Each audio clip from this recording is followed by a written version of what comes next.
Tonight on the Black Channel, say hello to the newly christened queen of black sports. The Black Channel is live.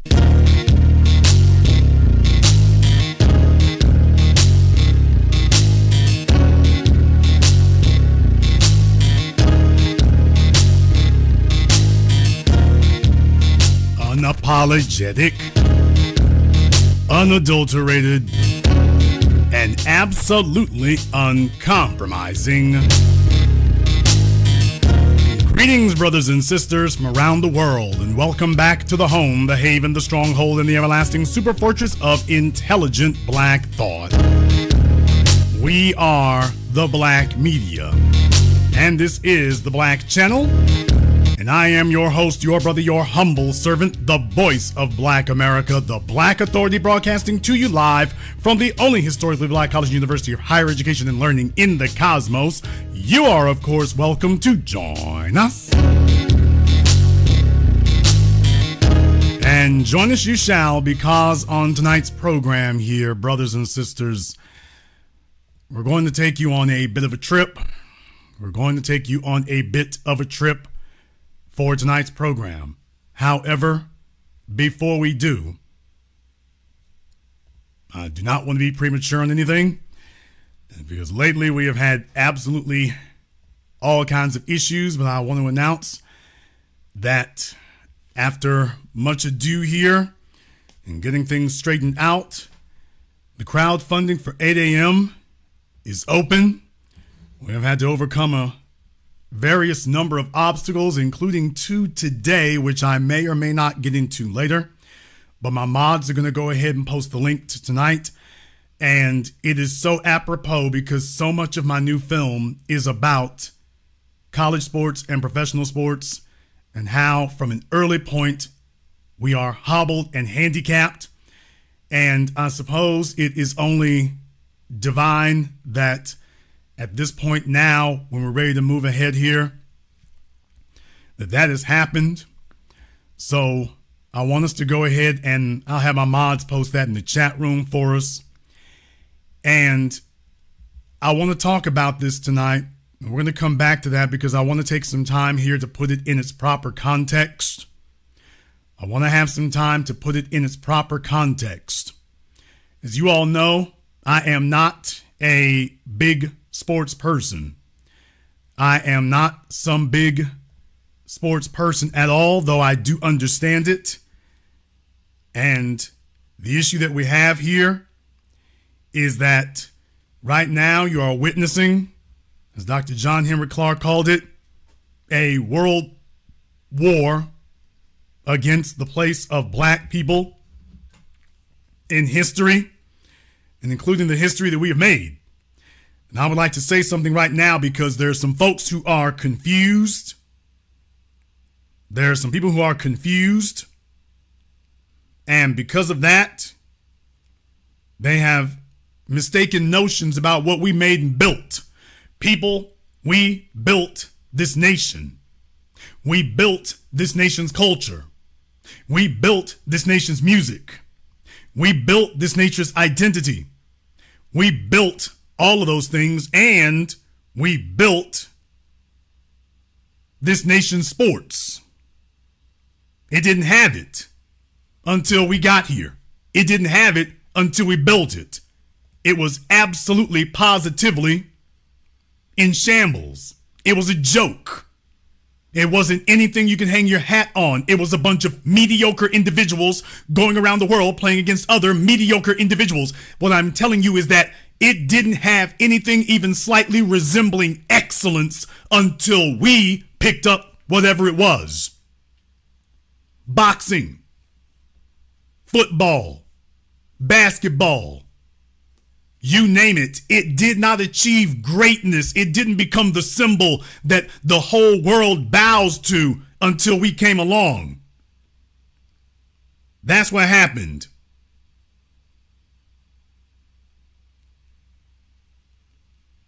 Why in the world didn't you have that? Why didn't it have that? That's because They didn't have what we brought to it.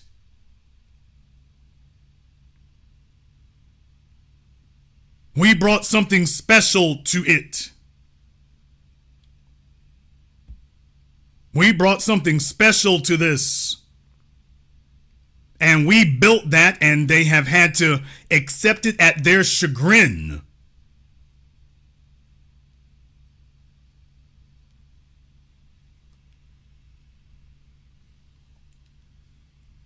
You take a look at what in the world we have here. When I talked to you all a couple of weeks ago about, by the way, is sports black empowerment, we built that.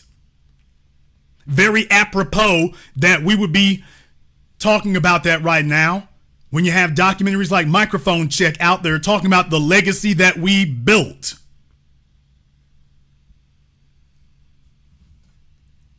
That's what I'm talking about. But if we're going to talk about hip hop,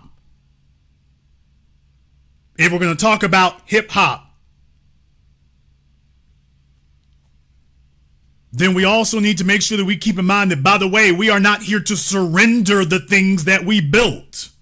We are not here to surrender it and give it up.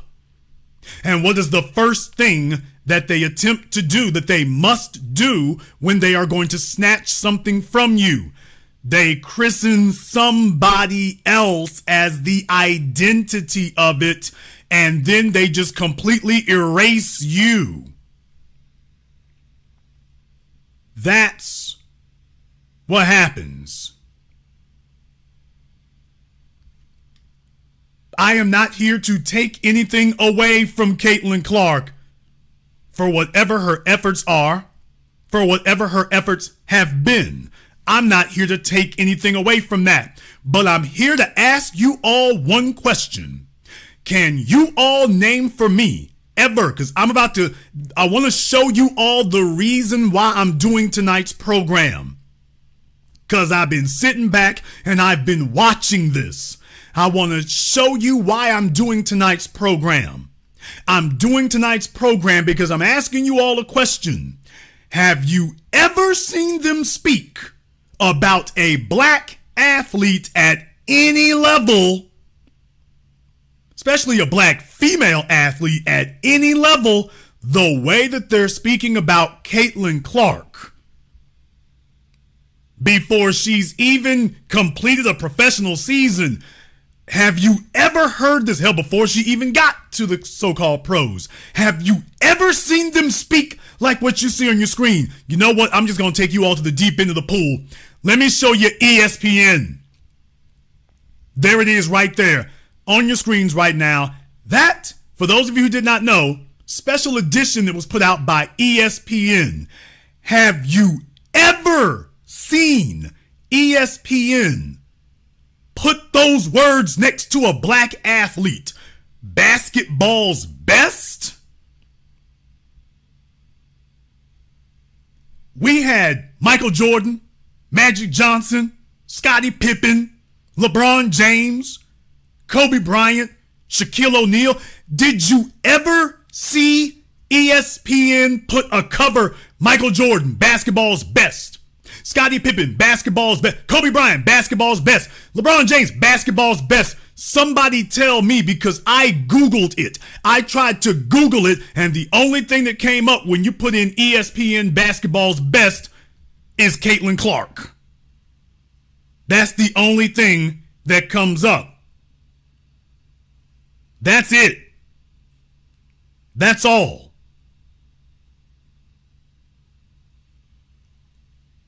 I want you to think about that for a few moments. How is it after all these decades? Tell me that you've ever seen a cover like this before 2024.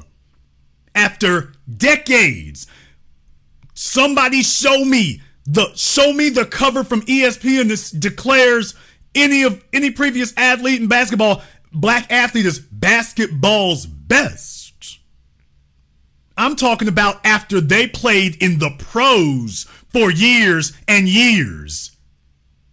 Now, you telling me that you had pros who played for years and years and ESPN never made that cover? And yet for one white girl in one season, that's all it took. They're just automatically declaring her the best of all time within 90 days. So they've declared this within 90 days. That's all we needed. We don't need 3 years. We need 3 months. And that's it. She's the GOAT. I'm serious. There were some of you who I'm talking about, I got to get you off the short bus. I'm going to try to lead you off with lollipops and candy. See if we can lure you off the short bus. Because, by the way, when I told you, hey, they're declaring this woman the GOAT, I wasn't kidding.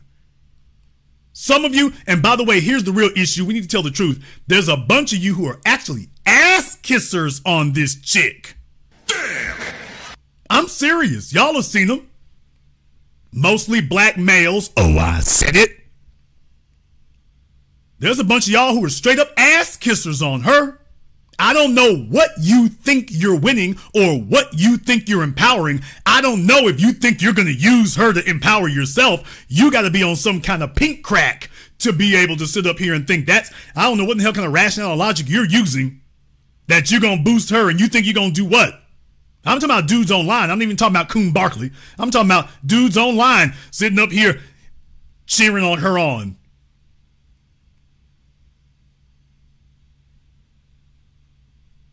And declaring her the GOAT already here.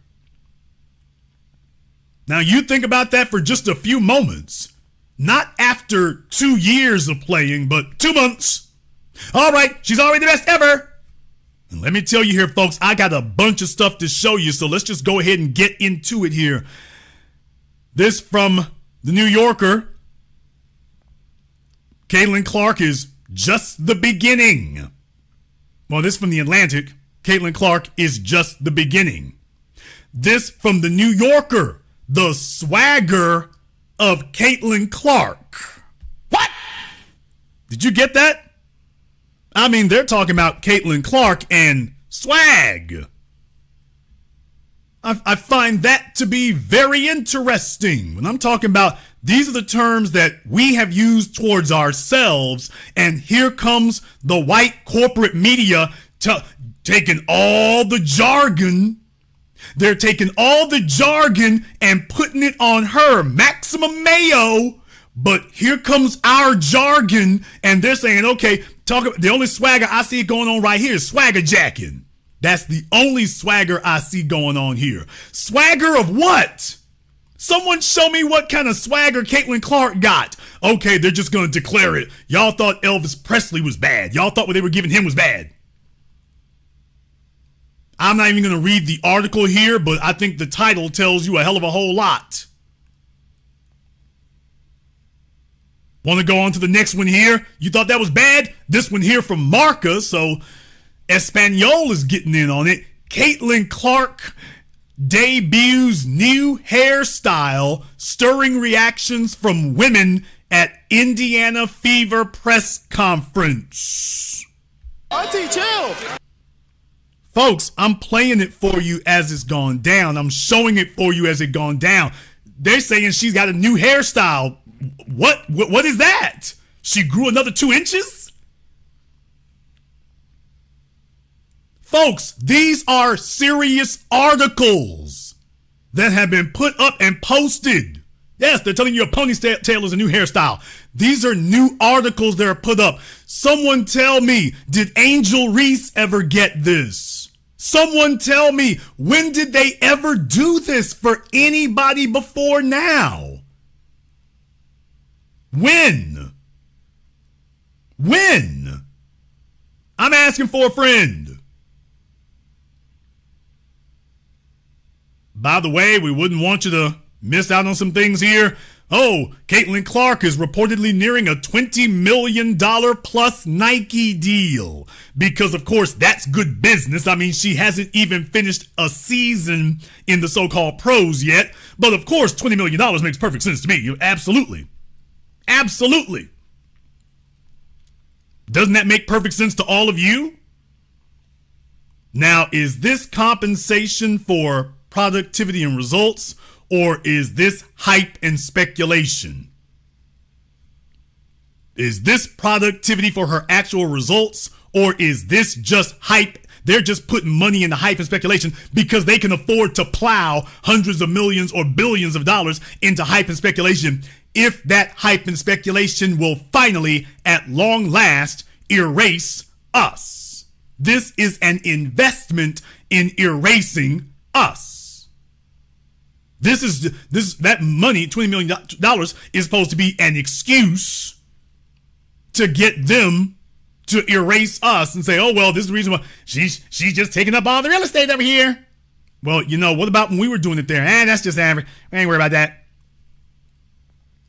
that. Think about that for a few moments. Somebody in the chat room says Sha'Carri Richardson just got $30 million from Nike. Not so sure about that. But what I will say is, by the way, Caitlyn just came out of college.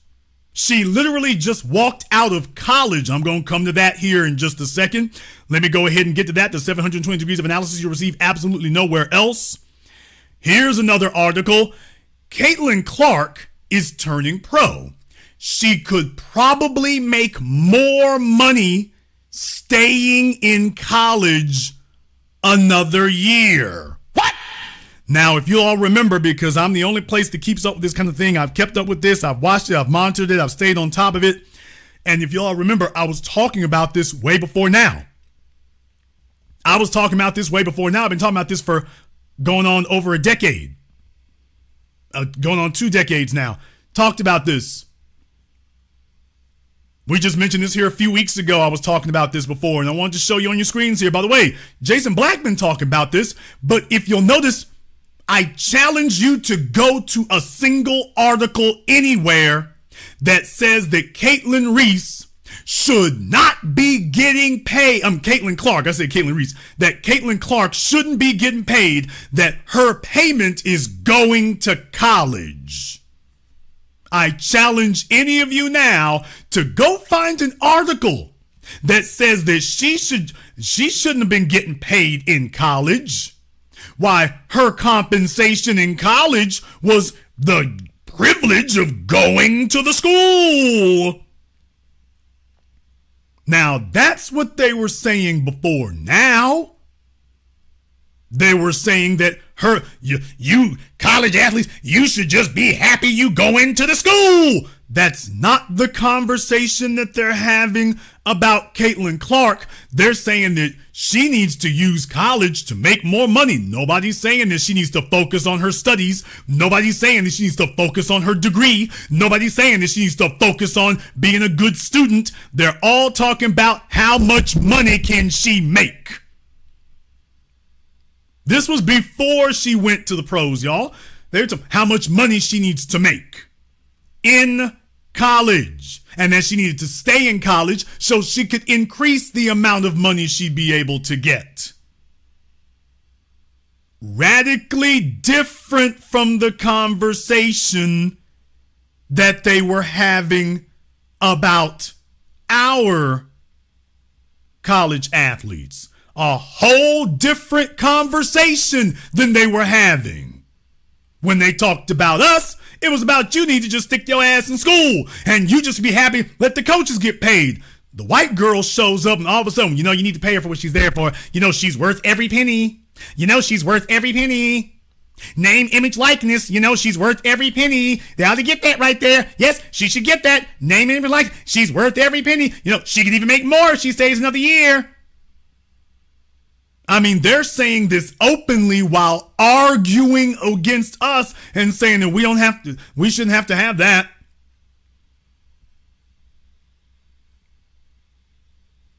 That's the point I'm trying to make to you. They're saying that openly. Want some more? I'll give you some more here. This from no less than the Los Angeles Times. Letter to the sports. WNBA must protect Caitlyn Clark or suffer the consequences. Now, I'm going to find out here. Okay, what's them consequences? Somebody tell me what the consequences are because, I want to see if we're going to suffer them. Folks, this is the Los Angeles Times. Now, some of you with smooth brains and low IQs may tell yourselves, well, that's just letter to sports, and that's letter to the sports editors, and they just posted that. So that's from a letter to the sports. First of all, they made it a damn headline. First of all, they made it a headline on the letter to sports page. But if that's not enough for you, there's a reason why I did this, because this was what got my damn attention. This is from Twitter. The Los Angeles Times posted this on their Twitter. They didn't just post, oh, there's a letter to the sports editor or something.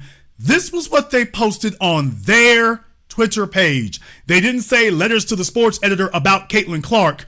They posted that one, which is from somebody's letter that was sent to them. That was what the Los Angeles Times posted on their Twitter page, on their Twitter feed.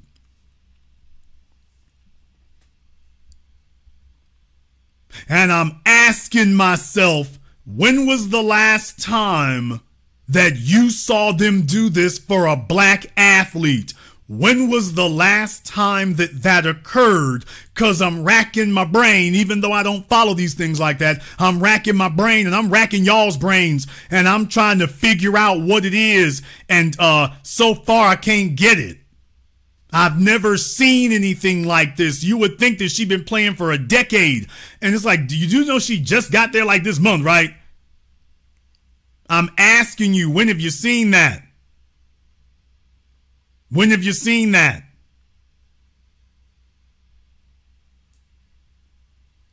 You tell me.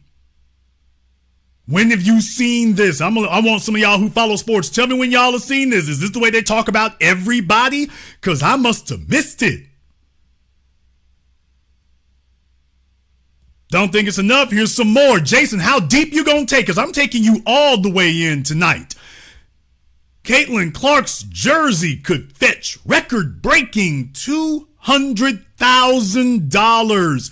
People, I did not just tell you, hey, wasn't that just a couple of weeks ago with a whole bunch of folks, white supremacists and suspected white supremacists in the comment sections, saying that black athletes, they shouldn't be trying to make any money off of their college sports career?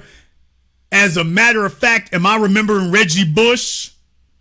So when it was us, you ain't even supposed to think about trying to make any money off of a college sports career.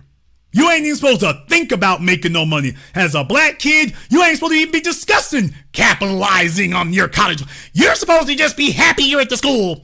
Your education is your payment. And I'm wondering, where are all those people at now?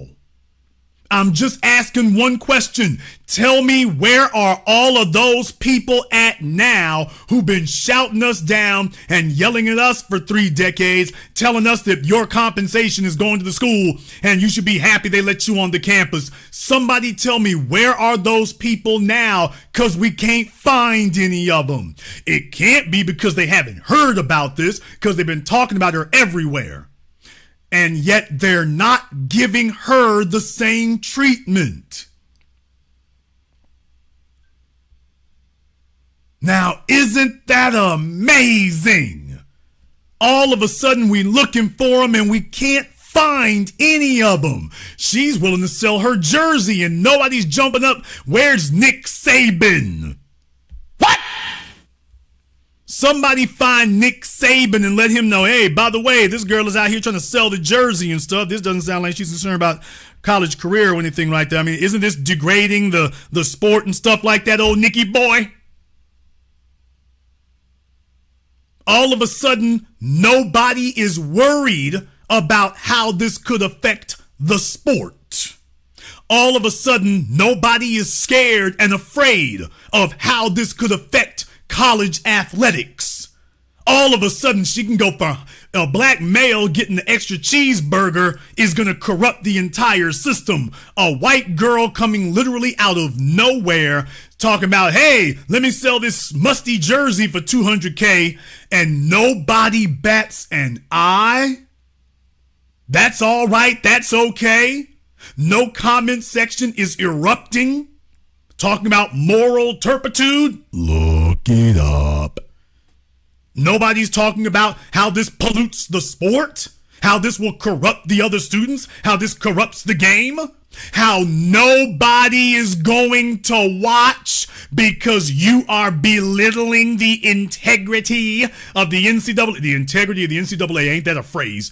So nobody is threatening to not watch NCAA because you want to pay Caitlyn Clark in connection with her college sports career. So nobody's threatening to stop watching NCAA for that.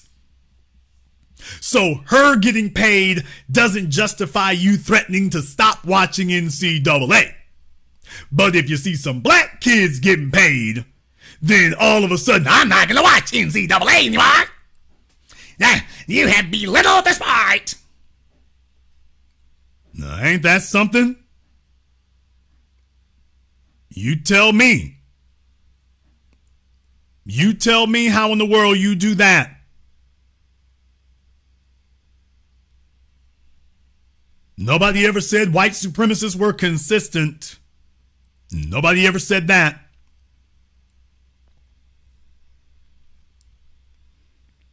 I can show you many more things here, but I would want to come back to this ESPN cover because this is not lost on me. I am remembering two little black girls named Venus and Serena Williams. I'm remembering them. And I am remembering that there was nobody putting up covers like this. Somebody tell me whether or not you saw a cover like this for them. Tell me if you saw that. Calling them tennis's best. Somebody tell me if you saw a cover like this for Venus and Serena Williams, the Williams sisters. It's just the beginning. Somebody tell me when you saw this.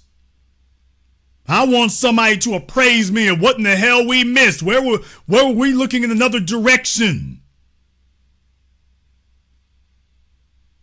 Because I'm sitting up here remembering these black women who came before now.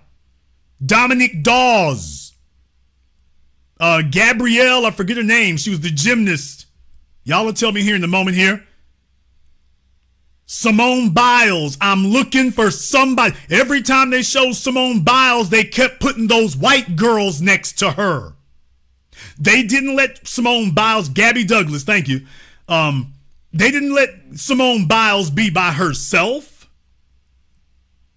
Y'all know that they didn't put Simone Biles by herself. Simone Biles would get one picture by herself, and then next thing you know, they would always insist on grouping her together with those white girls. She was never really allowed to sit up here and go have shine for herself. It's like, for every 2 pictures you put up of Simone, we got to put up 1 picture with the white girls around you. You do a swimsuit cover, we got to bring the white girls in too. You go to the White House, we got to bring the white girls in too. Y'all remember that? They didn't sit up here and say, hey, we're going to put the spotlight on Simone by herself and let that be what it's going to be. Well, they didn't sit up here and do that. Did they? You tell me when you saw that.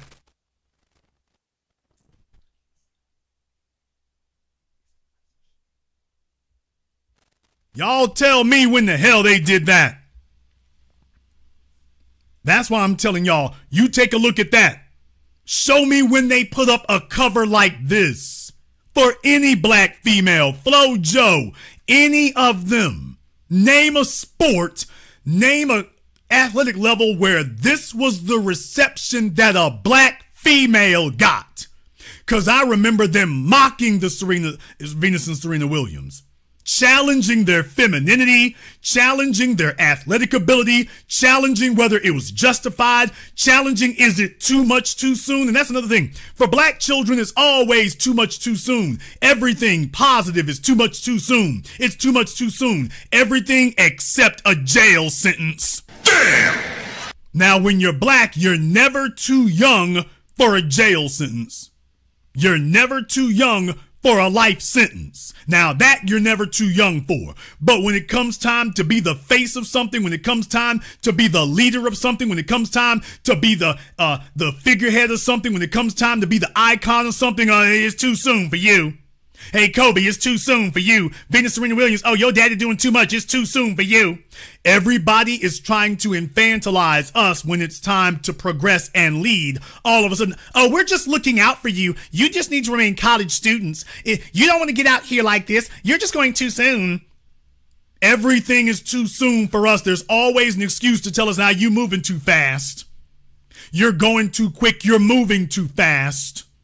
Yeah, LeVar Ball and his kids, y'all moving too quick. You going too fast. Meanwhile, Caitlyn Clark can sit up here and get a $20 million deal while they were telling LeVar Ball, your sons need some more time. They don't need to be trying to do all that. Remember? They don't need to be doing all that. You moving too quick. You going too soon. What have they done to deserve $1,000 shoe? Why, they're still in college. They just made it to the pros. How are they justifying $1,000 shoe and then Caitlyn Clark can sit up here and talk about a $200,000 jersey and a $200,000 tank top and a $20 million deal, but they told LeVar Ball the same thing they always tell us when we show up. You moving too quick there. You shouldn't be trying to do all that. I mean, that's too soon for you. How you gonna charge that kind of money? And nobody is saying that to them. Nobody's saying that to them. Nobody is. Understand that's serious. This is how they do this for hours. This is how they do this for hours. They tell us that. This is just a absolute repeat and pattern that we've seen across the years. And what I'm saying is they have been sitting back all this time, waiting over and over and over and over again. When we say that this is a system of white supremacy, what we mean is that this is how they respond systemically. Every time you turn around, when it's black folk, they suppress it, they arrest you, they take your assets, they seize what you got, they try to hijack your culture or outright steal it. And then here comes Jerry Lee Lewis. Then here comes Elvis Presley. And then here comes Hall & Oates. And then here comes anybody else they want to bring in there. Here comes Eminem. Every time you turn around, there's something new. It's illegitimate when we're leading it. It's illegitimate when we're running it. And then all of a sudden, if they see a chance to take it from us, then they tell you that it's okay. Now it's legit. Now we can pour unlimited funds into it. Now we can acknowledge it in the mainstream. Now that we think we see somebody we can use to steal this and snatch this from you. And this is a repeated, habitual offender of the white supremacist society. This is the same tactic that they use all the time. They are sitting back and waiting, and they're going to tell you what you have doesn't have any value until they have an opportunity to stick a white face on it. And then they're going to tell you, oh, it wasn't good until they showed up. What? It wasn't legit or real until they showed up. It wasn't any good until they showed up. That's what they're going to tell you, is that it wasn't legit. It wasn't any good. Why? I mean, you were doing all right before we showed up, but it wasn't really anything to talk about. And then when they do show up, all the language and all the nomenclature and all the jargon and all the slang, all of a sudden they're going to pick it up and then go stick it on them. And here's the other issue. They're doing it unproven. Folks, we've seen this before. Ryan Leaf, Tim Tebow, we've seen this before. Aren't they supposed to wait until she has proven herself at the pro level? I mean, aren't they supposed to be at this point here on the lookout for a bust? somebody who is overhyped? Aren't these so-called professional writers supposed to be on watch for that at this point? That you don't go out here and go all in like this? Declaring somebody the greatest ever and they haven't even finished their first season? Aren't you supposed to avoid doing that? After all these years, isn't that what they've been telling us? You can't go off and go declare somebody the best. She hasn't even finished the whole season. Isn't that what they're supposed to do? Aren't they supposed to wait until she's proven herself? She's proven herself in 90 days? Since when did that become the metric? 90 days.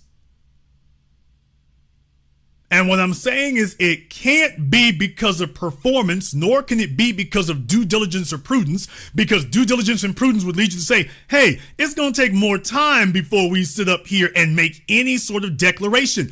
Okay, let me explain something to y'all. Let me explain something. And my sports people know this, but for my not so sports people, y'all understand, you'll get it. Even if you're only a casual sports person. I'm not a heavy sports person. I'm not even a casual sports person. Team sports, not really my thing. But there is one thing I know right here.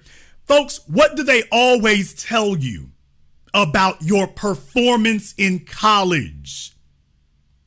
Nobody ever says your performance in college is an indicator of what you're going to do in the pros. That it's a direct one-to-one indicator of your performance in the pros. What does everybody say? Hey, college performance doesn't necessarily indicate pro performance. And yet that's not what they're, after all these decades of saying that, that's not what they're saying here. Everybody has always said what works in college doesn't work necessarily in the pros. So you can't look at a person's college career and then start making inferences of what their pro performance will be. And yet all of that just went out the window for her. Now that's what they've been saying forever. You can't link those two and you can't make assumptions that those two will be compatible. And I'm showing you that no less than ESPN just threw all that out the window and said, yeah, she's the GOAT. She just left college. Yep, can't you see? She's the GOAT. So you're using her college stats to make a characterization of her pro performance?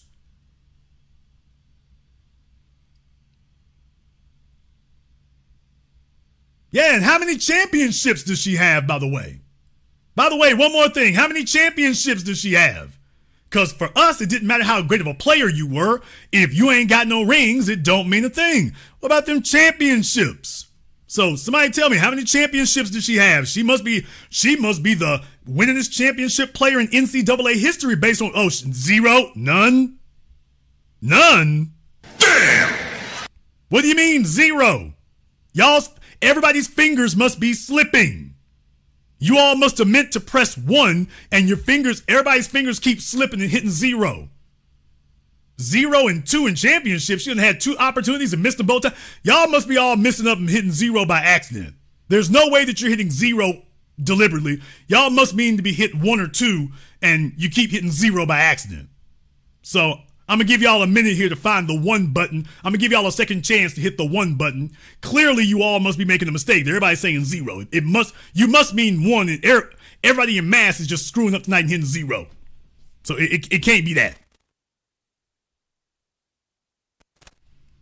Can't be that. Okay, they say Angel Reese got 1. Okay, well, Angel Reese, nobody's putting up any covers for her like this, so I guess winning the championship don't mean nothing anymore. So, all right. Well, there goes that. There goes that. And I'm bringing this up to you all to say, hey, by the way, did anybody besides me notice that the whole world got turned upside down on its ear? Did anyone notice that that's the way that goes? Nobody sits back to see how high they can hype and how big they can inflate us when we show up. We build something, we make it great, we make it viable, and the first step is to see if you can step in and steal it from us.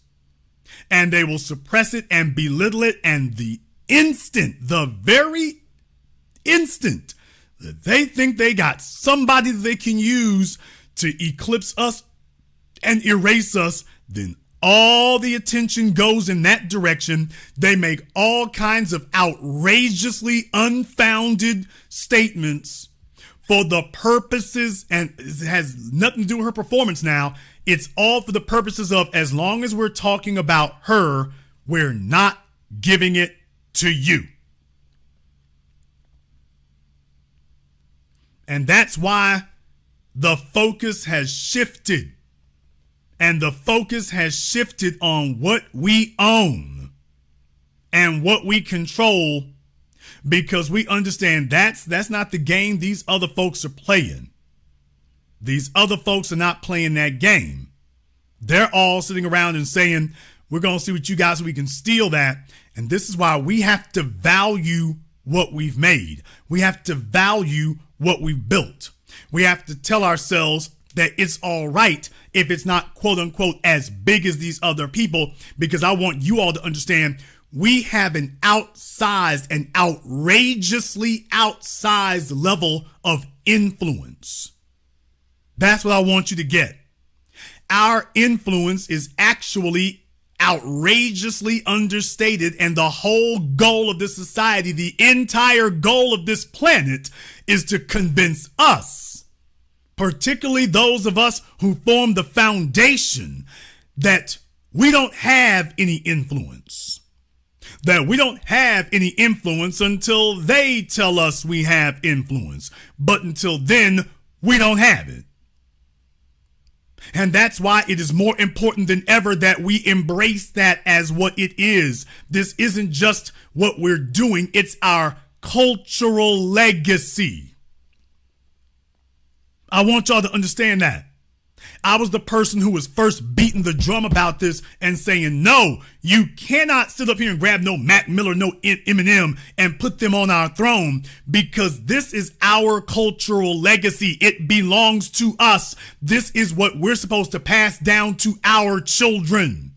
Someone explain to me, take a look on your screen right here and tell me, how do you pass this down to your sons and your daughters? How exactly are you planning on passing this down? Tell me where you gonna link up at with them so you can pass this down on your screen. For those of you who stepped away from your phones, your computers, your television, whatever, take a look at, come back and come take a look at your screen and tell me, if we do not protect our cultural legacy, explain to me how you gonna pass this down to your children. How are you going to pass this down to your daughters? How are you going to pass this down to your heirs? Because they will not get the same treatment that she's gotten. That's the point. They didn't give it to them when they were the majority, and they're showing you that they will not do it if they become the minority. Even if white people become only 10% of the population, they will still only put themselves on their media, and no matter how great your performance is, they'll still declare themselves to be the GOATs. And by the way, one more thing. On this cover of ESPN, this sure does look like they buffed her up a bit, doesn't it? Damn! Because I was just taking a look at some of the other pictures of her. Now that I think about that, yeah, it looks like they kind of buffed her up a little bit here, didn't they? That kind of looks like they buffed her up a little bit. Not even a little. Looks like they kind of buffed her up some. Every time you turn around, I'm taking a look at them forearms, I'm like, okay, something here ain't matching. Y'all got those backgrounds, boys. Something here ain't matching. Looking like they've gotten some, they've been, a person could be forgiven for thinking we photoshopping something here, because they sure look like they're kind of buffing her up a little bit. Because I'm taking a look at some of these pictures and I'm like, wait a minute. Okay, they're kind of buffing her. She looks scrawny in a bunch of these other ones, but all of a sudden here's, for ESPN, she sure does look buffed up here, doesn't she? Not quite at all like these other pictures, but they tanned too. Yeah, they tanned her up and buffed her up. I'm like, okay. What they say, before we put you on the cover, let's get that Photoshop going. And what I'm saying is that this is why it is critical and crucial that we protect our cultural legacy. And this is why it is absolutely essential that we maintain our own media in this regard. Because if we take our cues from the dominant society, if we let them be the last word, if we ignore our significance and influence, then this is the future, which is why the thumbnail for this image says, "Say hello to the new queen of black sports." I have to remind you all that this literally happened, and I remember it because I watched it happen in MMA. That these white supremacists and white supremacist adjacent individuals, and they are everywhere. You see them every time Floyd Mayweather Jr. gets in the ring to have a fight. The white supremacists show up praying to whatever evil dark deities they believe in, that this time Odin or Thor or somebody will wake the hell up and answer their prayers for once. And at least allow Floyd to get hit at least 3 or 4 times. I remember in MMA when they brought over Dan Henderson, when they brought Dan Henderson into the UFC. And I mean, they were so desperate to remove Anderson Silva's significance, and at the time, Quentin Jackson's significance, that there were folks literally saying that Dan Henderson should fight for the title, and if he wins, he should retire as the GOAT. Never mind the fact that he didn't have an undefeated record. Don't worry, let that bother you at all. This is seriously what they were saying. Dan Henderson, he needs to fight one fight, and if he wins, he should retire the GOAT. And that wasn't just one person who said that. It was person after person after person. So what we're showing here is that they realized that they could not compete. So they were looking for any symbolic piece of propaganda that they could use. They're all a bunch of little Richard Spencers out here. You have a society full of little Richard Spencers who do not give a damn about honesty, integrity, certainly don't care about fairness. You heard him in my film Race War say, yeah, fairness, screw that. And they said if he can win one fight, he should retire and be claimed, that we should declare him the GOAT. Well, he walked his ass in there and got washed in both weight classes. Very first fights he had, lost to Quentin, lost to Anderson. Get your ass out of here. And that was the damn end of that. And let me tell you, them bastards were on suicide watch. Then they wanted to come back later and say that Dan Henderson should fight for the belt for his final match. And if he wins, he should retire as the GOAT. I mean, I'm like, okay, I've heard this one before. Well, that didn't work out for him either. But in any case, then you had Tyson Fury. Y'all remember Tyson Fury with Deontay Wilder. Deontay Wilder won that first damn fight. It was ugly, but he won the first damn fight. He didn't win the second one. He won the first damn fight. But remember when they sat up here and finessed him to get back on his damn feet? Remember what them folks were saying? Oh, if he wins against Deontay a second time, he should be declared the GOAT. They didn't say that he should be declared the greatest in the world. That isn't what they were saying. They were saying that if he could beat Deontay Wilder, he should be declared the greatest of all time. They didn't say the best in the world. They said he should be declared the best of all time. Seriously, yes, goat abuse.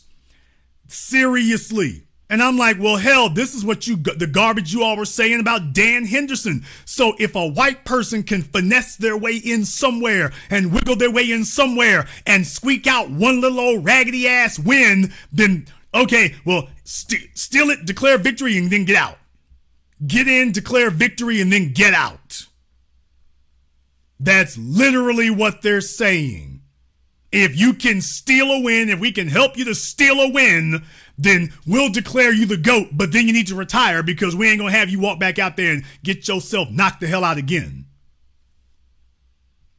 So we watched it happen there. Then we watched it happen with Tyson Fury. Now you're seeing Caitlyn Clark. They're already trying to declare her the greatest ever before she even has a chance to prove herself. Folks, I'm making a prediction tonight. These articles and these covers are not gonna age well.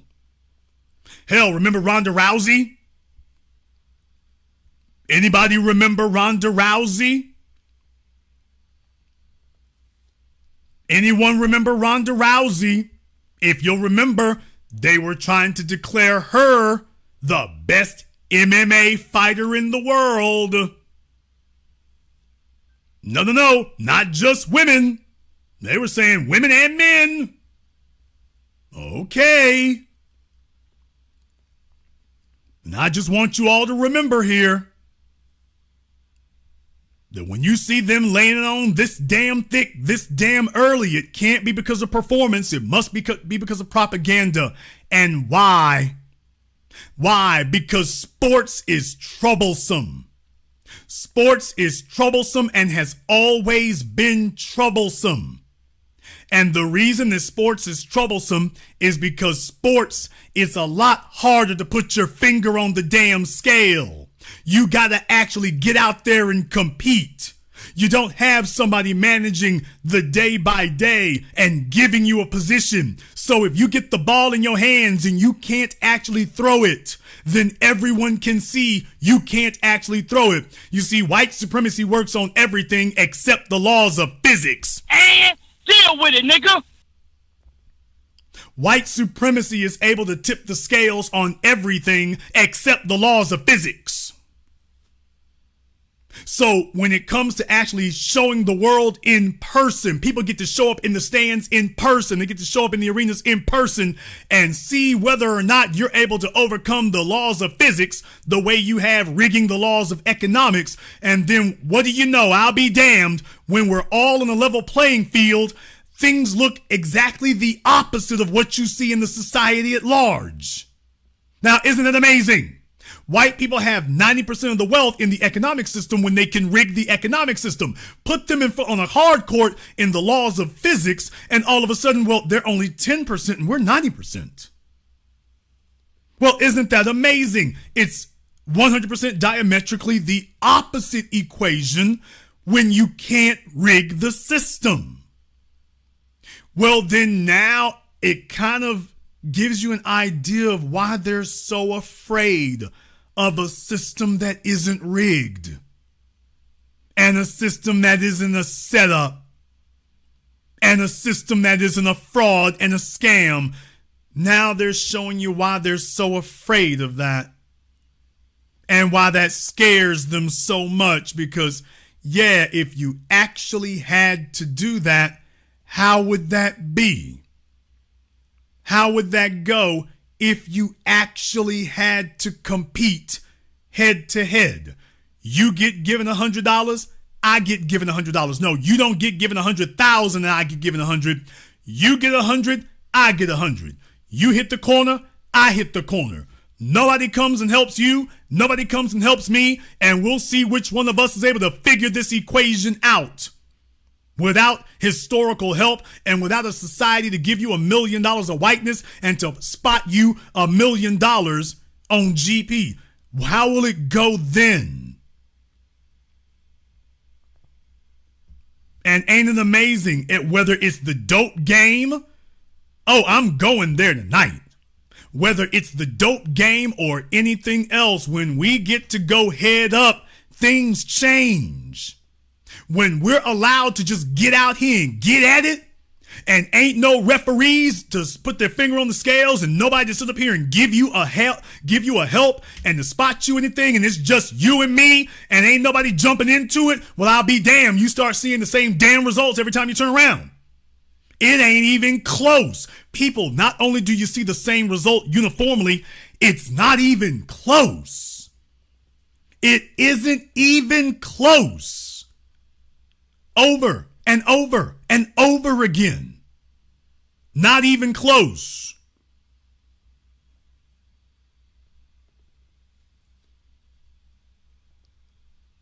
Don't you understand that that's the reason why I have done what I did? When I was sitting here talking about the necessity about analyzing college sports and that was the gateway for business, and everybody and their mama been sitting up here watching the pros. I've been watching the NCAA because I'm like, hey, that's the school environment. We need to make sure that they're getting everything they're supposed to get at that level, because that's what really screws them up is they don't learn the value of what they're doing, and that's deliberate until after they get to the pros. And that's why I want to illuminate to all of you that, by the way, if you start paying them in college, then that means they're going to start having agents while they're still in high school. So even if they greasy ass, buck-toothed, bug-eyed mammy, it doesn't have any sense. An agent is going to put him on some sense in high school because he's looking to at least get you through college. And he can't have you screw that up. So they can step in early. And they can get to you early. And that's the point. Because if you don't value the finances of it, then you're not going to be able to afford to pass on the cultural legacy. You will not be able to afford to pass on the cultural legacy if they cheat you out of the value of it. And then they have you as children or adolescents or teenagers and tell you that what you're doing has no value. That's the problem. I began the Black Channel here almost 2 decades ago because I wanted us to have an unmolested, unadulterated, uncompromising forum where we talked about this.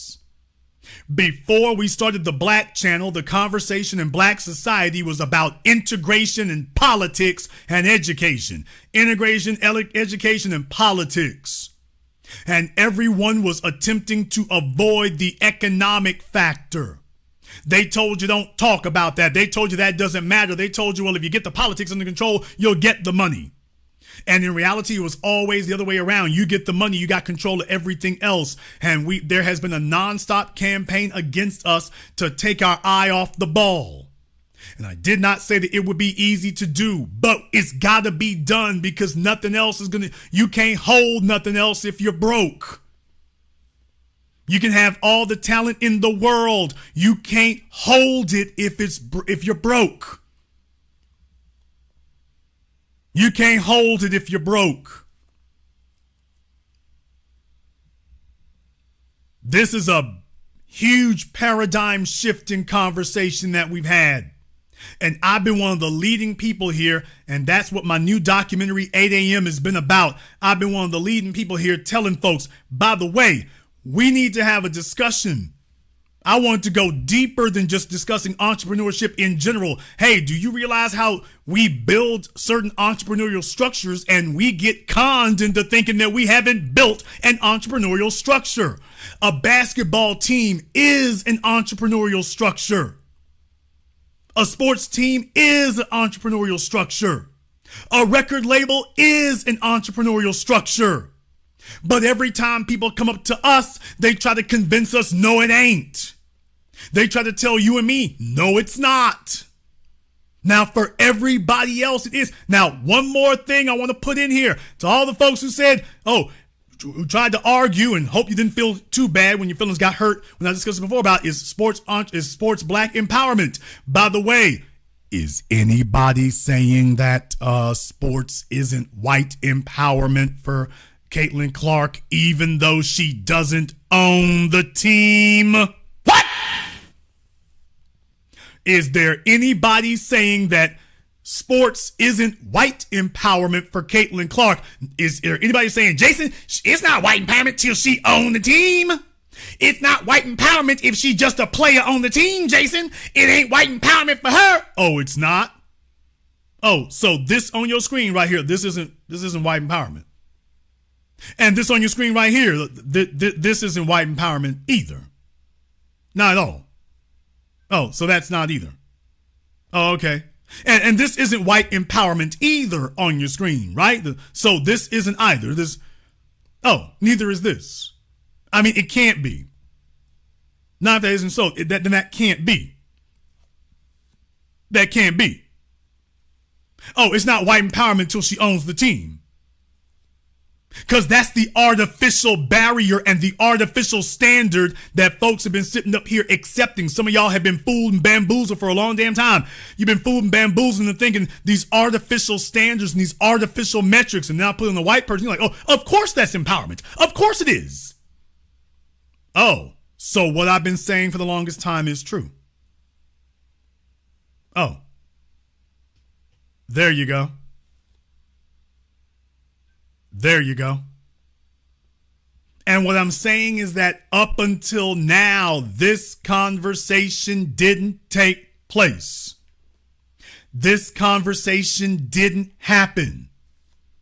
We weren't talking like this before the Black Channel laid it down. We were not coaching our national discussion in the lens of economics and purely economics. We were not sitting up and were unapologetic about saying that empowerment is dollars. That I don't believe that I'm empowered until I got them dollar bills in my hand. Everything else is symbolic. It isn't confirmed until it's economically confirmed.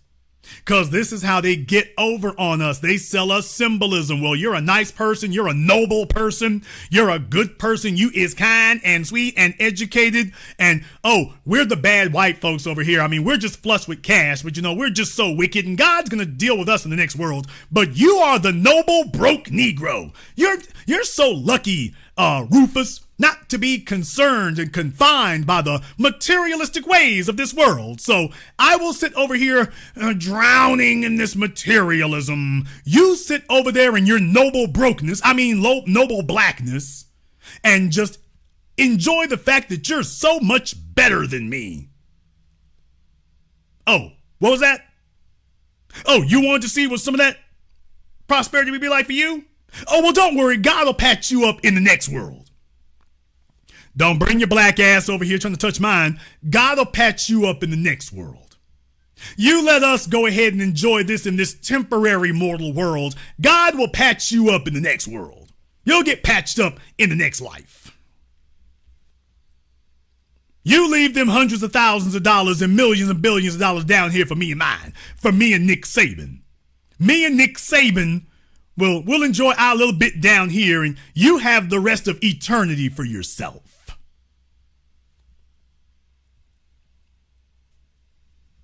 That's what you need to do. See, I'm looking out for you already.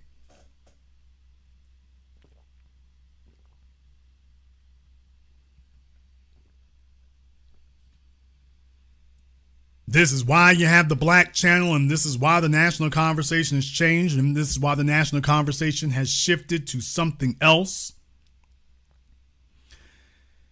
And that brings me back to this. A decade ago, I set out to do something that nobody had ever done before. I did a documentary about Black entrepreneurship. People said nobody wants to see that. People said nobody wants to have that. People said Black folk are not entrepreneurs. People said that they want to hear about movie stars and entertainment, and that, Jason, there's no audience for that. And then we proved them wrong to a major extent. We have had to overcome a number of obstacles. Matter of fact, we've had to overcome some more today, by the matter of fact here. In case you all didn't know, I'll just let you in on a few things here, but in case you didn't know, the videos I posted on my other YouTube channel, they got uploaded and there was no audio to them, or at least people were saying that there was no audio to them until way later. You never saw anybody in your life have as many issues as I have. You've never seen anybody before here have as many issues as we have had now. And quite frankly, it's never been easy for us, but all of a sudden now, you've entered an election year, and all of a sudden now, we're a decade in, and all of a sudden now, you start hitting major crazy headwinds when we start talking about 8 a.m. All of a sudden now, folks are having trouble with their payments processing, and all of a sudden now, you start having streaming issues, and all of a sudden now, that's what goes on. Don't you understand that we found the root of the problem? That's what I'm trying to say. Don't you all understand the economic quotient, and now discussing how we build this and discussing the value of what we built? Don't you understand that's the root of the problem? This is the conversation that they do not want us holding and having. You see, Jason Black doesn't have any biological children, but most of you listening to me do. They don't want us to have this as our conversation. They don't want us to focus on this. They don't want us to talk to the Dane Dashes and the Teddy Rileys and the Virgil Roberts. They don't want us talking to them. They don't want us talking to these people and discussing, hey, by the way, what have we built? They don't want us discussing these things from a grassroots level because they want you to be deceived into thinking that what you have and what you built doesn't have any credibility until they tell you it does. You're not legit until you hit our Billboard charts. You're not legit until you hit our Hot 100 charts. You're not legit until you get our American Music Award, our MTV Award, our Grammy Award. Y'all remember for the longest time, folks were sitting up here bad-mouthing the Soul Train Award and the BET Awards. Y'all remember that? For those of us who are in our 40s, do you remember when we were kids? They were sitting up here laughing and mocking the BET Awards, remember? Do y'all remember that? They were mocking it. I'm trying to give you all a big wake-up call tonight. Let me go ahead and make a little bit of a segue before I come back to that. They were mocking the BET Awards. I want to thank everybody who is here tonight. I want to thank my man Cornell Sly. I want to thank my man Grand Commander Negro Black Knight Roland and all of you who are watching here, because I understand that there are some folks who decided to take the night off so they can go watch the finals. And I just want you to understand, I'm so glad to have all of you here. You are the elite. You want to know how we made it where we are? It's not because the majority of black folk are on the same code with us. It's because I've got an elite squad here, which is what I've always said. I have never worried about numbers.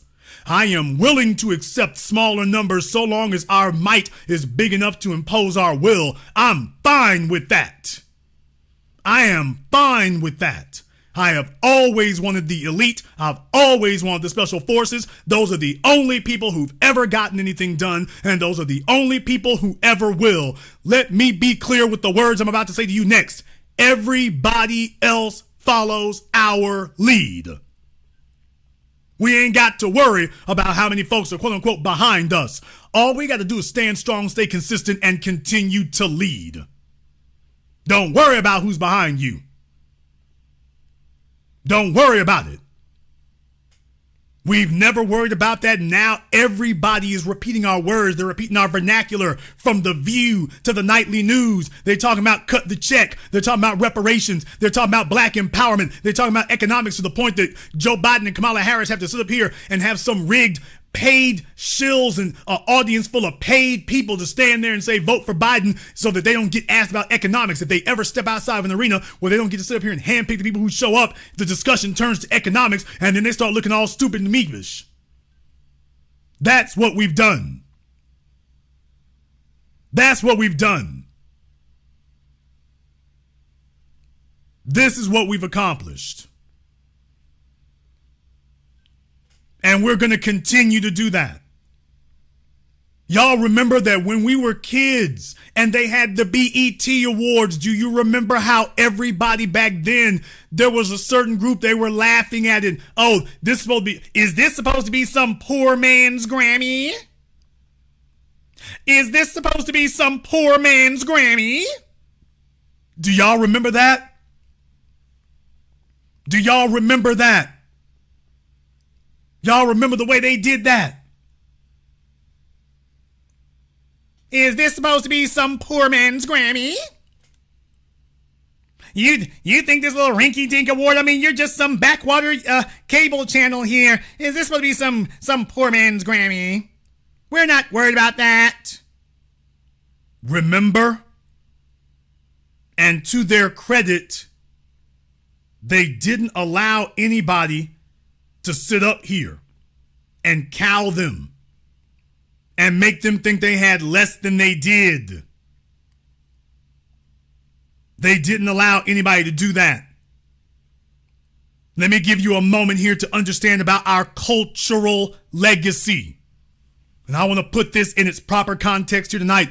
And I I am hoping that all of you will continue following and marching and leading in what we've done.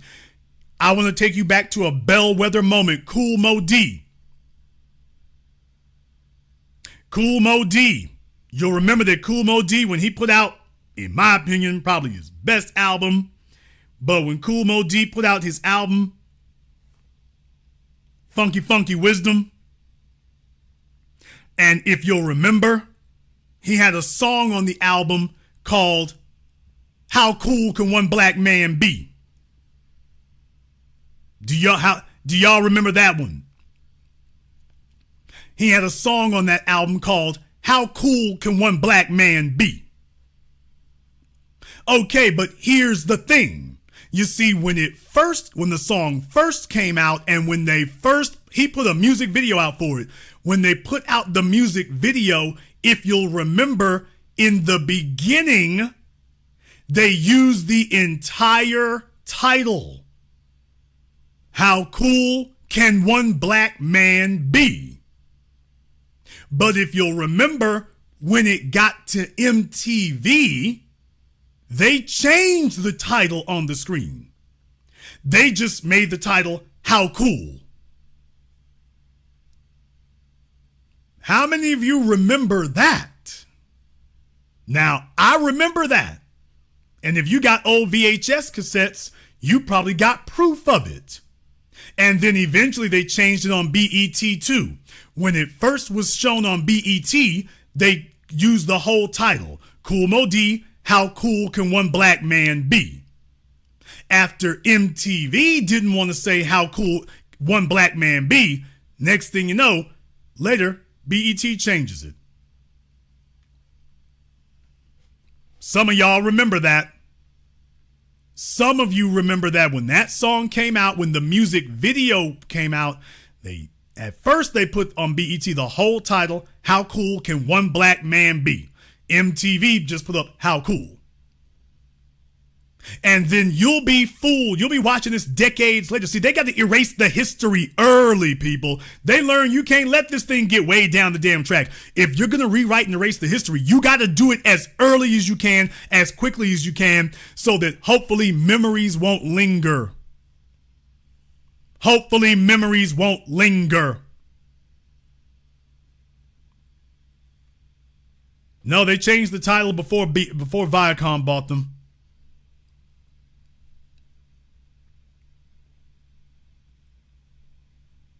Don't you understand? This is standard operating procedure. So you'll be sitting up here believing that we didn't really have a black consciousness and we really wasn't on our business and we wasn't really on our grind. And then next thing you know, you think how cool can one black man be is just how cool. And so when you have your BET awards, imagine, let's be very, very clear. If we don't communicate at least amongst ourselves, people, listen to me. If we don't have the discipline and the character to at least communicate amongst ourselves, then what chance do we have? If this isn't at the core of our being, that this is a conversation that we're like, we don't give a damn if the rest of the world doesn't hear it, we at least need to have this conversation amongst ourselves. Having the BET Awards was us having a conversation amongst ourselves. And we were so powerful at that moment that the biggest and best, our biggest luminaries, the people who had the real street credibility, they were the ones who got to sit there, and that's all we had to focus on. And that was us at our most powerful. Because the BET Awards might not have been as quote unquote big as the Grammys, but it was the most important award because it was ours. That's the difference. The BET Awards were the most important awards because those were ours. Those were the people we chose. Those are the ones we were actually playing in our vehicles. How many of y'all are bumping Eminem in the Tahoe? How many of y'all are bumping Mac Miller in the Navigator? How many of y'all are bumping Lil Nas X in the Escalade? What? Who's doing that? I want to know who bumping them. You tell me the folks that they put on the stage at the Grammys and the American Music Awards, okay, if those are the people pulling the weight and if those are the people getting the shine, how many of y'all are playing them? Who's playing Lil Nas X? Tell me who in here is bumping Lil Nas X? No, did he? Who got Lil Nas X bumping on them 12 inches? Who doing that? Who doing that? Now, they got him up there on the damn stage, but it's like, okay, and who's got Lil Nas X on their playlist? When I get in your car, how many of you I could get in your car and be like, hey, man, you got Eminem on your phone? Hey, man, you got some Mac Miller on your phone? Hey, man, you got some Post Malone on your phone? How many of you can sit here and say, oh, right, hey, Jason, I got it right here? How many of you?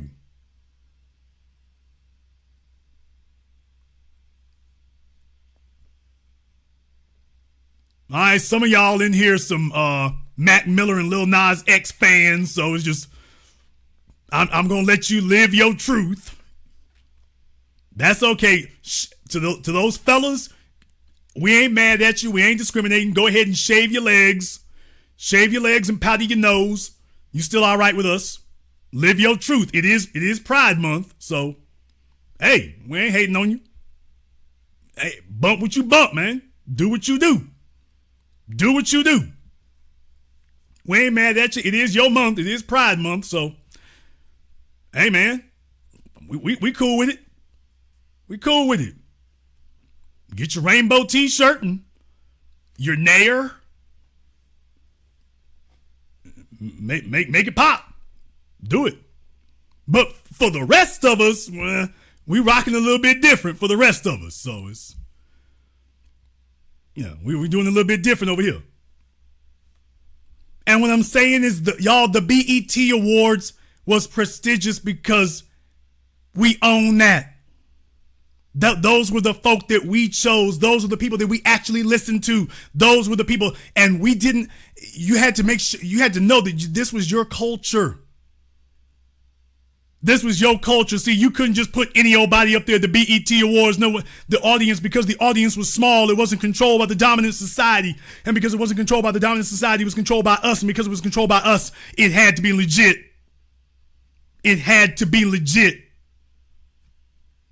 And then next thing you know, when the dominant society shows up, after all these decades of telling us that the BET Awards were irrelevant and it didn't matter and that was no good, don't y'all see how in the last 3 years they done spun on a dime? And all of a sudden Viacom is telling you why the BET Awards has always been influential, has always been majorly significant. And for those of us from the beginning, we're like, no, that's not what y'all were saying 25 years ago, 30 years. That's not what you were saying then. That's not what you were saying then. Hell, according to y'all, the BET Awards didn't exist. According to you, the BET Awards didn't exist. Now, all of a sudden, they're like, yeah, we want the BET Awards as long as Fat Joe can host it. What? Yeah, you can have a BET Awards so long as we run it. Now they're telling you about I've been saying the whole time about how influential that was. Now they're telling you it is. And when you hear people like D. Brad talking about when he was an intern at MTV, that all the white folk, all the white executives at MTV were watching BET while simultaneously telling you what BET wasn't.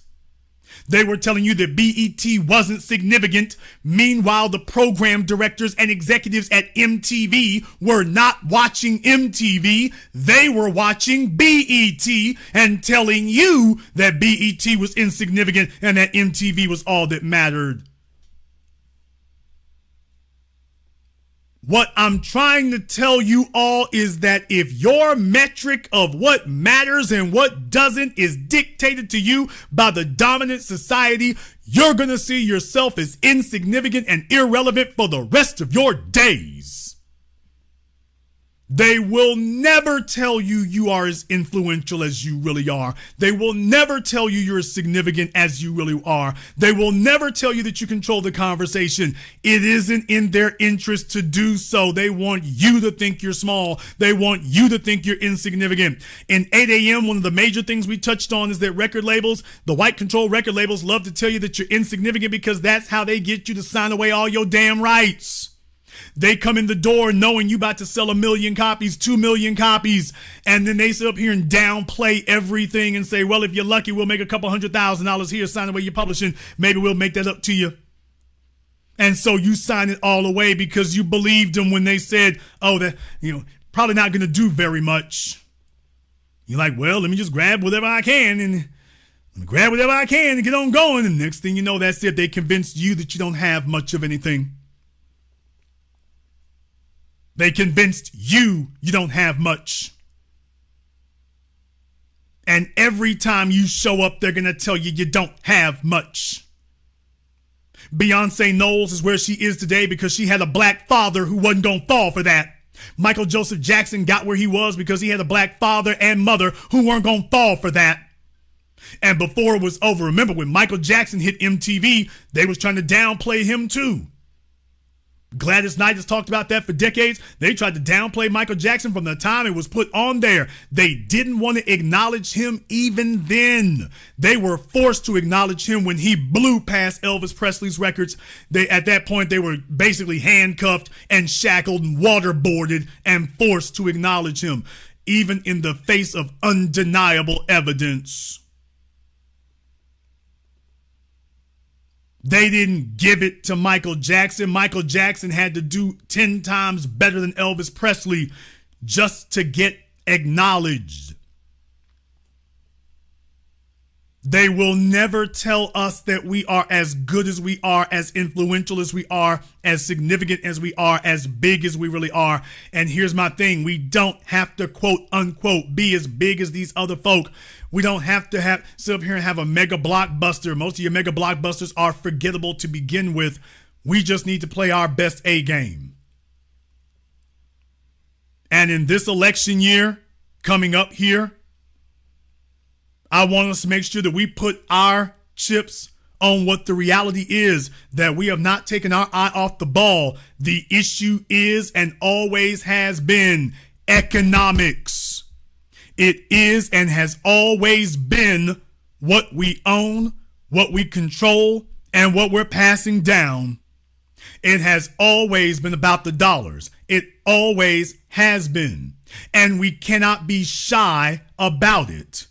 The big issue that we had was folks being shy about saying that the issue is the money. So understand the reason why it's taken so long to get these college athletes paid they damn money is because a bunch of them, can we just say it like it is, them and their mothers and their fathers, folks showed up and they were all mealy-mouthed and cowardly. And when them folks told them, hey, don't talk about no money, they said, okay, yes, boss, and just went along with it because they were afraid of creating some awkward moments.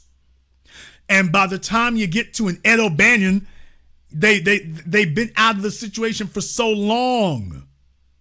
So it's one thing if you're an athlete on the court, on the field, and you putting it all on the line. They waited until after they were gone before they said something. That was the main reason why it's taken us so long. Because if you could have gotten the athletes who were on the field to stand strong and just say, hey, I'm out here in the trenches and this is what it is, we could have gotten a lot more done sooner. But so many folks are so quick and so easy that if these folks tell you what you have doesn't have value, okay, let me go along with it. Let me just accept it. I don't want to make any waves. I don't want to create any awkward moments. I don't want to embarrass these people. I don't want to do that. And we should have been making, when they finally wake up one day and realize how much money they missed out on and didn't get, now they want to make awkward moments all over creation. So let me get this straight. When you were at your most powerful and had your most influence, you were dead quiet. And now that you no longer have any power or influence, now you want to be the most agitating. When it no longer matters. You didn't want to say the word dollars. Them people had you scared to death to say the word dollars, to say the word money. They had you scared to death to say money. And we wanted to start a national conversation where we said, hey, we're going to begin and end the conversation talking about money. That's what we're here to discuss. We want to begin and end this conversation talking about money. Everything else can be discussed after we got this money situation straightened out. And don't tell me that it doesn't matter, because if it matters enough to you to fight me this hard over this dollar, then that means it must be damn important. Let's get that straightened out first. Then we can discuss anything you want to. And if that had been said with a unified voice decades ago, we could have had this handled decades ago. Folks were afraid to say that the issue is dollars. They were scared and afraid to say that. Before we showed up, they didn't want to say it. They didn't want to say it for reparations. They didn't want to say it for politics. They didn't want to say it for anything.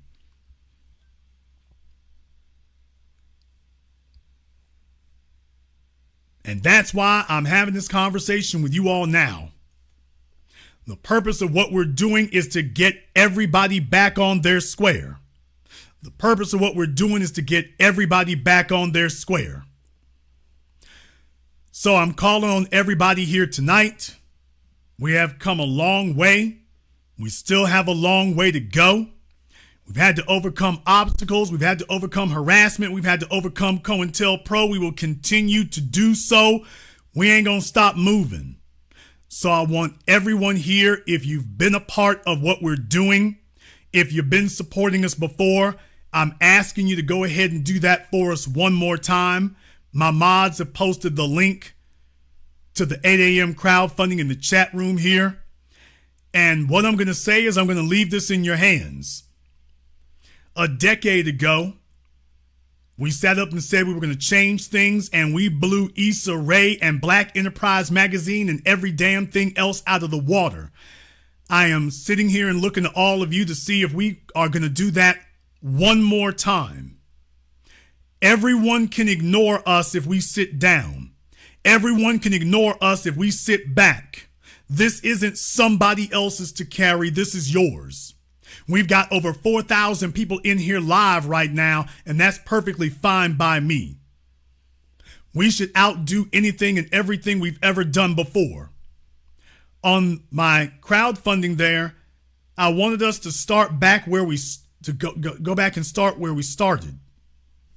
I want us to go back to where we started from. When I originally did my first documentary film, 7 a.m., you'll remember we far surpassed that. What I want to do this time is I want to put it on you. You have the opportunity now to go in where you wish to and to show the value that you have for it and for what we're doing. You have children, you have nieces, you have nephews, you have grandchildren, and they are being beaten to death in their schools, being told what they can't do.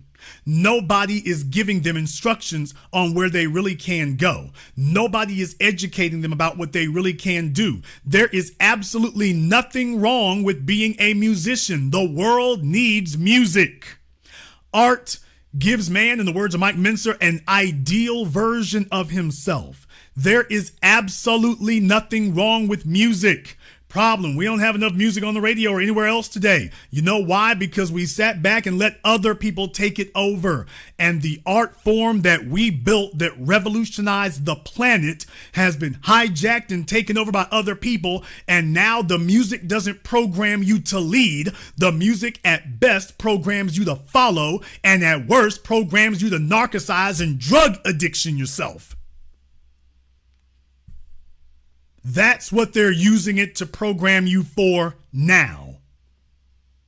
back in the late 70s and the 80s, we had black power and black empowerment on the radio. By the time we get to the late 80s, we got F the police on the radio. Revolution was in the air. If you want to know what primed us and prepped us to hit the streets after Rodney King was beaten, revolution was in the air. We were completely empowered, but even if we didn't have money, the music gave us a code. Do you understand that? The music gave us a code. The music was on code. And that's what changed everything. We didn't have that before. We didn't have that before now. So you came from speeches by Malcolm X to music that reflected that, so you were playing it 24/7 even if you never heard of Malcolm. You heard of Boogie Down, you heard of Public Enemy, you heard of NWA. That was what we had. And we owned it, which is why I'm honored that I could talk to Alonzo Williams, who was pivotal and crucial in creating that. And if you saw his documentaries, where he's talking about what he did and how his father put the game in him, and then he in turn put the game in other people. It didn't come from nowhere. We had a code, and that code changed the world, and they went to work to whitewash it. Remember from the very beginning, Vanilla Ice, Terry B. Oh, y'all think I forgot about Terry B? We can go down the list. They had a never-ending stream of white rappers and white would-be Beastie Boys. They had a bunch of them, and nothing about them was black empowerment whatsoever, and that was the point.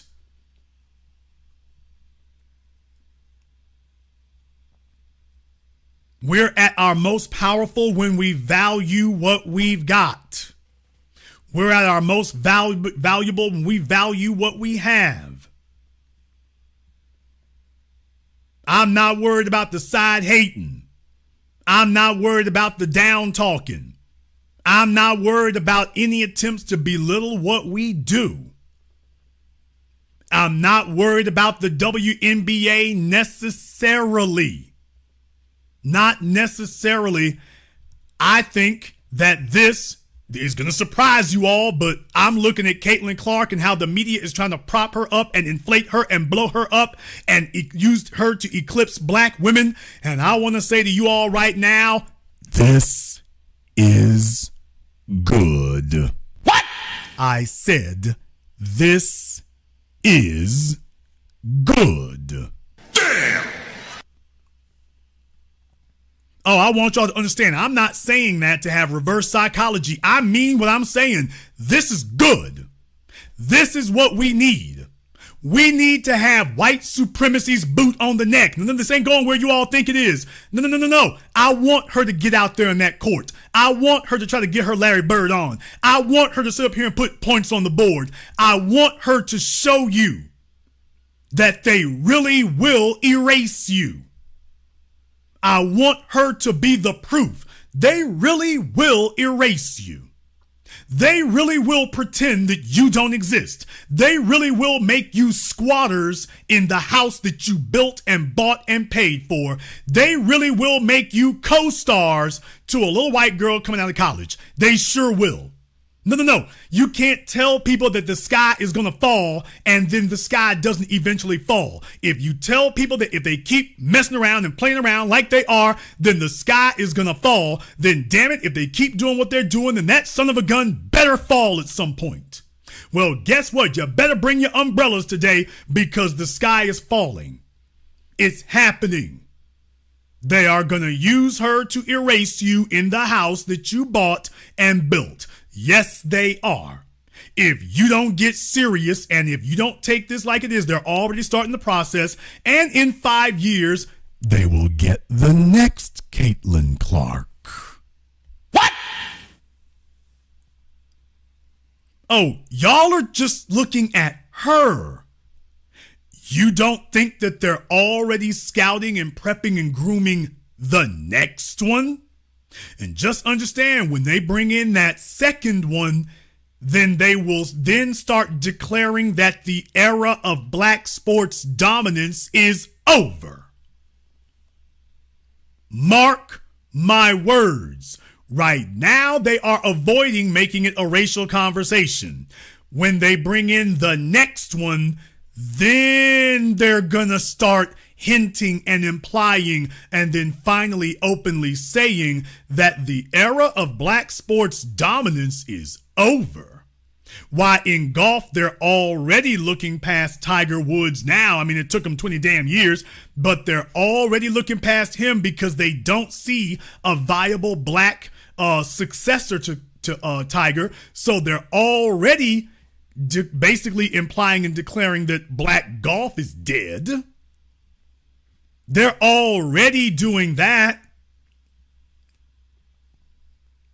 Don't y'all understand? So I'm telling you that this is good. Jason, why do you say this is good? Because black people don't take threats seriously unless the boot is on our necks. Too many black folk are waiting to sit up here and declare victory so they can go back to the juke joint and start getting turned up. No, we can't have that. We got to stay war ready. We got to stay on the grind 24/7. We cannot let go. The enemy and the Huns have to stay at the gates. The barbarians have to stay at the gates. If they don't, the second they back away, black folk gonna start trying to go back to bull jiving. No, we're gonna have to have them here. Yes, Caitlyn Clark, understand, she's not a wake-up call. Caitlyn Clark is a new day. Understand something. That's why that article I just showed you, let me put it back on the screen. They're not playing around. They're saying, oh, she's just the beginning. Now, what they're telling you is the beginning of women's sports. We've already had the WNBA in women's sports. What the hell are you talking about?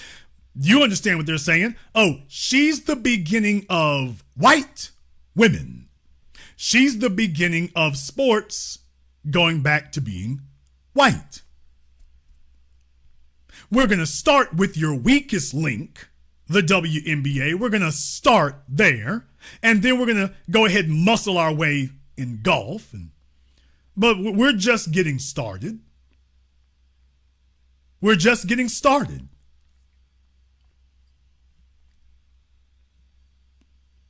I'm letting you know that this is how serious it is. This is how serious it is. And when they get done, they will tell you that when they talk about the WNBA, they will only talk about one person. They've already shown you in college sports, it don't matter who wins the championship. Damn! Remember? You all have already confirmed that. Oh, by the way, it won't matter if the Indiana Fever never wins a championship. They're going to still focus on Caitlyn Clark. Even if her team is a perpetual loser, even if her team doesn't ever win a championship, they're not going to give her the LeBron treatment. They're going to still focus on her and say, well, even if her team is a loser, she's a winner. So it doesn't matter how her team does. Isn't that what they just did in college for her? The fact that her team didn't get a championship, did they use that as their rationale to say, she's not really that great? Nope. They said, oh, well, the team's a loser, but she's a winner. She's a winner. So I'm telling you, they've already demonstrated what the playbook will be. They've already shown you it doesn't matter what the team does. If the white girl is doing good enough for us to make up some kind of lie to maybe say she's doing good, okay, we'll just focus on her. And by the way, in the NFL, it doesn't matter if your team is a championship team or not. Well, they'll make the white person the highest paid player no matter what team they're on. No matter what team they're on. Okay, you can be the highest paid player. Your team don't win nothing, but you can be the highest paid player. No problem. No problem. And what I'm saying is that this is good because, yes, now everything that we warned you would happen, now you've actually got a viable, credible threat. She's actually here now. And you've noticed that all of your outlets, all your news outlets, they're rallying. They're even saying that you should not harm a hair on her lily white head. Did y'all notice that? I mean, they haven't given a damn. You haven't heard anybody talk about fouls or anything else in the WNBA before this season. The little white girl has shown up, and now all of a sudden, why you should not harm a hair on her head, why you are treating her too roughly here, she is our great beautiful damsel. She's being given the white lily flower treatment. Did you notice that? Not only are they saying that, oh, she should be the best player, but also, and you should not, why you should not even touch a hair upon her head. She should not be forced to even have one droplet of sweat upon her brow on account of you. That's literally what they're saying now. So let me get this straight. The biggest criticism of basketball, and particularly the WNBA of the last decade, has been it's been too soft and too neutered, and it's like watching fifth graders. That we had better basketball back in the 90s and 80s when they were allowed to be more physical and it wasn't pee-wee ball. Now this girl shows up and all of a sudden the media in one unified voice is saying, by the way, pee-wee ball forever. Did you get that?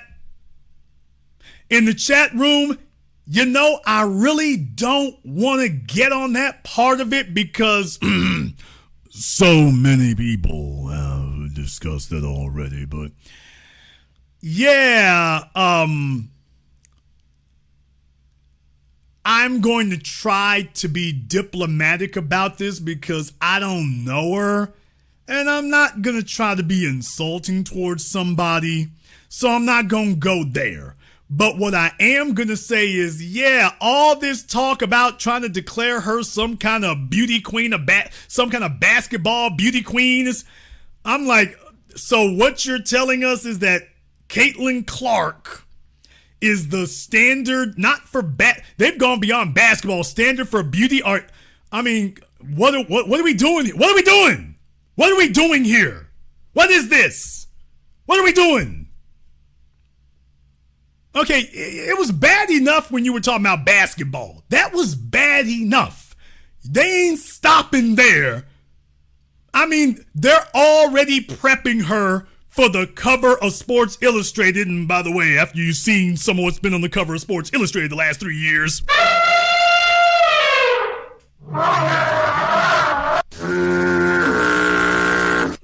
When you take into account what's been on the cover of Sports Illustrated for the last 5 or 6 years, it's kind of like, well, any change at this point right now would probably be a step in the right direction, to be totally honest with you here. But yeah, I mean, they're already prepping her for her Sports Illustrated swimsuit edition cover. So much for objectifying women. So much for the male gaze. So much for that. But these white supremacists and suspected white supremacists spun a dime, didn't they? They done took this little girl right here and they said, breast be damned. No, why? There's no reason that she can't be on. There's no reason that she's the most beautiful. Here she comes. North America. I mean, this where we at. We're not on our way. This is where we are. Now, I'm not going to speak on whether or not she qualifies. Beauty is in the eye of the beholder, even if that nigga needs some bifocals. But what I am going to say is, by the way, aren't we being a little premature? So let me get this straight. In just 90 days, she has become the greatest basketball player ever and a contender for Miss America, all in the same damn 90 days?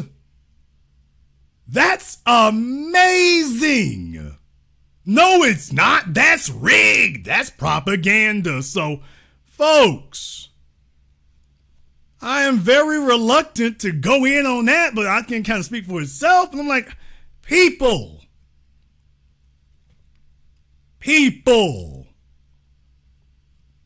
this is where we at. This is where we are. And yes, that does matter. No, I'm serious. Y'all, it does matter. It does. Folks, okay, I got to give you the 720 degrees of analysis you receive absolutely nowhere else. Brother Neely Fuller told you all about the areas of human activity. Remember?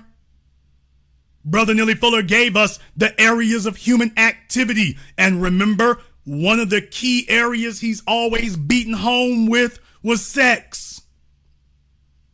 When it comes to human activity. So what you're going to do is take a league full of nothing but black females, even if their sexuality is their sexuality, and they're going to tell you that this white woman is the most feminine thing that she is the epitome of femininity. You thought it was bad when you had the biracials. You thought it was bad then. What are you gonna do when they have a magazine cover and they have her sitting on a throne and they have a bunch of these black chicks sitting at her feet like her handmaidens, and they tell you that Caitlyn Clark is the fairest of them all? What are you gonna do then when that happens, because they're now clearly prepping it?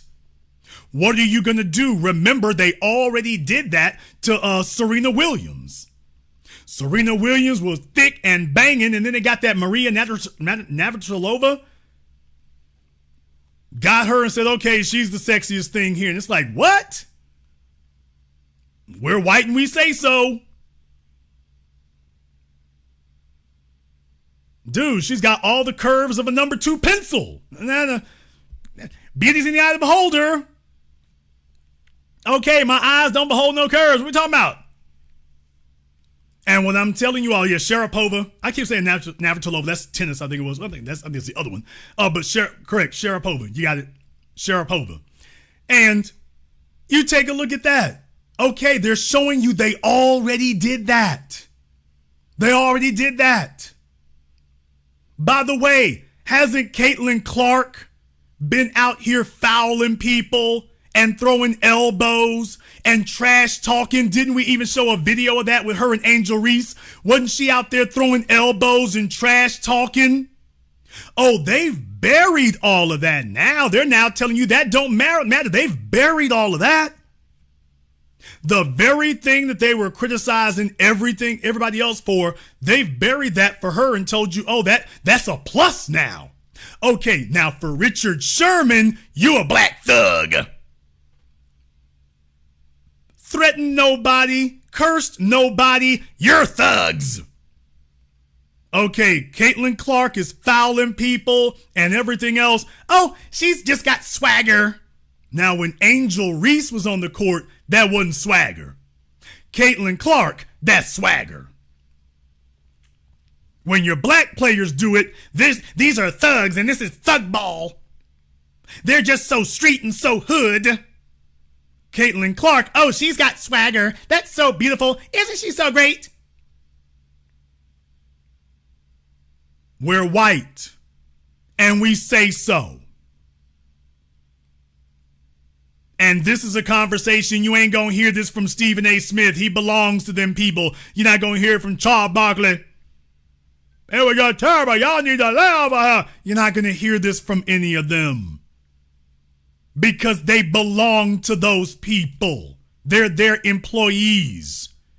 This conversation won't take place among them. It's only going to take place here at the grassroots. It's only going to take place among us. It's only going to take place in a media that we own and control. It's only going to happen here. And don't deceive yourself. Don't deceive yourself.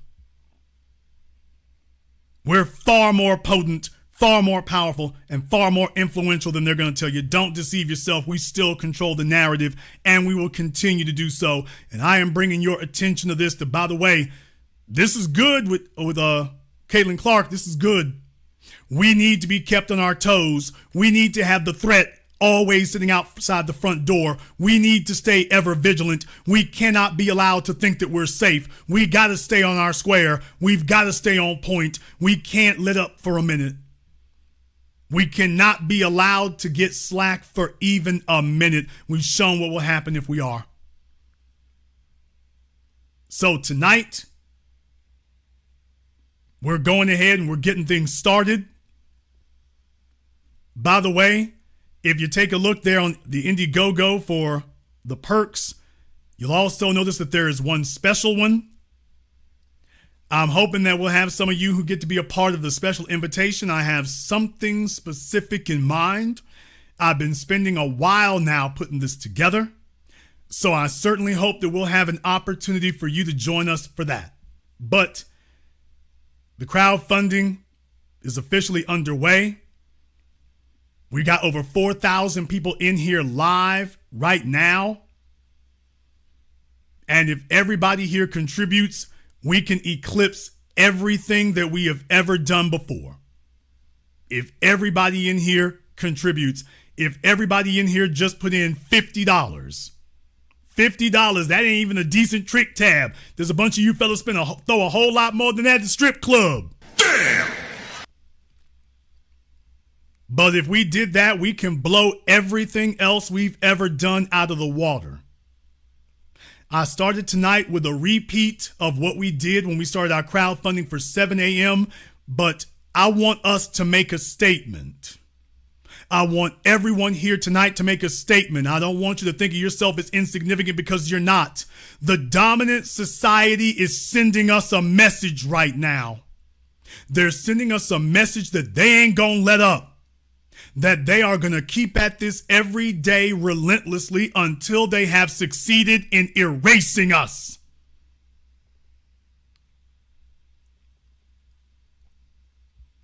They're not going to let up. They're going to keep this up for good. They are not after these folk today. They're after your children and grandchildren.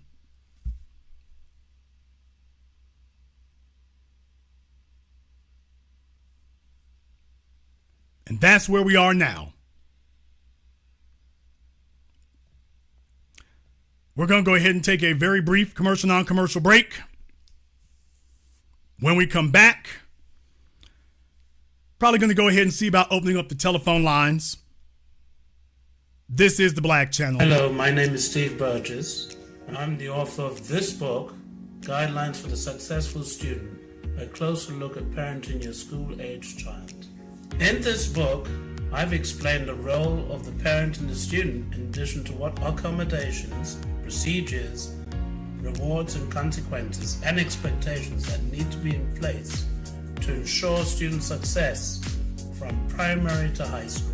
This book is available on Amazon.com. For more information, please visit my link tree at Easy One-on-One and to access my latest podcast, A Teaching Moment with Mr. B. Thank you all for listening. A white supremacist assassin seeks revenge. Corrupt FBI agents with evil intentions. Dangerous black collaborators dedicated to treason. Occam Jeffers must defeat them all and somehow survive. One misstep and he's a dead man. Join Occam Jeffers as he looks the devil in his blue eyes and tells him, "Black first." A sequel to the underground hit War of the Heart, Spirit of 1811 Publishing presents God Love Us, on sale at Amazon. Pre-order and save today. Visit spiritofo1811publishing.com and show your love.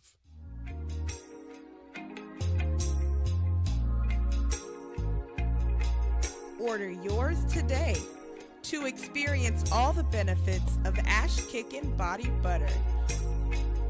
With skin so smooth and soft, you'll thank us for it. Shop Ash Kickin' online. That's ASHKICKIN.com.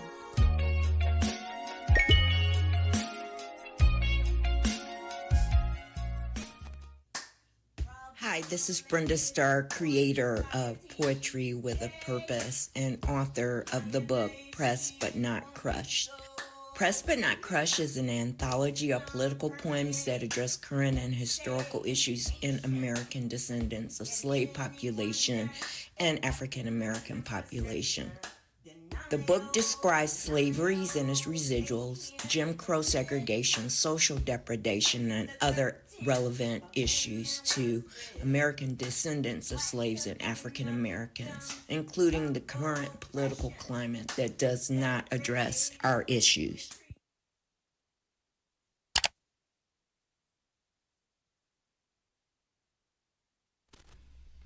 This is the Black Channel. I am your host, your brother, your humble servant, the Black Authority. Very glad to be with you all here this evening. I'd like to take a few moments here to address something. Let me go ahead and do that, and then I'm going to open up the telephone lines here. I want y'all to understand something here, that as Black folk, I've always had a saying that lip service is not service. Lip service is not service. Folks are sitting out here and whatnot, and like I say, there's a reason why killing off people sometimes becomes so simple, because they don't have a voice. They're sitting back and saying, well, somebody else will be the voice, and somebody else will do the talk, and somebody else will stick up for me, and then something happens, and then there we go. That's what tends to happen. I want to remind you of something here. This is what happens in the dominant society. In the dominant society, when folks are hit with a setback, when folks are hit with a problem, when you think you're going to get them, they don't back down. They double down and triple down. I want to put that in this context right here. When they suffer a setback, folks don't back down, and they don't back down from nothing. They go in even harder. And it doesn't require a bunch of fanfare. It doesn't require a bunch of rabble rousing. When you try to hand them an L, they start passing the hat triple time. It ain't just Trump. This is the dominant society. Hell, I say the dominant society, but we can keep going beyond that. Jewish society, yes, I said it. Asian society, Arab society. When they get hit with a setback, they don't sit up here and they don't sit up here and grumble or nothing.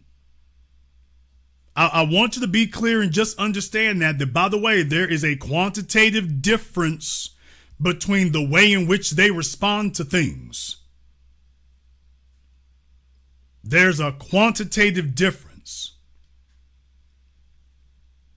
Somebody in the chat room here was talking about some of the setbacks that we've had here and whatnot, and they sent your emails back. Let me tell you something right now. That's something that doesn't even get mentioned among these other folk. I'm just taking a moment here to remind you, there's a difference in vision and thought. There's a difference in focus. They don't waste a moment.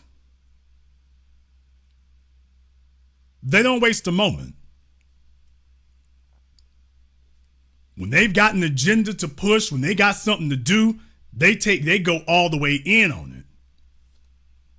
I want folks to just be reminded of that.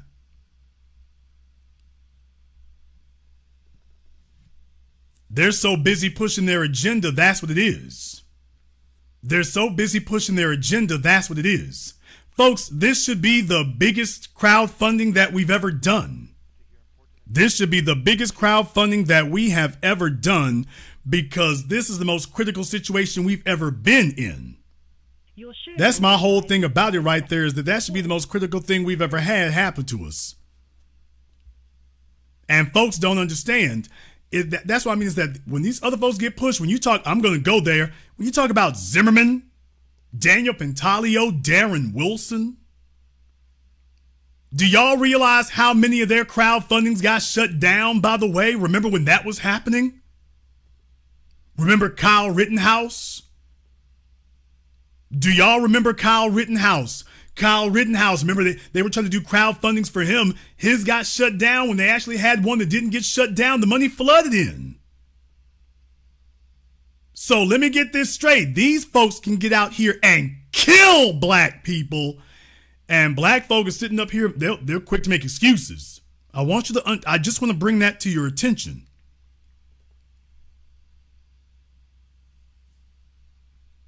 They can get out here trying to kill people. And you can go from site to site and do this or that and whatever to try to stop their crowdfundings and whatnot. They don't sit up here about, oh, they sent my crowdfunding money back. These folks don't say a word about that. They just keep going at it until it gets through.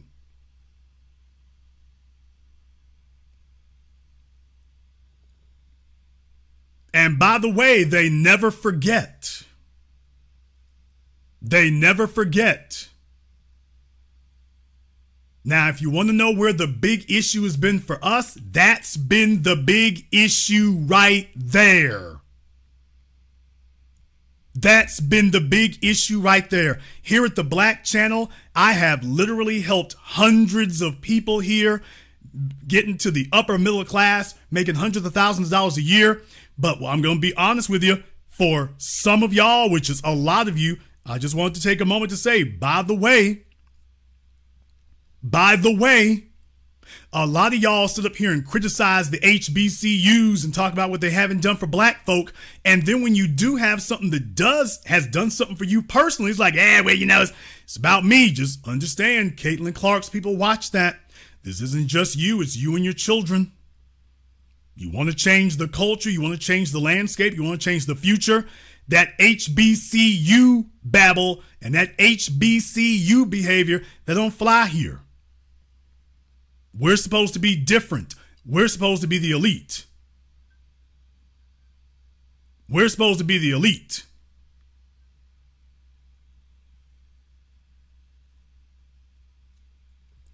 That's who we're supposed to be.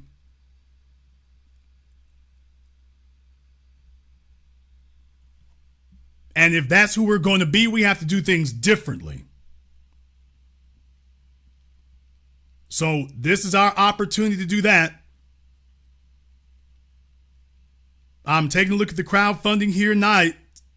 I'm saying it's a good start on that. But by the way, folks, we should blow everything else we've ever done out of the water. We should blow everything else that we've ever done out of the water. That's what we're supposed to be here for now, because we get to election time, we get later in the year, and then folks want to talk about, oh, they're not listening to us, and oh, they don't see us, and all right. These other folks believe in funding what they believe in. They believe in funding what's in their interests. And as soon as we stop making excuses for it, that's when things change. There's a reason you had presidential candidates talking about reparations and cut the check. Yeah, because that's what we focused on there.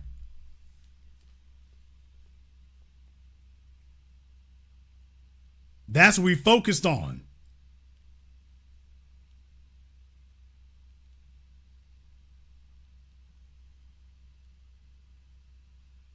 The HBCU people, the reason why they've been impotent here is because they sit up here and look out for themselves. A lot of you, we talked about that last night. Your parents sat up here and told you, well, I got mine, you get yours and all that. Every man for himself.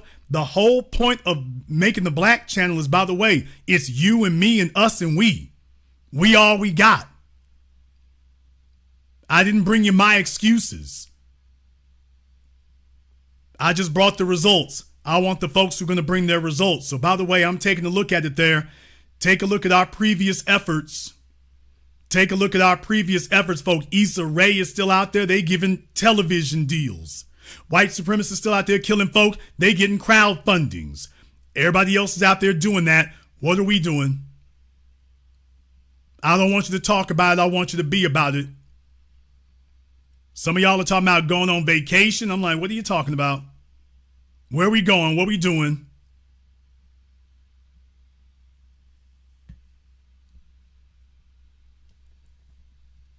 I'm going to get back into that here in just a moment.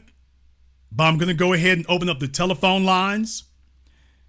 The number is 646-787-1933. That's 646-787-1933. Your personal access code to the blackest radio program in existence, the only one of its kind on planet Earth today. As always, you are welcome to join us. Also, you know what? I'm going to do something a little bit different here tonight. I'm going to also go ahead and open up the Zoom. I'm going to go ahead and open up Zoom tonight here as well. So you'll have an opportunity to go ahead and call in on Zoom if you want to there. That's open to you here. Please remember, the only thing that we ask is that if you do get on Zoom, please make sure you have your camera and your microphone on. I do give priority to Zoom. I do give priority to it, but make sure you have your camera and your microphone turned on for us here.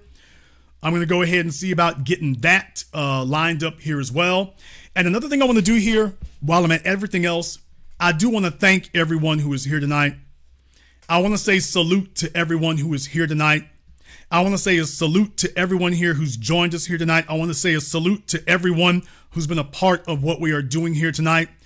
It's never been lost on me that you have things of your own that you're doing. It's never been lost on me that you have things of your own that you're focusing on. It's never been lost on me that you could be out there with everybody else being a clown. You could be out there with everybody else sitting up here going backwards. I understand you could do that. And I've never lost sight of that. The reason why I've always shown up every weekend, every holiday, is to show you, hey, I'm not asking anything that I'm not giving. When Breonna Taylor got murdered, Jason Black didn't hold a crowdfunding. I went into my bank account and I slugged it out with Lamar billboards, the same people who were putting up billboards after the murder of Trayvon Martin, after the murder of Mike Brown, after the murder of Eric Garner. Lamar billboards sat up here and put up billboards talking about back the badge and Blue Lives Matter. And Jason Black did something that nobody thought was possible. I went and I slugged out with them and I fought with them and I put up a public relations campaign. Next thing you know, governors are leaving office, mayors are leaving office, police are getting indicted. I spent my own money in Dallas, Texas. That wasn't money that was given to me by somebody else. That was out of my bank account. When Botham Jean got murdered in Dallas, Texas, Jason Black went and spent his own money. No crowdfunding, no nothing.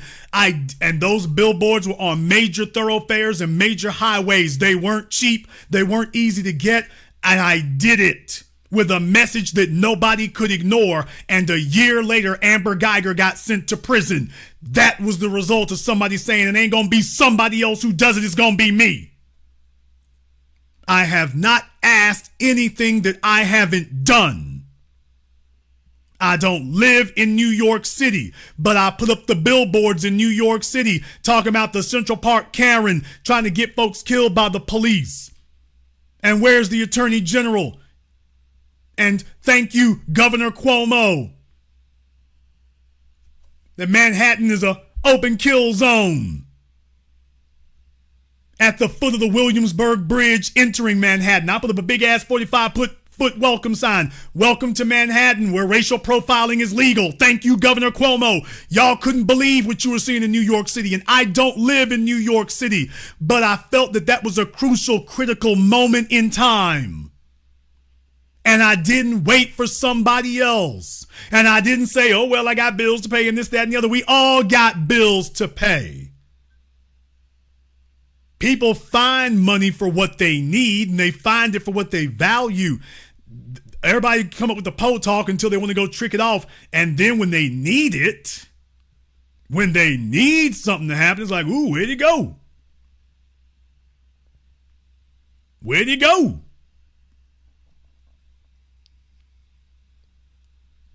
So I want to make it clear here. I've led from the front. I've led from the front. I put it out on Front Street in cities I don't live in. I didn't do crowdfundings to put those messages out there.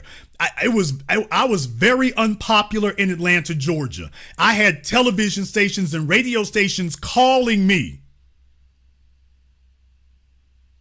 By the way, I thank everybody who's contributed to the super chat, though I would appreciate it if you haven't contributed on the crowdfunding. I'd appreciate it if you did it over there, because Google keeps a third of what you send over the super chat.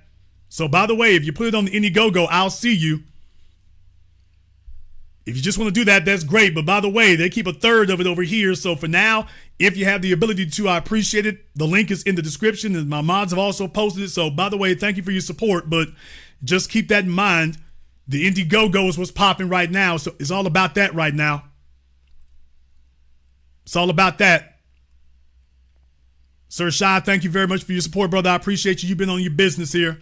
But folks, by the way, I want you to understand, I had television stations and radio stations sitting up here calling me in Atlanta talking about what's the deal with that billboard. What's the deal with that billboard on 85? What's the deal with that billboard coming out the airport? Don't you understand we need to be supporting Keisha Bottom B right now? What's the deal with that billboard, man? What you trying to do?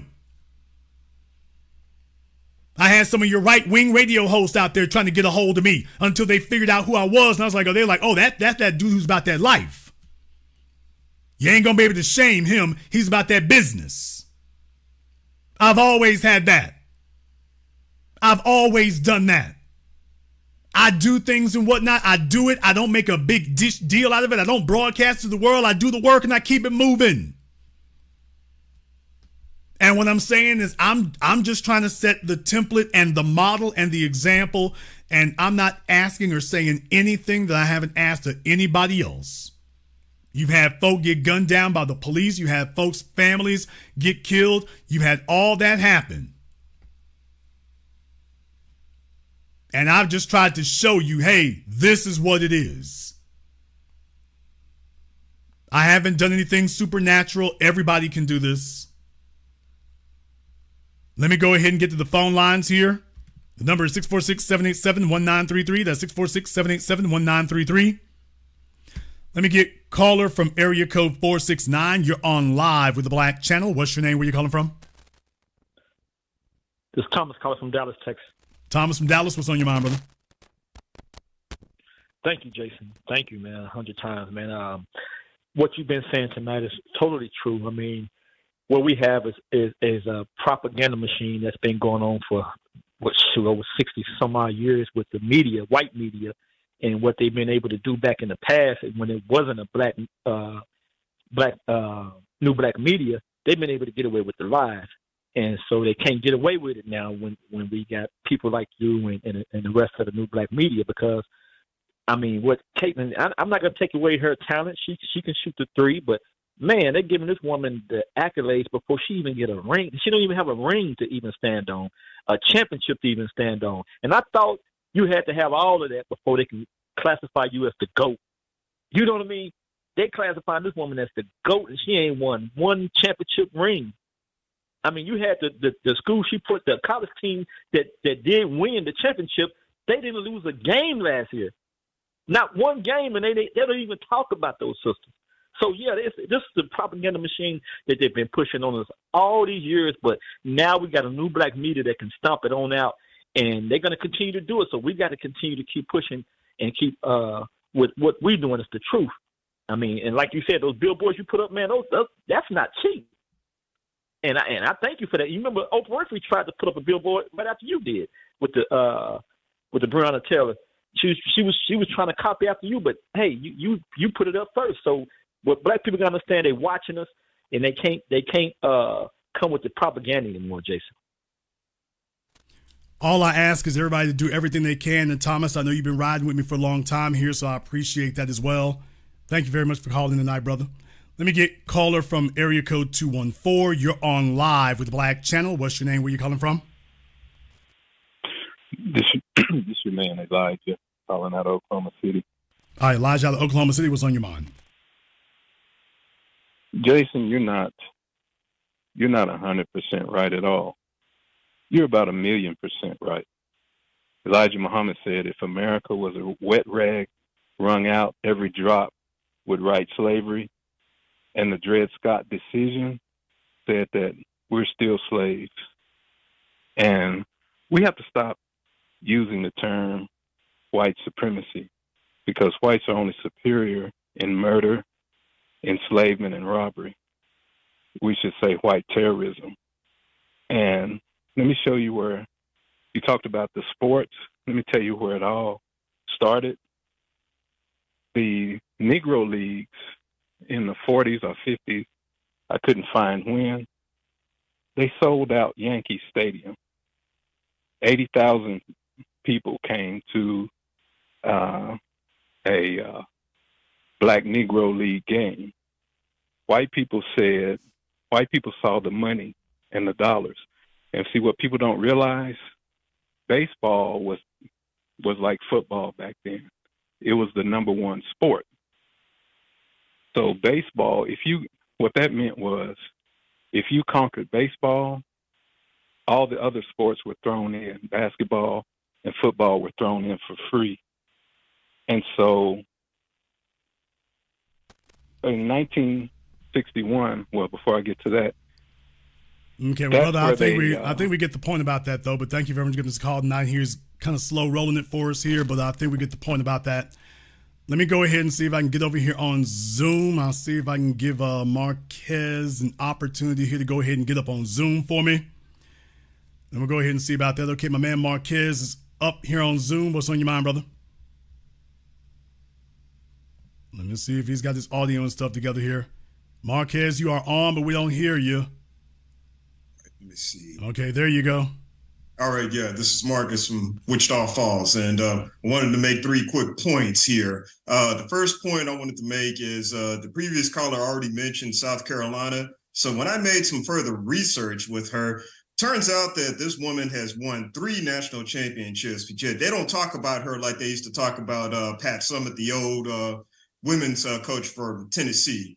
And to add to that, I've also noticed that when it's these predominantly quote unquote white programs, they infantilize those programs. But yeah, when it comes to like the programs that are predominantly black, they toss them to the side. So it's as if we have to do twice as much work and we get half of the credit. So that was my first point. Okay, now who exactly are you talking about?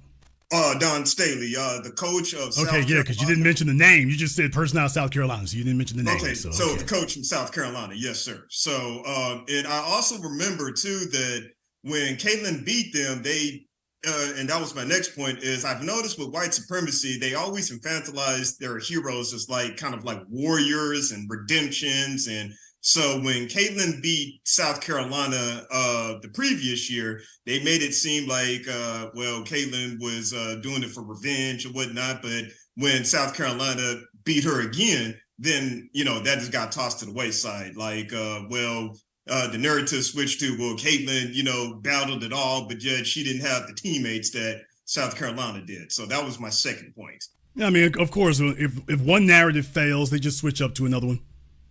They take both sides of an argument, and if one narrative fails, okay, we got a backup narrative. What they just told you yesterday was the most important thing. Now it gets forgotten. We're on to something else here. I thought you said that's the most important thing. Yeah, we forgot about that. Well, how do you forget the most important thing that quick? Because it no longer serves us. Yes, sir. And my last quick point that I wanted to mention is I've noticed that when they elevate these players, like, for example, Tom Brady, one of the things that I've kind of noticed is that when Tom Brady is going against a black quarterback, he never seems to lose against a black quarterback, but whenever he loses the Super Bowl, he always seems to lose to a, you know, I'm just going to be blunt, a dopey white quarterback, somebody who they don't see as, you know, they almost see it as kind of a fluke, but they make sure that when Tom Brady is going against like a Patrick Mahomes, for example, they're now trying to say that he's, you know, getting up there, but they always make it, you know, they always put that little outlier like, well, Tom Brady beat them. So my point is that I've always noticed that in white supremacy, they'll switch the narrative to where if they win, then they're the greatest of all time. But if they lose, it's because, well, they're having to do it by themselves. And, you know, it takes a team to do whatever. And I said something in the chat to where when you excel in something, then you're often targeted. And I said, when you look at Michael Vick, he revolutionized how we play quarterback, because you're old enough to remember that there was a time where black players were not even allowed to play quarterback in the league. Like, they had to convert to wide receivers because they were told that they were too, quote unquote, not smart enough to be able to play the position. Yeah, when the thing's not going to their advantage, they always got a reason to elevate them, and they're sitting in the wings waiting to do it. Every time we turn around, no matter what the sport is, they're going to try to do something. They can't beat you with the numbers, so they're not going to have more of them there. So the one or two get in, they're going to amplify them. And what they're doing is they give them value that goes outside of their sport. They've given that to Travis Kelce. Oh, take a look at him and Taylor Swift. So they try to give him value outside of football. Tom Brady, oh, he looks like a model. Value outside of football. Tim Tebow, a value outside of football. Michael Irvin is waiting for value outside of football still. He can't get it yet. Oh, and remember how they tried to say that Travis Kelce invented the fade? Now, let's keep, I know I have dreads, but we've been rocking fade since the 70s and 80s, but yet when this guy, when Travis Kelce rocks a fade, now all of a sudden it's a new thing. And then when Tim Tebow, I know you remember where they said that, well, he was like the first running quarterback. And it's like, well, think about all these, I'm showing my age here, but you remember running Randall Cunningham. Like that dude could run, but yet they don't talk about him the way that they talk about these white athletes. So to kind of get to stay in topic with this broadcast, I just find it, fascinating and also, insidious that what white supremacy would do, like you say, is that they will downplay our accomplishments, and ironically, they will, put the same things that they downplay us for, to their white contemporaries. Yeah, I mean, when you do it, you just run a Negro. Whatever you do, that's just, that's just, maybe you get a stat, maybe you don't. You just run a Negro. When they do it, this is special. This is did you see that? This is a special moment right here. So what they're showing you is they're always waiting in the wings to eclipse you. And if they get an opportunity to do it, that's exactly what they're going to do. And I'm just telling everybody right now, they're going for it yet again. Thank you very much for giving us a call tonight. We appreciate that. Let me get back over here to the telephone lines. Let me get caller from area code 202. You're on live with the Black Channel. What's your name? Where you calling from? Hello, Brother Jason. This is Dennis from D.C. Okay, Dennis from D.C. What's on your mind? Hey, thank you so much, Brother Jason.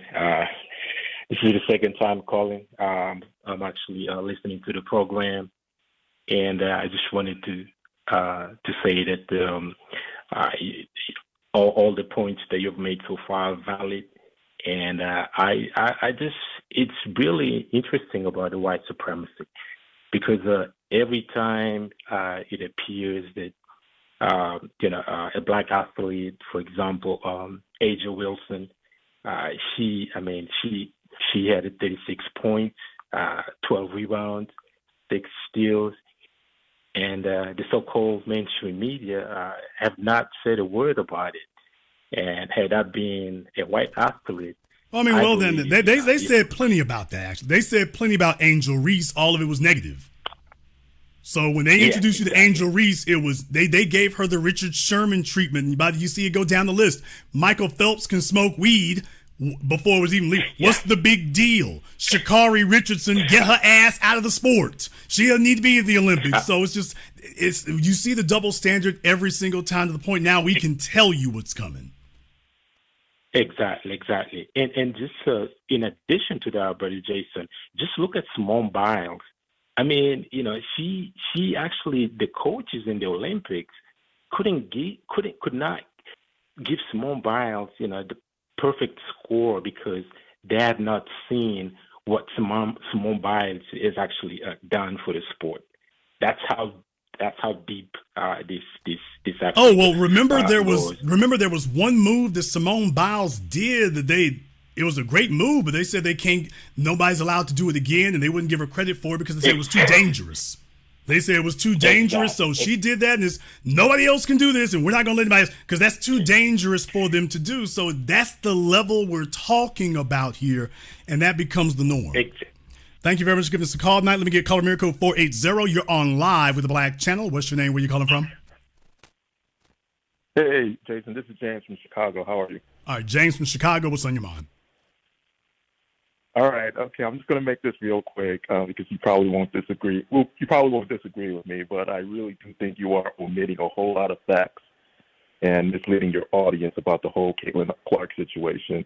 But the first thing that you need to know is that.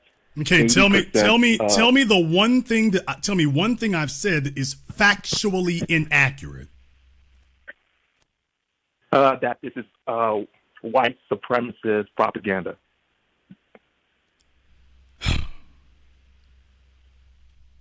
The issue with the North Side Tether is every time. Sir, have you contributed to the crowdfunding? What you said? Have you contributed to the crowdfunding? I will contribute. No, not no will here. You need to get a producer credit on the crowdfunding because you take up a lot of damn real estate on my phone. And if I have to do that, you're going to have to start contributing so you can pay your way since you're doing so well in life and we need to learn. And by the way, after that, we can help with the STD rate in Nigeria because those Nigerian females got it going on. But before we get to that though, you need to put some money on the books so that because you take up a lot of real estate. So before you take up any more, you're going to have to earn the right to sit on this phone as much as you do. You're going to have to earn that. I just asked you for something that's factually inaccurate, which means numerically inaccurate, and you don't have anything. So if you're going to waste our time, you're going to have to pay for the privilege. I'm not wasting my time. So here's what you're going to have to do. You want to hear my perspective? After you've gotten your producer credit on the film, send me an email. Then we'll see about having you call in, okay? All right, get off the phone. He's back to tell us ain't no white supremacy. It's okay. He's gonna have to earn the right to sit on the phone here to talk silly. He can't do it for free anymore. I know they used to getting handouts. No more freebies. You're gonna have to earn this. You're gonna have to earn this. By the way, I'm checking here on the crowdfunding, folks. Remember, we've done numbers here before. I want us to outdo anything we've done in the future. We've outdone our goals for 7 a.m. already. I want to thank all of you for that there. We've outdone that, but people, we got a long way to go. I want us to make a historic effort right here, right now. We got a long way to go. You've got everything else going on right now, and I want us to make a statement. So tonight is just the beginning. We got a long journey ahead of us, but I intend to be marching there with you every step of the way. Let me get caller from area code 872. You're on live with the Black Channel. What's your name? Where you calling from? Hey, Jason. Hey, this Chris from Simone Biles, Angel Reed's new hometown city, Chicago. All right, what's on your mind, brother? Man.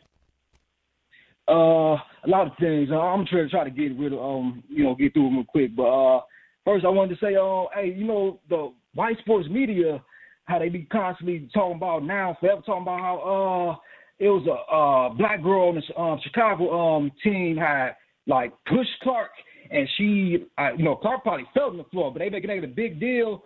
But what they ain't making the big deal is how Angel Reese, man, got choked in the mid-air and slammed on the ground. That could have been like a career-ending injury, and it was done by like an MVP candidate player who did that to Angel Reese. So it's crazy how they ain't making that a big deal. Yeah. Also, what else? They're showing you what their priorities are right there. So you're hearing the media talk in a way that you never heard before. This is all alien and foreign. Look, if this was the way they talked about everybody, we would be sitting here bored. I'm saying this because article after article, please tell me, name for me the last WNBA player who debuted a new hairstyle and it was headline art and headline news. Show me the last WNBA player who sold their college jersey and it was headline news. Tell me the last WNBA player who got a Nike deal and it was headline news. Tell me the last WNBA player that the Los Angeles Times was saying we must protect them or suffer the consequences, and it was headline news. If y'all can show me that, then let me go ahead and stop the program and stop sitting up here making a fool of myself. Thank you very much for giving us a call tonight. Let me get caller from area code 317. You're on live with the Black Channel. What's your name? Where you calling from? Yeah, this is Chris out of Indianapolis, Indiana. All right, Chris out of Indianapolis. What's on your mind? Yeah, I'm so glad you covered this topic, man. I've been harping on this for a while, but like they had an article. I can't remember which publication it was, but it's an article like talking about how she's the first athlete since Michael Jordan to get a Wilson contract. I'm like, what has she done to deserve a Wilson contract? You know what I'm saying? At least Angel Reese and Michael Jordan, they both won a championship in college. She's done nothing. I mean, she's got the most turnovers, you know what I'm saying, on the Indiana Fever. She got like 10 turnovers in the game. You know what I mean? Like, what has she done? What is she great at? Like, she's white. Like everybody and people. She's exactly, white. Exactly. And I'm just like, okay, people are saying, oh, she's the most prolific scorer. What does it matter how many points you score if you're losing games? Their record's like 3-10 right now, like 3-9 right now. Last time I checked, might be 3-10 now. So I'm like, can you imagine Kobe Bryant being in a press conference after a game? Oh, I dropped 60 points. Okay, but you lost. Hey, but I got 60 points. Who cares? Or Nick Saban. Or Nick Saban. I'm saying that imagine any of the players on Nick Saban. You know what? Let's go to college. Let's compare apples to apples. Deion Sanders. The second that Deion Sanders lost a game, they were declaring his college coaching career over, remember? Colorado State, soon as they lost a game, his college coaching career is over. All for this girl right here, it doesn't matter whether the team wins or loses, her presence there. What I'm saying is, wow, you didn't give Deion or Shador. Y'all didn't give them any of this. Amazing. Nothing. Amazing. Yeah, that's crazy. And they putting her, like, I work at the city bus station, you know what I mean? I'm a mechanic and shit, and they got these articulated buses, you know, these 60-footers, you know what I mean? They done plastered her on the side of the bus and everything. I'm like, what is she good at? Turning over the ball? Is she good at losing? What is she good at? Is she good at crying all the time? Her dad is on the sidelines talking about stop crying all the damn time. What are we celebrating here? Like, now you're saying that she's crying all the time? Well, I mean, her dad be on the sideline because they've been checking her on the court and everything, and Well, here's my thing. If the black females were out there crying, what would they say? Exactly. If Angel Reese sheds understand, black folk, you got arenas where the white folk are calling black folk nigga. Right. You got them, I'm talking about today, LeBron James, ain't no issue there. You talking about a white girl getting fouled, and every single season in basketball, the white audiences and the white folk in the stands, every single game, every single year, you got them sitting up here calling folks nigga. And you being told, that's just part of the game. But for Caitlyn Clark, the Los Angeles Times is literally sitting up here saying, hands off of Caitlyn here. You need to protect her. Thank you very much for giving us a call tonight. That's literally it's not just Boston. Well, no, not just Boston. Boston is one of the worst offenders. They are not the only one. I don't want folks to get misled on that. I know that LeBron mentioned Boston, but what he said was, if you go back and watch the interviews, Boston is one of the worst offenders, but Boston's just the poster child. Boston isn't the only one. Boston is not the only one. New York, Boston is not the only one. That would be a hideous misnomer if we just put it all on Boston and give all the rest of those teams a pass. All the rest of those audiences a pass. That would be a hideous mistake on our part to do that. These brothers get called nigga everywhere they go. So we would be hideously mistaken if we give everybody else a pass and just put it all on Boston. Call of Miracle 916. You're on live with the Black Channel. What's your name? Where you calling from? Hey, what's going on, Jason? This is CJ out of Sacramento. All right, CJ out of Sacramento. What's on your mind? So, first of all, I'll be B1, first of all, and I would be remiss if I didn't give you a special shout out. You took me from being a down and out dude to being able to become an electrical engineer. You know, I had to move back home after some hardships, and got that EE degree, started working in my field, and put me in position to come back and be of assistance to my mother when she got sick later in life. So I really want to thank you for that, first of all. Now,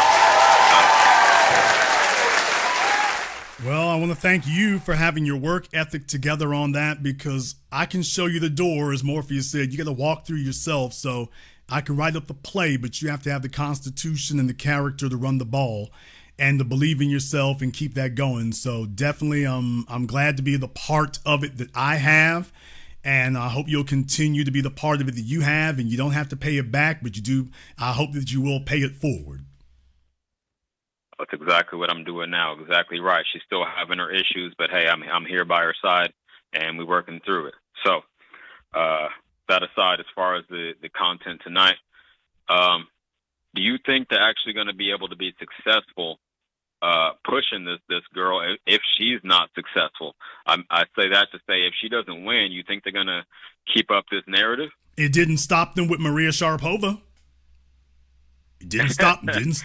When has it stopped them in the modern era here? When has that stopped them? If they get their eyes on somebody, the real thing is whether or not she's a complete embarrassment. They will keep backing you as a white person if you're number 3 or number 4. So if you're in the top 10, they will treat you as if you're number 1.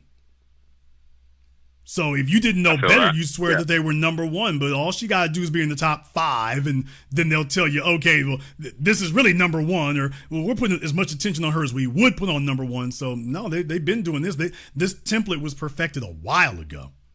Facts don't matter. We're white and we say so. Remember, exactly right. Serena Williams was the greatest female tennis player that we've ever seen. She's getting an endorsement for the Cooper Mini, and Maria Sharapova's got one with Porsche. Oh, wow. I didn't know that. I covered that years ago. I covered that here on the Black Channel. I covered that years ago. You can Google it for yourself. Maria Sharapova got a endorsement deal with Porsche, and Serena Williams gets one with the Mini Cooper. Wow. Amazing. So, yeah, they'll push that agenda till they can't anymore. Exactly right.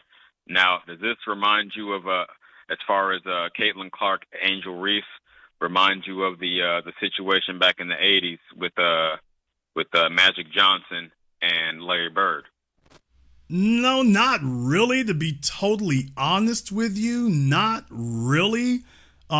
Because Larry Bird, in that context, he needed somebody to play off of in that regard. I can understand some of the parallels, in my opinion, although I'm not really a big sports person like that. I don't think that they're trying to do, in the case of Larry Bird, because I was a kid and I used to watch NBA back then, it was Larry Bird versus one other person. So it'd either be Magic, and then later it became Jordan. But in the case of Caitlyn Clark, that's not what I see them doing. I don't see this as Caitlyn Clark versus Angel Reese. Not anymore. This is Caitlyn Clark versus the WNBA. Take a look at every article that you're reading. They're trying to make her some damn reverse Rosa Parks. They're talking about her versus the WNBA. Let me go ahead and throw this back on your screen. This is from the LA Times. In the LA Times, they're sitting up here talking about Caitlyn Clark, and then everybody keeps talking about her against the WNBA, not against another player, not against another team. They're talking about Caitlyn Clark versus the league. Now that's new. Yeah. They didn't discuss Larry Bird. Remember, because Larry Bird was when black men were coming into basketball, so our numbers were increasing coming in at that time. Caitlyn Clark would actually be the reverse of that, so this would be a white person as a minority coming into the league to maybe if you're going to have more white people. So that's why I don't see it as that, number one, and number two. But number one is because usually that was one-to-one player. This time they're doing something different. They're just saying that there's Caitlyn Clark, and then there's the rest of the WNBA. That's what they're saying. Amazing. Yeah, I get your perspective. That's good insight. Oh, man, I just, it never ceases to amaze me. They will push our agenda, but we got to push ours equally as hard, man. I want to be concise. I'm going to get out of here. I'll probably tap in again, but hey, thank you again. Well, I'll be looking for you on the crowdfunding, brother. We appreciate that. I'll be there. All right. Thank you very much for giving us a call tonight. Let me get called from area code 267. You're on live with the Black Channel. What's your name? Where you calling from? Hey, Jason. Thanks for picking up on me. This is MB from Philly. All right, MB from Philadelphia. What's on your mind? Yeah. So when you talk about Caitlyn, like, two names come to mind here, and it's the fact that you have, for the first time, I would say, since the NBA, ABA merger, you got like two white guys. One could argue were top 5 players in the NBA, which is Luka and Jokic, and Caitlyn is getting more hype than those two guys, who are at least kind of live up to the hype, namely Luka, who is more comparable because he came into the league being the next great white hope, and at least he kind of lived up to it, going toe-to-toe with like LeBron the first time he played against him. Meanwhile, Caitlyn is from the ball away, almost more turnovers than assists. Like, she's... Yeah, they only talk about the ups, not the downs. They only talk about when she makes it. They never discuss how much she's not. And you're right. We've seen this over and over again. Anybody remember Yao Ming? You know, that was supposed to be the big game changer. So if they couldn't get a white person, they went to Asia. Okay, we getting desperate now. Yao got over here and whatnot, and then you never heard anything again. 1 or 2 seasons, and that's the end of it. Not saying he was a terrible player, but once again, yeah, this was not going to be a game changer or change the face of the league. But they've been searching, and they will not stop searching. And you can't help but notice the radical difference. You can't find a black player that gets that kind of fanfare. And when you say Yao Ming, a name that comes to my mind, a guy who is damn near had the same career as Yao was like a Brad Daugherty. And he was a guy who was damn good back in the late 80s. I need a He who. was basically the greatest. I need a who sound bite for that one. All I got's a what? I don't even know who the hell you talking about. But you said something out there, but I'm like, who is that? I need a who sound bite. Who? Yes. See, Brad Daugherty, he was actually good. He was like probably the best Cleveland Cavalier player to play before LeBron James. He played, like say, he was from 87 through the 90s. He was pretty damn good in his own right. He was like a tier below, like a David Robinson. He was Shaq, the best Cavaliers player to play before LeBron. That's kind of like being the nicest guy in prison, but all right. It doesn't take a lot of work to get that title, but I'll rock with you. Yeah, but he was damn good though. But he was an all-star player a few times. He got the Cavaliers to, good years, although they also got knocked out by Michael Jordan and the Bulls in the playoffs. But he was good, but all-star, but we never talked about him being the best big man in that era. We talk about Shaq, David Robinson, Hakeem and them, or Patrick Ewing. So he was a tier below that, but he was good. But again, he was not a Hall of Famer. And they're already giving her Hall of Fame treatment now. She just barely set foot in the league, and she's already getting Hall of Fame treatment. And what I'm saying is, by the way, did anybody else notice? We haven't seen this happen before.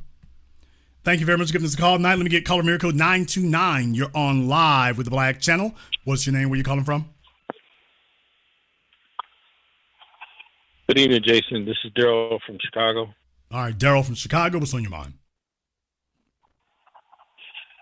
Jason, another excellent broadcast as always. And again, content is off the charts, and you're right about the Caitlyn Clark situation. But I also want to say this to you as well. You helped out my 2 nephews, and both of them are through the IT forum, and one got a job in the electrical field, and the other one got a job in IT, and they're both making 6 figures.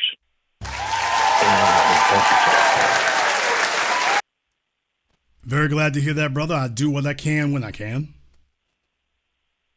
Jason, it's unbelievable. Both of them, when you said what you said to them, it shook them up.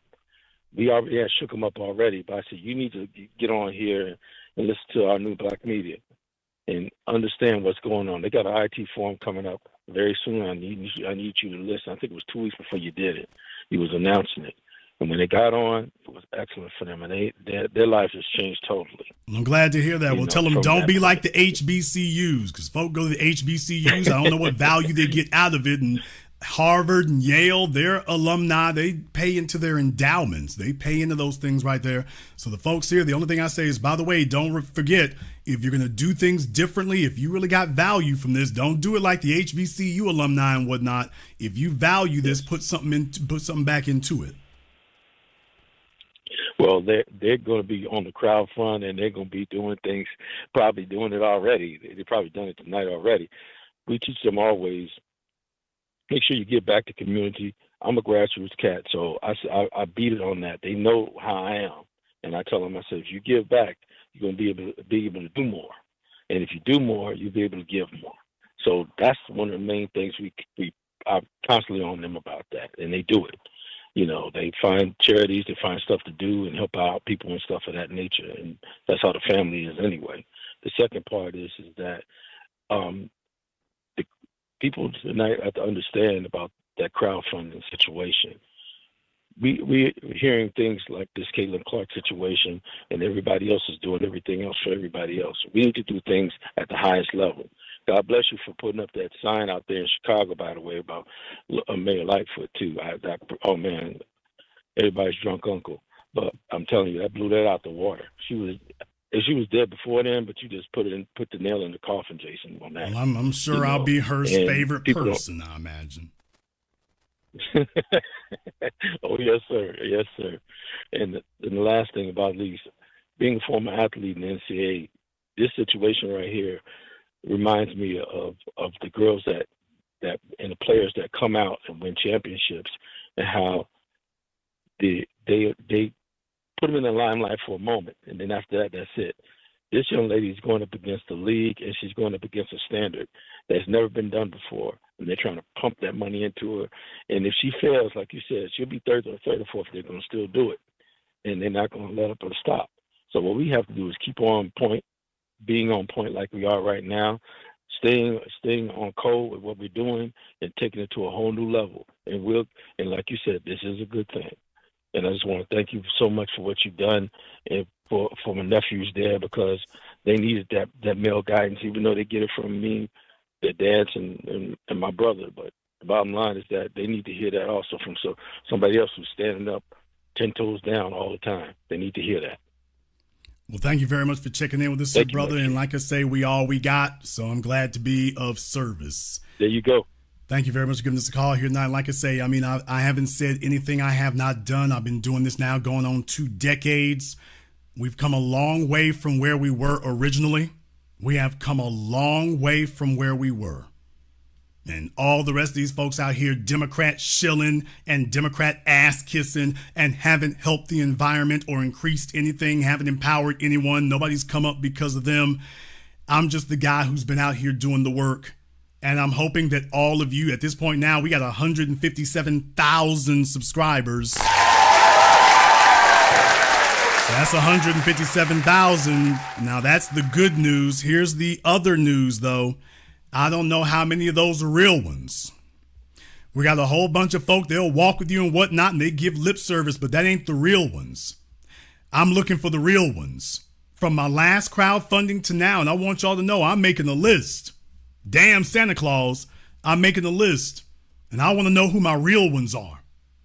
I'm not up for the lip service because I don't give y'all lip service. I give you results. I want to know who the real ones are. We've come a long way. YouTube has tried to suppress us at every turn. They have not given us the Jake Paul, Logan Paul treatment. They've tried every platform, and everywhere we go has tried to suppress us and undermine us and sabotage us everywhere we go. And I want to know who the real ones are, and this is when we're going to find out. This crowdfunding here for this project, and by the way, Caitlyn Clark is probably going to get a few words in this documentary, by the way, but this one here now, this is where we're going to find out who's real and who isn't. Caller from area code 651, you're on live with the Black Channel. What's your name? Where you calling from? Good evening, Jason Black. This is the Bill calling out of Minneapolis, Minnesota. All right, Bill out of Minneapolis. What's on your mind? Yes, sir. I just wanted to personally say, a great broadcast tonight. And, when it comes to the Caitlyn Clark situation, it reminds me so much about, how the NBA basically, laid everything out for Larry Bird back in the 80s. I did remember when I was watching the Bad Boys documentary on ESPN 30 for 30, after the Celtics defeated the Pistons in the Eastern Conference Finals, I remembered when they talked about how Dennis Rodman said that, if Larry Bird was a black athlete, he was just a regular basketball player. And then they related this comment to Isaiah Thomas and basically agreed with him, which started a whole, different type of fire. It reminded me so much about the Ches Kennedy situation, and how she got fouled by Caitlyn Clark. And it kind of reminded me of that because it's like when Caitlyn Clark gets touched up, she gets all the protection in the world. But when, Angel Reese get necktied, she gets no sympathy. And it reminded me so much of that because it goes to show that, the media as itself, when they want to, play the smear campaign on black athletes, they'll do it within a heartbeat. But when it comes to other, white athletes, when they do the exact same thing or even worse, they get no pushback or they just get even better treatment from them. That's how I kind of look at that. I've been spending this entire time here saying this. I want folks to understand this. How you are spoken about. When I made my program, The 5 Steps to Nazi Germany, there was a reason why the critical turn happened for Jewish people when the media began speaking against them. It's one thing when some of your crazy ass neighbors are talking against you, but now it's kicking off to become systemic when the media is speaking against you. And what I'm saying is what they're doing is they're talking these white folk into money. They're talking them into generational wealth. They're talking them into control. And what's happening right now, I'm telling y'all where this is going. Where this is going is they are going to simply ignore you unless you get a female in the WNBA on a regular basis who can slam dunk the ball. What? They are now trying to tell you that Caitlyn Clark is the new standard bearer and that there's the only way you're going to have to pull a Michael Jackson. You're going to have to be so undeniably better, undeniably flashier, undeniably better. You're going to be like Floyd Mayweather. You're just going to do rings around her. You're going to have to do that. That's what they're going to say. That's basically what they're setting up now, is to say, if you can't get out there and slam dunk the ball or do a 360 or basically replicate Jordan, then, okay, we're going to give the league to give all the attention to Caitlyn Clark because, all you did was just make a shot. All you did was make a free throw shot or a three-pointer. That's all you did. So if you can't do that, we're going to give all the attention to her. That's what they're setting up a justification for now. I'll let you have the last word.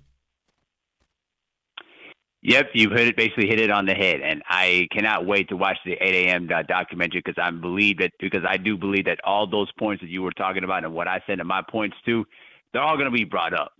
So I can't wait to watch it, man, and it's going to be fantastic. Be one, sir. Thank you very much for giving us a call here tonight, and don't just watch it, be a part of it. The link to the crowdfunding is in the description of the video. Also, my mods have been posting it up here as well, so don't just sit back and watch it. Be a part of it. Let me get caller from area code 323. You're on live with the Black Channel. What's your name? Where you calling from? Hey, good evening, Big Brother Jason. This is Brother Elijah calling out of Brooklyn, New York. All right, Brother Elijah out of Brooklyn. What's on your mind? Brother, I got a pre-question before the actual question I'm asking you. After everything is taken care of, I will be contributing to 8 a.m. Are you going to do a follow-up or, follow-up to Gentrified? Yes. Perfect. Just right. probably not the way that people expect that I will.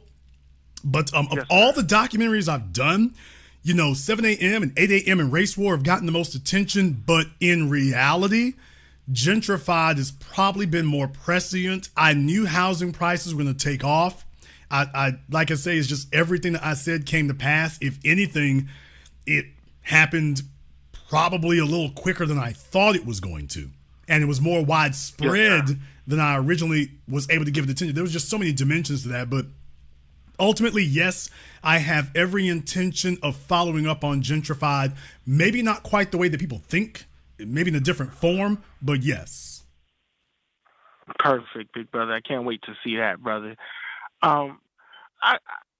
one of the brothers, congratulations to both of our successful brothers when you gave them their advice. But the brother who became, I believe, an electrician, the brother, he echoed my sentiments. I was initially going to ask you that are they going to be cultivating the next White Hope? But he already you basically answered that question. So now I got a question. When they run out of White Hopes, they won't. It's a basic. That ain't gonna happen. So that's a false premise to begin with. So. Oh, okay. No, the reason I was gonna ask, because if we do the Michael Jackson and then we keep destroying them, what happens next? They don't lose anything. It's an eternal conveyor belt. Look, this is not in their interest to disappear from it. It's in their interest to get somebody out there. It doesn't matter that it's a phony. It doesn't matter that their numbers aren't really up to par. It doesn't matter that they're not really performing. It doesn't matter that it's all hype. Hollywood movies are built on fiction and hype. They perfected this for over a century. This is about societal control, not sports stats. Sir. This is not about your sporting stats or your batting average. This is about societal control. Yes, sir. And then you made a statement when you was talking about the BET Awards and everything and how much, that meant to us and everything like that. Well, that's basically washed out and everything like that because Viacom owns that. We used to have the Soul Train Awards, pretty much gone, and I'm trying to figure out now what do you think will happen next, how we would honor each other, because everything, all the awards we tried at the NAACP, everything got co-opted. What's the best now? What's I'll say our best way of honoring each other going forward? I mean, I think that's a very good question to ask right there because, BET, the Source Awards, all the stuff that really had street credibility is going to take somebody else who's going to put in the work to establish that. I don't know if it would be, Cam and Mace. I don't know if it would be Drink Champs. I don't know if it would be Charlemagne. I don't know if it would be Academics. I don't know who it would be. I don't know who. I don't know if it'd be Joe Budden. I don't know who it would be. But, I mean, what you're saying, that makes, and by the way, everybody, look at them folk now, because after I say what I'm about to say next, I just said those names. Don't be surprised if after this, you hear one of those folks or all the ones I just mentioned, all of a sudden get together an awards idea. Joe, Ack, if y'all do that, look here, you better show some props. But it would... I would say if it's going to come from somewhere, it needs somebody who has some credibility. Those guys at least have something resembling some street credibility, especially compared to what BET is now. They certainly have that. Yes, so sir. That'd be what I'd be looking for. I think that would work. Yes, sir. That would be perfect. I'm going to leave the line open for the rest of the brothers. B1, big brother, all right? And brothers and sisters, I mean, B1 to you, brother. Thank you so much, all right? Keep slapping fire out of the dominant society's ass, brother. B1. Thank you very much for giving us a call here tonight. I expect Elijah to contribute to the crowdfunding. After he spent about $2-3 on that battery there, y'all, he has not been yet. So he's been all around the world, but has not been down the street to Walgreens yet. This brother been all around the planet. Jason, I'm calling you live from Madagascar. Jason, I'm calling you live from Egypt. Jason, I'm calling you live from Chiang Kai-shek. Jason, I'm calling you live from the Thunder from Down Under. Nigga, can you call me live from Dollar General? Can you call me down there? Can you get an airline ticket down to Dollar Tree? Can you do that one? All right, let me get caller from area code 312. You're on live with the Black Channel. What's your name? Where you calling from?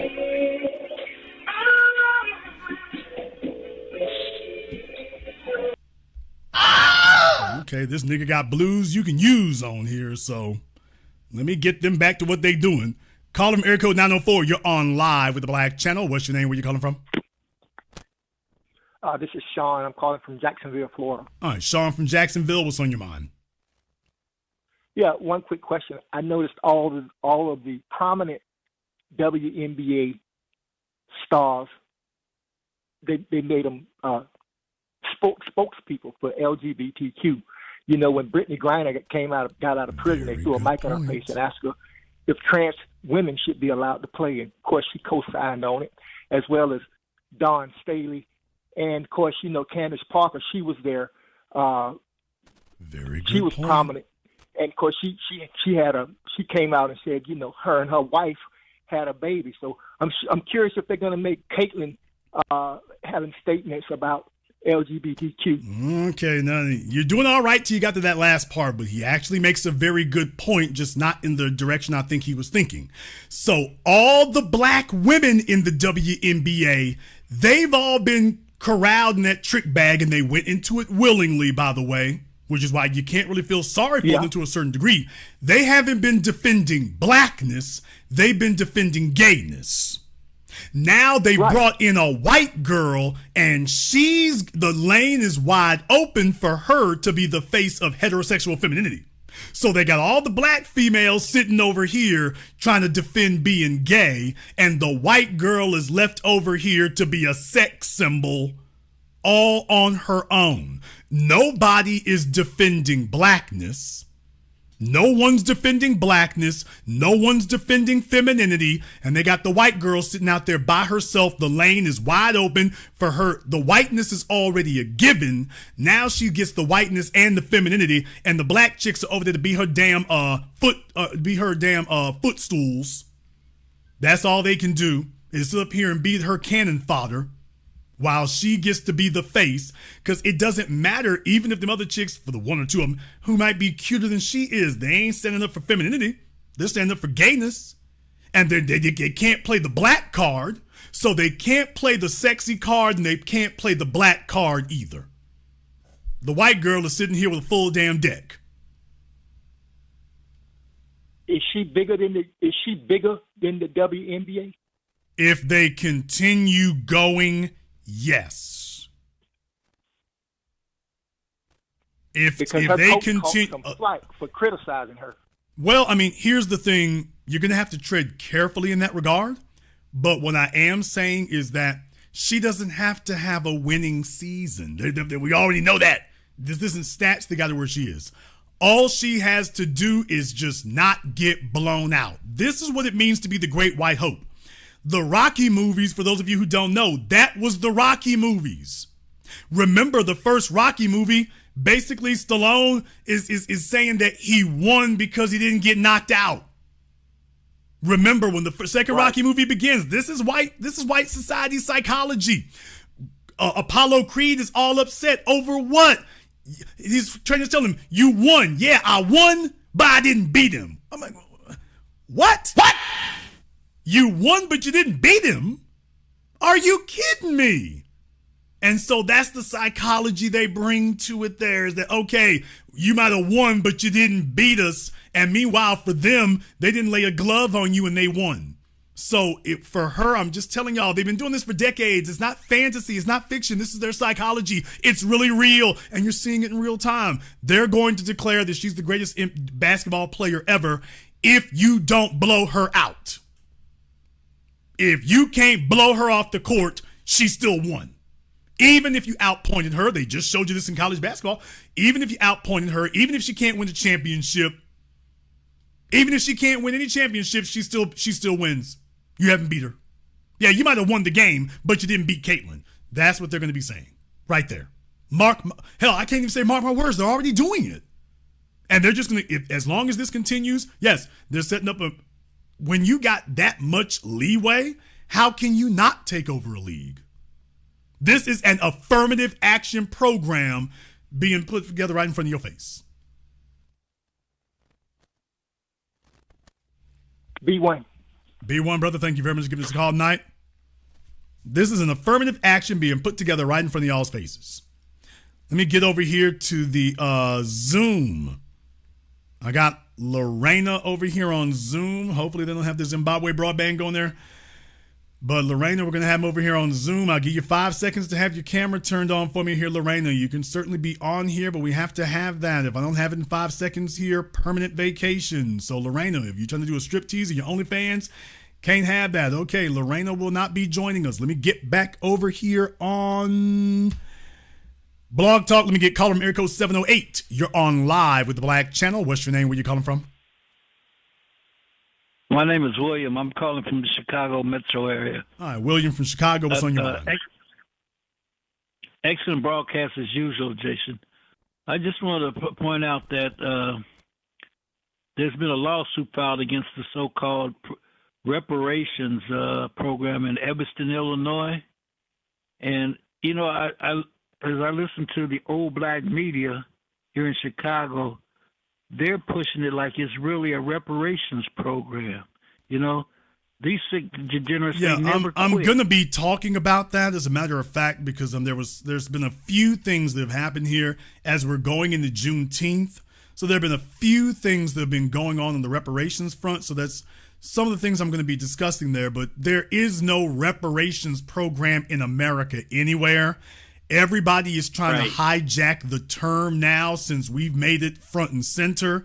So they're just trying to cause confusion. Remember, Minister Farrakhan has told us about this. Brother Neely Fuller has told us about this. This is all about Dr. Francis Cress Welsing. The goal now is, okay, if we can't get black folk to stop talking about reparations, then let's try to confuse them about what reparations is. So every time you turn around, somebody tells a bald-faced lie claiming, oh, this is a reparations program, and it's not. But no, there's no reparations program anywhere, but we'll be discussing it.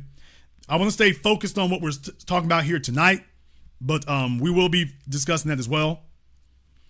Thank you very much for giving us a call. Let me get caller from area code 626. You're on live with the Black Channel. What's your name? Where you calling from? This is Tony from Los Angeles. All right, Tony from Los Angeles. What's on your mind? To the crowdfunding, and just like to make 3 quick points with the media, with the Caitlyn Clark. They're having a hissy fit right now over her not being selected for the Olympic team. And I think if they make it big enough, I think one of the girls that's probably been selected probably going to be forced to go off and be replaced. They probably, to make it not look so bad, they're probably 2 of them will probably drop off. My second point is going back, this is with Muhammad Ali. He had a fight with Rocky Marciano, but it was a digital fight. This is something like 40 or 50 years ago. Everybody was really excited to see it on TV. Of course, you know who won. Rocky Marciano. And the third point I'd like to make is all these athletes making these hundreds of millions of dollars, they should have a statue of Kurt Flood in front of their houses. And there's a hood ornament on their vehicles because he's the one who got the ball rolling for free agency. And now that ball has rolled down so far. Now, even as you mentioned in one of your programs, even the high schools, they're going to be making probably hundreds of thousands, possibly millions of dollars now, even before they even hit college. And that's all I have to say there, Jason. Yeah, mark my words about that. But you're right. From free agency to name, image, likeness, they have had this whole big plantation sort of from the beginning, and we've been not having to knock down fence after fence. But they've had a number of different ways they were using to cheat us out of money and block it off for themselves. Thank you very much for giving us a call tonight. We appreciate that. A whole bunch of folks said we would never make it this far. Now they're getting paid in the NCAA, and soon they will be getting paid to sign to schools in the NCAA. And they're letting you know right now what I said from the very beginning, because remember the lawsuit that they're using right now, House versus the NCAA. House is a white kid. House is a white kid. Y'all never heard of him. He's a white kid. And now all of a sudden, okay, let's go ahead and pay him. So what they're showing you is, okay, if we're going to open up the gates, we're going to give preferential treatment to the white kids and then tell the black folk, oh, the black kids, well, we'll see if you can make some stats. So do not think that we are done, man. We got a ways to go. That also includes for our crowdfunding here tonight. So I want to thank everyone who has contributed to that. Also, especially here in the super chat as well. Thank you very much to everybody here who's supported us tonight. My man Dijon, Janelle, Shun C, Thank you very much to everybody here. We appreciate that. Let me get caller from area code 737. You're on live with the Black Channel. What's your name? Where you calling from? What's up? This is Niggatron calling from just outside the asteroid belt. All right, Megatron, what's on your mind? I just want to say that I'm tired of the whiteout that's happening in this basketball season. On the WNBA side, obviously you have Caitlyn Clark. On the NBA side, you have Luka Doncic and this Porzingis guy. And all the black athletes are playing second fiddle to the white athletes. And I don't like it. You know, Kyrie Irving is playing second fiddle to Doncic. You have the Boston players, the black players, playing second fiddle to Porzingis. Who's Porzingis? Big, slow white dudes. And these are the marquee players that the NBA is putting out there. You got Caitlyn Clark. She can't get a ball without traveling. When I see highlights of her, she traveling, she double dribbling, she playing defense like James Harden. Yeah, well, when she travels, it's not traveling, it's two-stepping. So when she travels, it's two-stepping. And I'm going to tell you right now, she's the number one pick. The Fever are not going to have a good season this year. In order to have a top pick in the draft, NBA, NFL, doesn't matter. You have to be one of the worst teams the previous year. So that they will have a losing record this year. Without a doubt, that's going to happen. There's the amazing thing. They may end up with a losing record, but remember, white supremacy plays both sides of the fence. These black women have built the WNBA. Does this sound familiar, anybody? So the black women built the WNBA, and so they can set it up and prop it up and mature it so the white girl can come in with unearned benefits. Yes, indeed. It's unearned. And she is playing the role of like a white quarterback. They're going to change the rules for her. They already have. Things are going to happen to give her. They already have. To give her breaks. I'm just that's what I was saying. They've already done it at the college level. Oh, she should stay longer so she can get paid. The LA Times. You need to protect Caitlyn Clark. So, brother, they've already done it. Just that quickly. I mean, this is what happens when you got new nigga laws.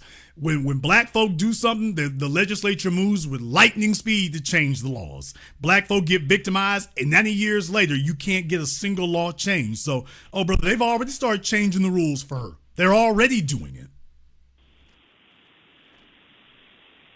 They're literally saying, remember Charles Barkley, Stephen A. Smith, all your black sports commentators, all of them are saying the same thing. Stop being so rough with Caitlyn Clark.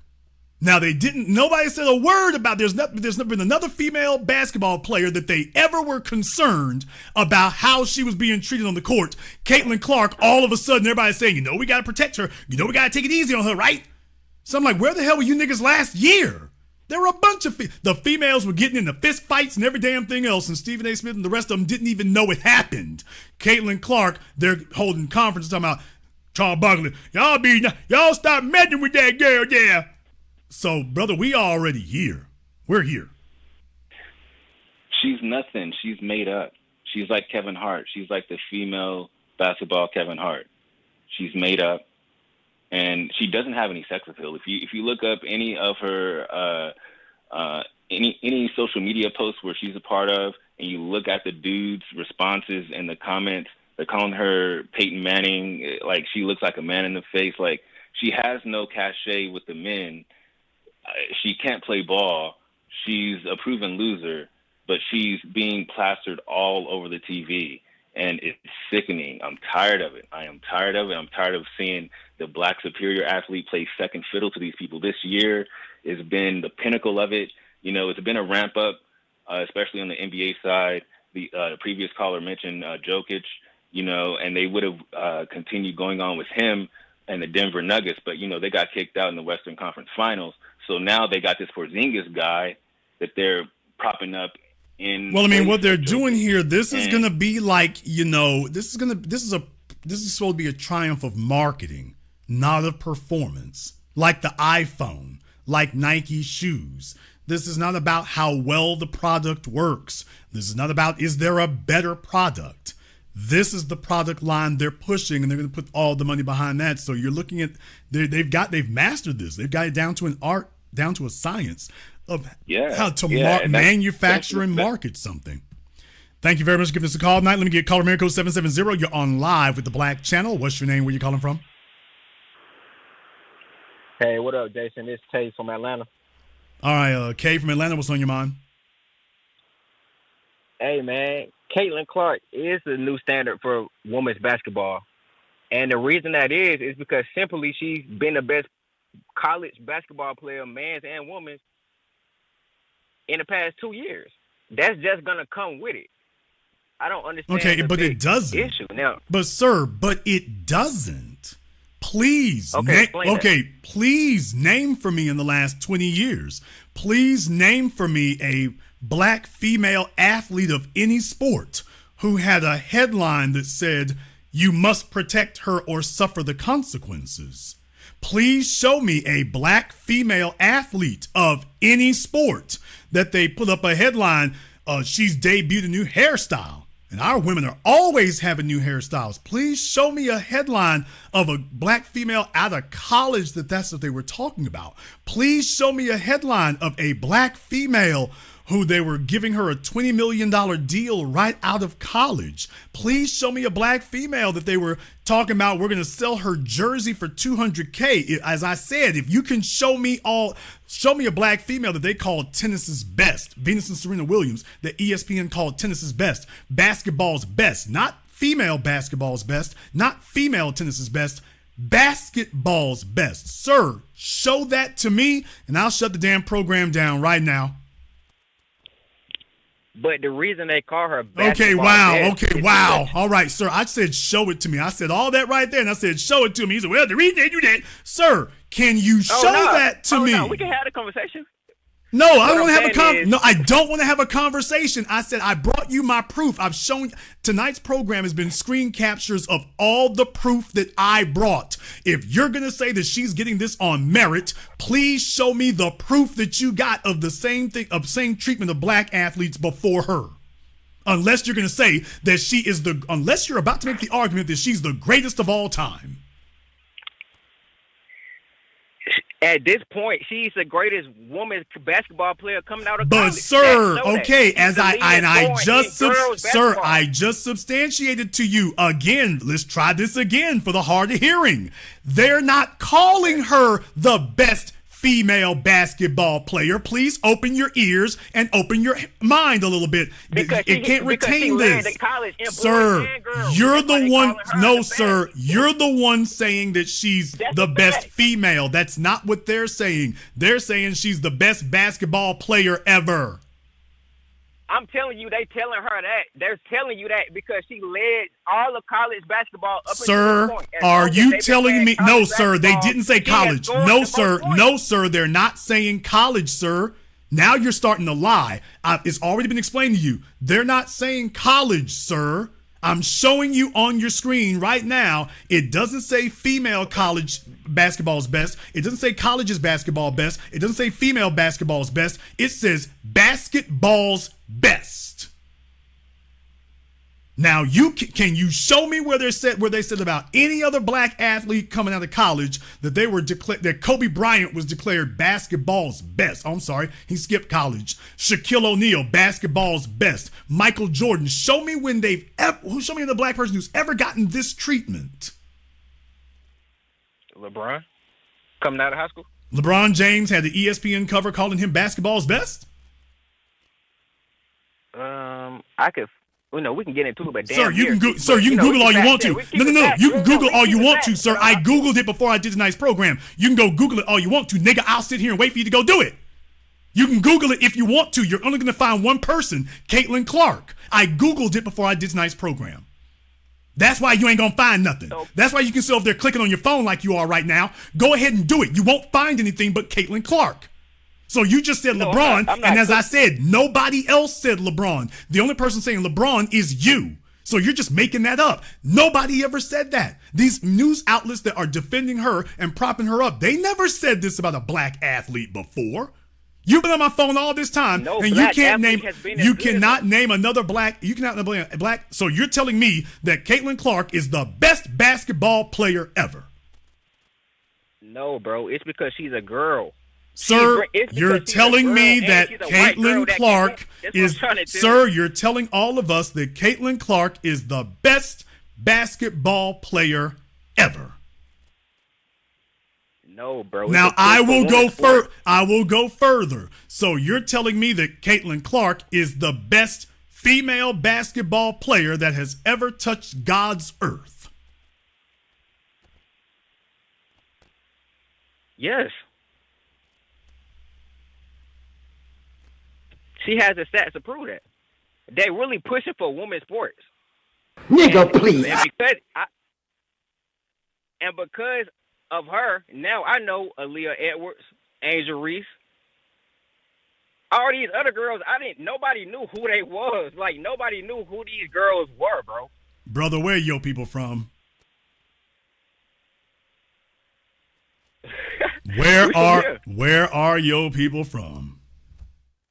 I am dead as fuck. Yeah, my people from Sparta, a little small town in Georgia. They're from Sparta, Kenya. And that's where they from. No, they're not from Sparta, Georgia. They're from Sparta, Kenya. I understand what they're you're from saying, Sparta, but Ethiopia. Folks, he just told all of y'all that Caitlyn Clark is the best female basketball player in the history of Homo sapiens. And he said it with a straight Go face. ahead and paint the narrative. Y'all, I'm repeating your damn words. I'm repeating his words. I let him talk. Jason, let him talk. Let him talk. I let him talk. And what he said was that Caitlyn Clark is the best female basketball player in the history of mankind. I just asked him that, and he said, yes, she is. So, brother, I'm just saying you gotta stand by your words and hold this L. He just told the whole damn world she's the best female basketball player in the history of man. He was asked that, and he said yes. A female basketball player other than Candace Parker before her? I can name Brittany Griner. Okay. Most people can't. Okay, wow. Okay, wow. So I did that, and now that I proved him wrong, he walked by. Boy, I'm telling you, if you ain't a white supremacist, you'll do till the white supremacists get here. I'll tell you that right there, brother. It's not about right or wrong, bro. I'm really trying to understand why. It's like, okay, it's a white bitch that can hoop. They're gonna push that. That's something that's a anomaly. Okay, sir, it's not about pushing. That's okay, sir, it's not about whether or not they push it. It's whether or not we accept that as reality. I'm white and I say so. It's about whether or not we just accept I'm white and I say so. Clearly you do. If a white person tells you something very clearly, you say, well, Jason, can't you tell this is right? Can't you see the white folks said it? And I'm like, I don't believe it just because a white person said it or printed it on the magazine. Bro, if we're going to keep it sports, look at the stats. Now, if you're going to yes, sir, look at the stats. Yes. If you're going to say all media. Sir, where are her championships? If you're going to turn around and say all media is societal control. Sir, where are her championships? Where are her championships, sir? Where are her championships? Dude, she's the leading college sport. Sir, second try. Where's her championship? You know how many Hall of Famers didn't have championships in all sports? Okay, sir, so you're telling me that an athlete can be the greatest of all time without ever winning a championship? Yes, there are plenty. Basketball is a team sport. It's not sir, tennis, please show me an athlete who is accepted as the greatest of all time in their sport and never won a championship. It's plenty. Name them. Name three. For the sake Name of time, three. We're not finna Google Name that, three. Name three. Name three. There are plenty. Great. Name three. I can't name them. Name two. Dude, I can't name. Name one in all of sports. Name one athlete who is the greatest of all time and never won a championship in his sport. Name them. I can't name them, bro. Get off my phone! Like what? Now Jason, let him talk. I let him talk. Jason, let him talk. I let him talk. Don't cut him off. I didn't cut him off. Name one person who is the greatest in their sport and never won a champion. You can be great and not win a championship. Great. Name him. Name him. Name somebody who you acknowledge is the greatest in their sport and he ain't got that ring. He ain't got that trophy. He doesn't have that green jacket. Name him. He just needs to tell the damn truth. He likes white girls. Just let it be that, brother. We ain't hating on you. Just let it be that and just say, look here, Jason, I'm glad we got a white girl to look at for once, and I don't give a damn if the media is fabricating and pumping up. She white. Finally, I got something white to look at. I got a reason to watch WNBA. Just let it be that. Let it be that. Jason, I'm impressed because, this make it easier. I hope she comes down to the club and I don't get lynched. Okay, well, brother, say that. Say that part. Don't come up here with the bull jive. Say that part. Just say that. Don't sit up here and make up nonsense and then when you get called on it, have to make a fool of yourself and say, I can't back up what I just said. You could be the greatest without winning a championship. Name 3. I can't name 3. Name 2. There's plenty of them. Remember, that's what he said. I'm repeating his words, everybody. There's plenty of people who are the greatest and never won a championship. Plenty of them? Yeah, lots of them. Great. Name 3. Can't name 3. Name 2. Can't name 2. Name 1. There's plenty of them. Can't you name just 1? I can't name any of them. Okay, get off the phone now. Let me get over here on Zoom. Let me see if King Charles is going to join us here on Zoom. Please make sure you have a camera and your microphone on here. We're getting a little bit short on time because I'm probably going to wrap things up here in a little bit. I don't know. Then again, I might just rock it all night long. I don't know. Charles, let me go ahead and get your camera and your microphone on for me here. I don't want to waste a whole lot of time in the meantime here. You might be on Zimbabwe broadband. Okay, Charles, I'm going to give it 5 more seconds here, and then we're going to have to move on. So I don't know who is this internet provider. If he's trying to use Wi-Fi in his, if he's trying to use 4G inside the house, it might not be penetrating them bricks the way you were hoping that they would, sir. So I don't know.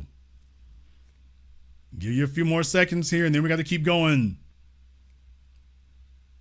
Okay, Charles, not really sure what's going on with you here, but thank you very much for giving it a try. Let me get caller from area code 702. You're on live with the Black Channel. What's your name? Where you calling from? Hey, what's up, Jason? This is Leon calling from Las Vegas, man. All right, Leon from Vegas. What's on your mind? Hey, Jason, man. I love the show, man. But this is what we know. I mean, when you have the white supremacy, when your great white hope runs out, then they're gonna get another non-black person. Remember when Floyd Mayweather didn't have no white great white hopes to fight? They made Manny Pacquiao their great white hope. Then they made the Mexican dude Canelo was the great white hope to be Floyd Mayweather. They're gonna make a great white hope. It just has to be somebody non-black, and you have to ask yourself this. Why is Phil Knight worth $60 million, $60 billion, and Michael Jordan only worth $2 billion? Was nobody checking for Nike in 1984 before Michael Jordan got there? He built Nike.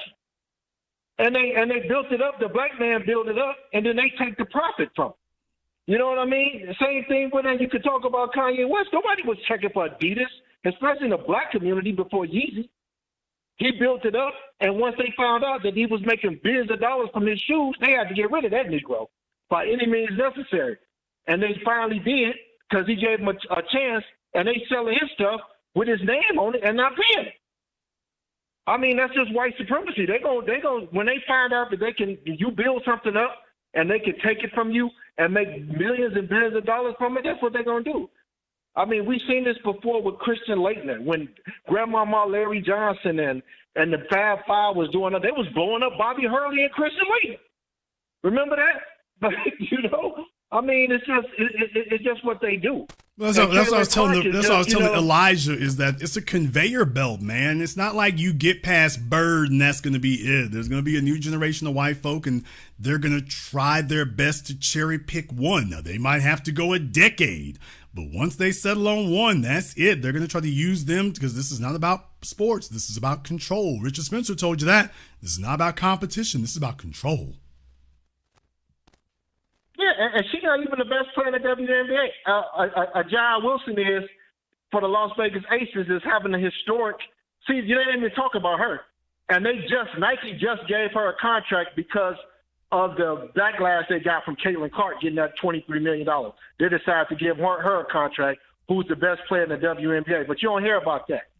You know what I mean? And I said from the beginning, Jason, when them racist white supremacists from Indiana, and I know these from white supremacists, when they got the great white hope on their team, you was going to see these racists from Indiana act like I don't care what nobody say. Indiana is one of the most racist states in the United States. It always have been. From the Ku Klux Klan to anybody, Indiana, nobody hold a candle to their racism. And when they got that great white hope, I knew they was going to go all out like this. You know? Well, like I say, I mean, it's in their interest here, and when they build it, they get to work trying to claw it back. Thank you very much for giving us a call tonight. Let me get caller from area code 480. You're on live with the Black Channel. What's your name? Where you calling from? Hi, this is Stephanie. All right. Hello, Stephanie. Where are you calling from? Arizona.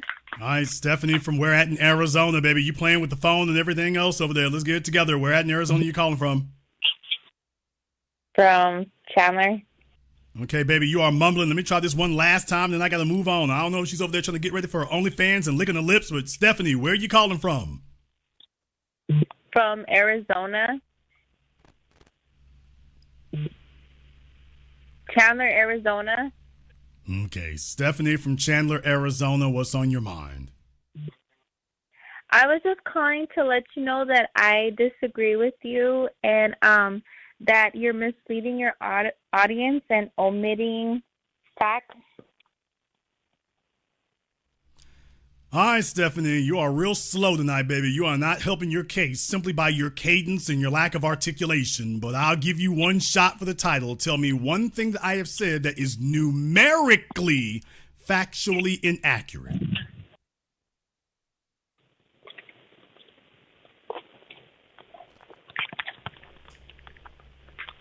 Baby, it sounds like you trying to unwrap that burger from In-N-Out.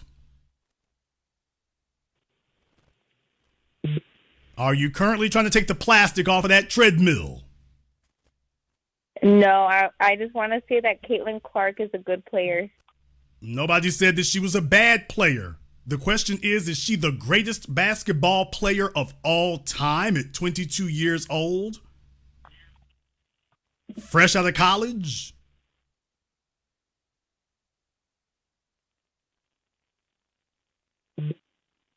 No. Okay, ma'am, then I don't understand what you called in for here because I've shown you article after article and that's the claim they're making. But she's the most marketable. Okay, that has nothing to do with your basketball playing ability, ma'am. The number one, you would understand this, the number one selling hamburger in the world is from McDonald's. Is McDonald's hamburger the best? No. Nobody thinks McDonald's hamburger is the best. It's just the best marketed. But it's all about money. Okay, but no, man, when we're talking about, they're making characterizations about her skill set, that she is the greatest basketball player of all time, ma'am. I've said this to you multiple times, and if you've been listening tonight, you've heard me say it multiple times. They are claiming that she's the greatest basketball player ever. And even you will not sit up here and try to defend that. Okay, that was the whole point we're making. She's not the greatest basketball player ever. That's a lie. So what's the point of trying to establish a lie? You can lie, just don't tell me I got to go along with it. That's not misleading people by telling them, hey, they lying to y'all. You ain't got to go along with that. How's that misleading people? By me pointing out that they're lying. So I'm misleading people by pointing out they're lying? How, Sway?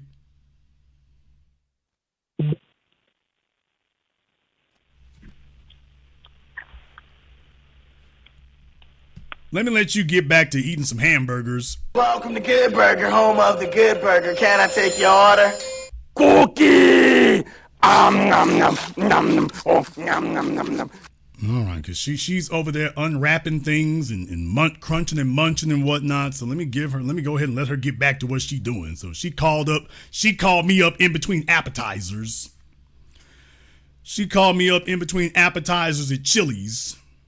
And so she's like, okay, let me get this open here. Let me get this unwrapped. And She trying to talk with her mouth full is not working out. So I don't understand.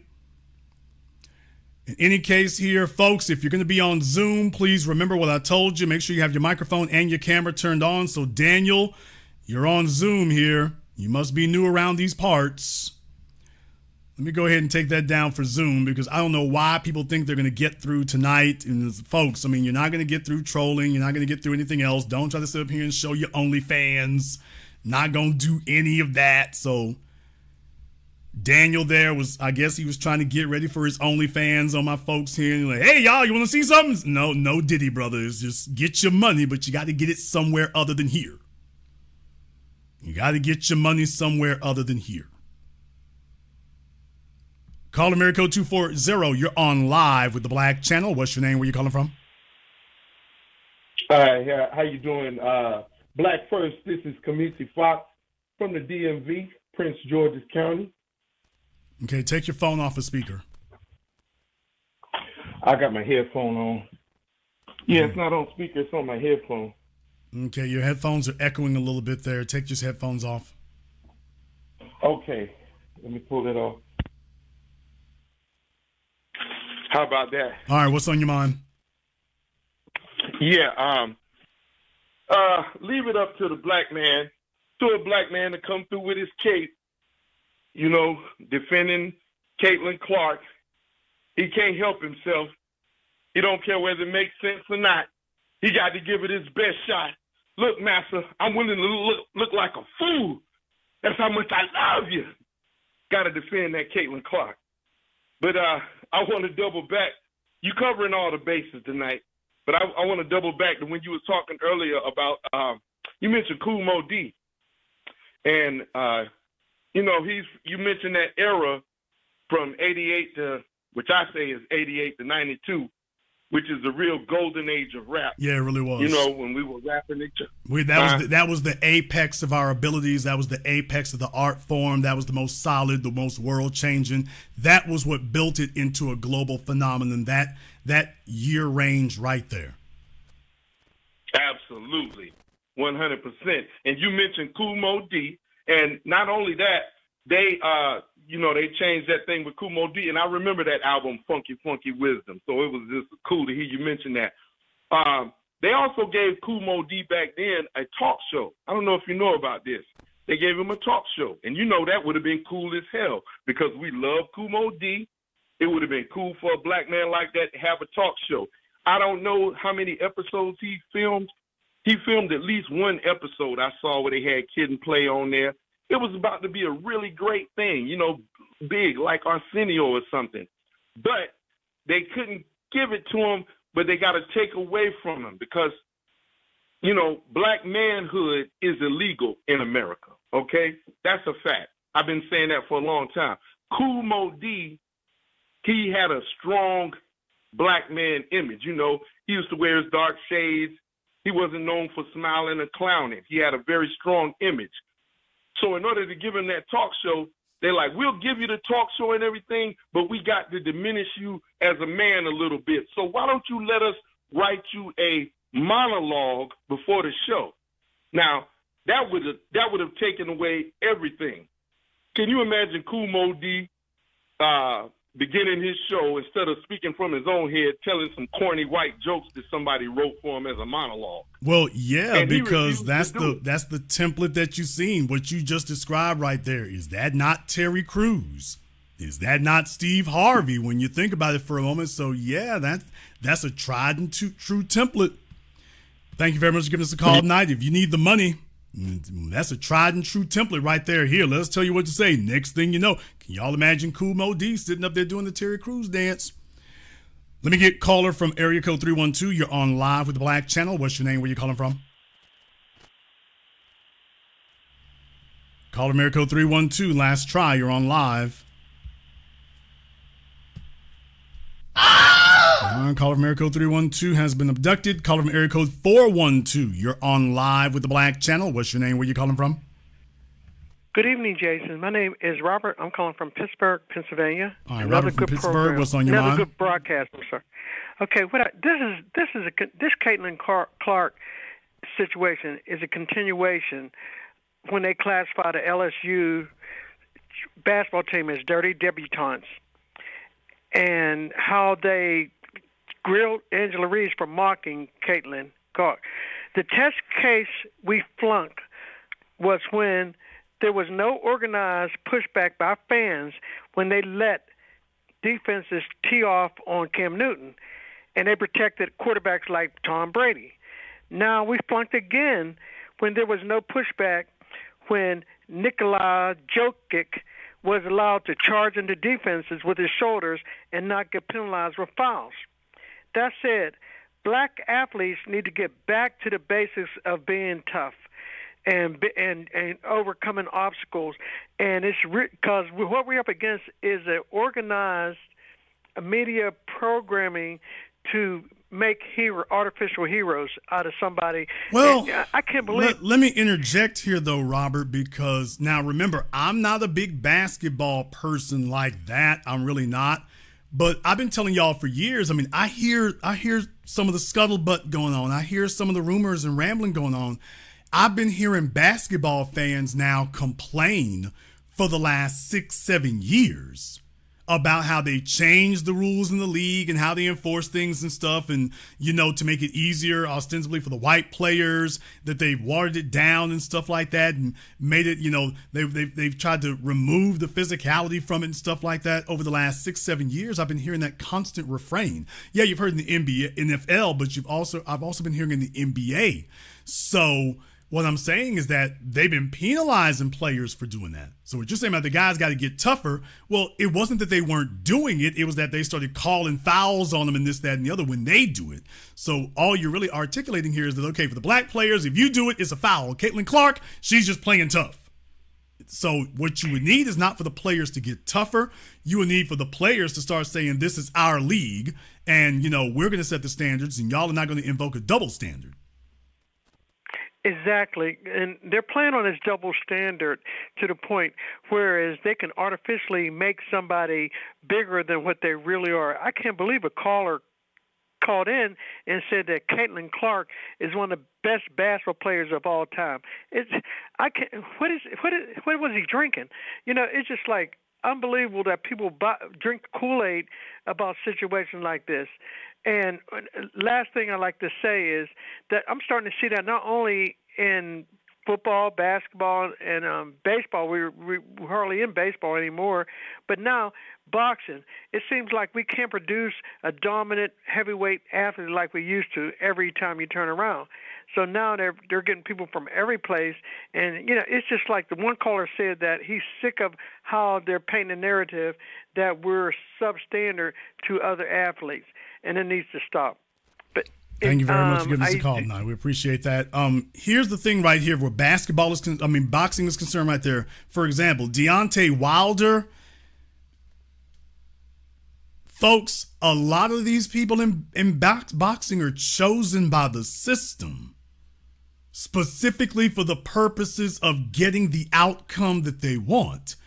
Deontay Wilder was never properly trained. He's athletic, but he got in late. And he learned how to be a hitter. He learned how to be a fighter, but not a boxer. And everybody knew it, which is why they set up his fights the way they were. They've been doing this for generations. They know what your strengths are. They know what your weaknesses are. They put you up against folk you can beat at that level so they can milk as much money out of you as they can, building you up. And then at the very end, they're going to put you in there against somebody who knows what they're doing. You saw that happen with Ronda Rousey. You saw that happen with Deontay Wilder. You've seen that happen over and over again if y'all think about it. So he didn't just get in there with Tyson Fury and it went that way. It's just that they knew that, oh, by the way, yeah, he knows how to fight, but he hasn't really worked on his boxing. People remember, how many years has it been since that first fight with Fury? How long has it been? And you would have thought that he would have spent the last 3 years working on that, focusing on that. I mean, has it really been 3 years or has it been 4 years? I'm thinking it might have been 4 years. Yeah, because I want to say I was doing race war. I want to say I was doing race war around that time. I might have finished up with race war. Okay, I finished up with race war, and yeah, I was done with race war, and I was actually working on it. So it was around the pandemic. I want to say it was around the pandemic. It was around the time of the pandemic. So you're talking like 4 years, maybe 5. Folks, 5 years. And how much work did he do to patch that up? With all of us saying, hey, you obviously have holes. Remember, Floyd Mayweather's people, remember, were telling him, hey, bro, you need to come train with us. Remember? They were telling him that. All of us heard him. Hey, Floyd Mayweather's people said, you need to come train with us, bruh. There's holes all in your game. And Tyson Fury knows it.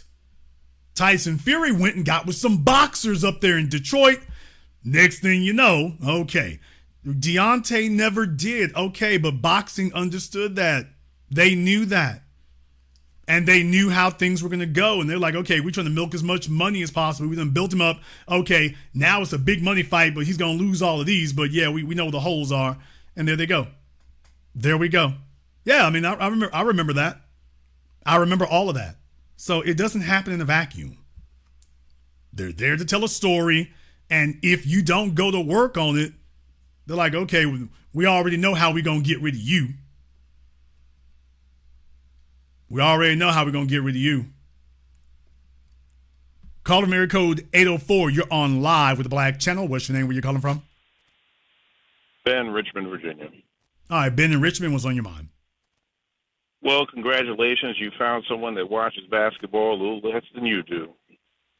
With all due respect. That guy, that last caller, couldn't name anyone that was a champion, that was not a champion, that was the greatest of all time.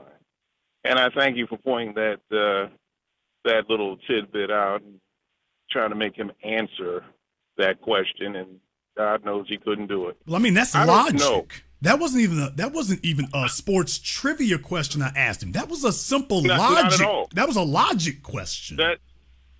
Well, right. That's it wasn't a difficult question if you were a person that watched basketball, but that is not the case. It never has been, never will be.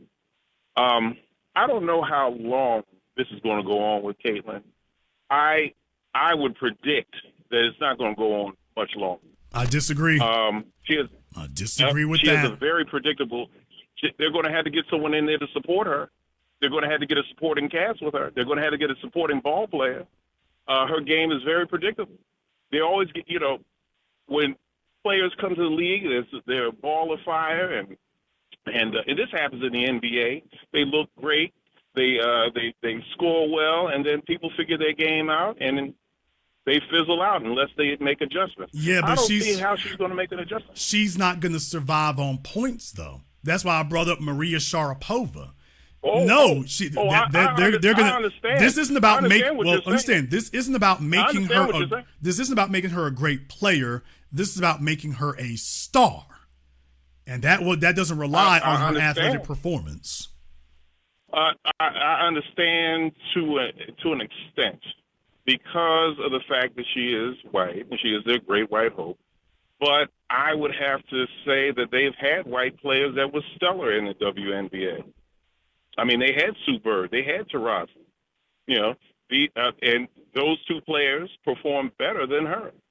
They didn't want to make them a thing. They tried, and they failed. Well, I mean, here's what would have to happen. For what you're saying to come true, here's what would have to happen. You would have to have that Michael Jordan, Larry Bird moment, where Larry Bird was trying to cover Michael Jordan and he outmaneuvered Bird, spun around, goes up with a shot and makes it. You would have to have something like that happen, because if you don't, it's going to have to be such a overwhelming highlight event that it's just completely erases her. And I'm telling you that they're already, from the LA Times to everybody else, they're already showing that they're going to collude to protect her. Now, that's what you got to overcome. I know what you're saying. I know, but there comes a time where they're going to have to give it up. And I think unless they can get another Scottie Pippen in there with her that can distract them from double teaming her from at the 3-point line, they're going to have real problems with this girl. I think they're already doing that. I've been around women's basketball I've been around women's basketball all my life, women's sports all my life. And she did well coming out of college, no doubt about it. She was the only thing they had on that team, and they fed her the ball to shoot that jump shot from the parking lot. Okay, great, good thing. But you're in a different level of athlete. That brother is on here from Vegas. They got the best team in the league. Vegas is the best team in the league. They have the best player in the league, Aja Wilson. I mean, they're going to have to do some explaining as to why Caitlyn's not on Caitlyn was not on the best team in college. In the face of the league. But brother, Caitlyn was not on the best college team either, and that's what built her reputation. It doesn't matter that the team isn't great, that her team that she's on isn't better than theirs. They've already shown you this is the template they're going to use. I'm with you. What's most likely going to happen is that they're either, I know what you're saying, is what folks have been saying, that she needs an enforcer. And they're either going to get her an enforcer and let them sit up here and break rules, or they're going to, the word is already out, hey, y'all better take it easy on Caitlyn, or else. Yeah, the Buck Dancers came out. It was the Buck Dancers, in a coordinated effort, all the Buck Dancers got on ESPN and tap dance and coon and did what they had to do to show their black skin in support of this white woman. But I don't know that that the streets are going to, there won't be whispers on the streets. You know, if you don't have it, eventually the streets are going to whisper about you. I don't think she has it. I don't see her lasting past 4 years. She may go to Europe and play 4 years, and then she's off to Europe. I can see that happening, but only if you get somebody in there who Jordan's versus Michael Bird's her. If that happens, all of her stock is going to drop. If they can protect her from that occurring, then no, she ain't going to be here for 5 years. She's going to be here for 20. Thank you very much for giving us a call tonight. They're going to go to work protecting her image. Her image. As I said, if you can't show her definitively get knocked out, if you can't show somebody who goes in there and runs rings around her, in other words, you're going to have to send a Jordan in there specifically for the purposes of humiliating her, of showing that they can move quicker, faster, they can outmaneuver her, that they're going to square off 1-to-1. Y'all can go watch that play with Jordan versus Bird. If you don't get somebody who can go out there and do that, they're going to keep declaring that you didn't knock her out. They're going to keep declaring you haven't beaten her. If that occurs, where she goes one-on-one with somebody and she just can't cover them and they run rings around her, then they're going to have to give it up and be like, okay, we lost it. Up until then, they are going to fight like hell to protect her image. I would say that they would go so far as to edit footage, use camera angles. Oh, when she did get outmaneuvered, we ain't got it on camera, so you'll need somebody with cell phone footage to get it. I would go so far as to say they're going to do everything they can to protect you from ever seeing that occur. Because if that happens, her value has been destroyed. Caller from area code 720, you're on live with the Black Channel. What's your name? Where you coming from? This is Jack out of Seattle. All right, Jack out of Seattle. What's on your mind? So that dude called up earlier talking about she's the greatest hooper and she can hoop. First of all, bro, the greatest female hoopers is Cheryl Miller, Maya Moore, and Cynthia Cooper.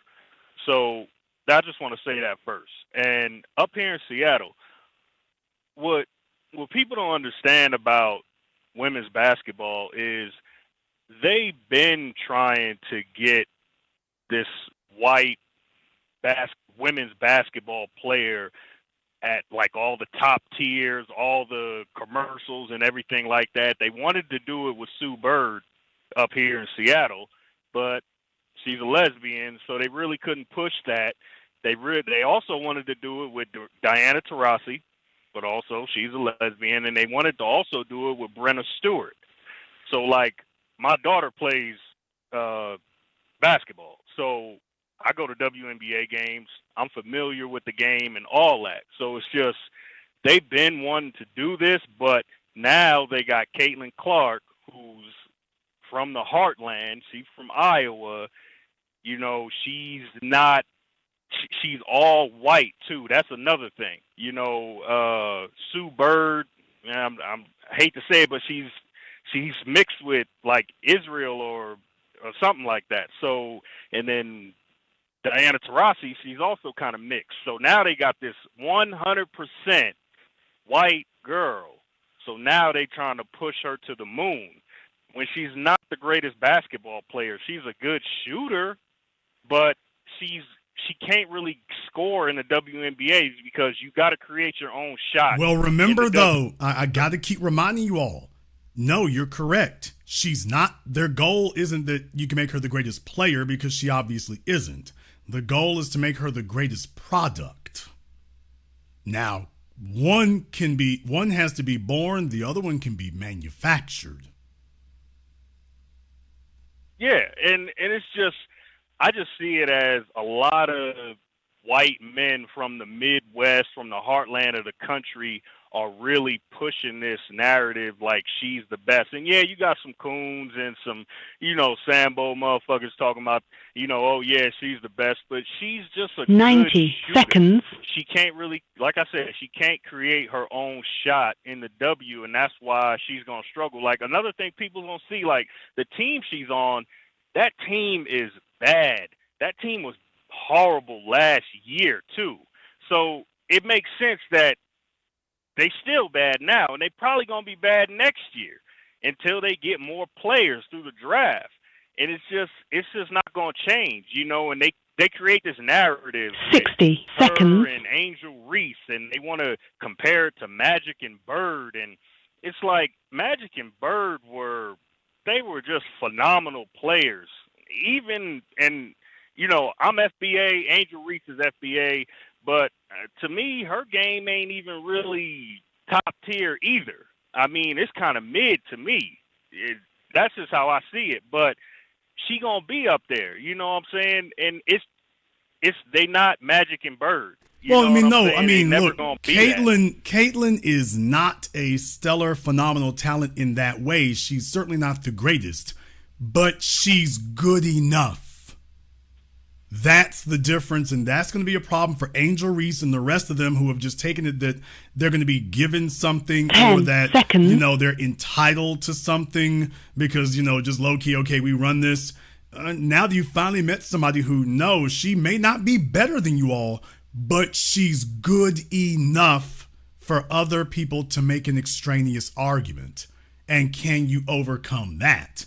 So in other words, yeah, you're back where y'all started, chasing all this LGBT stuff. That ain't going to protect you. And you don't have a black card to play, but you're going to have to survive on black rules, which means you're going to have to be 5 times better than Caitlyn. You can't be twice as good as her. They're ready for that. They're ready to make that argument against you, and you could already see them stacking the deck to protect her against that. Being twice as good will not be enough.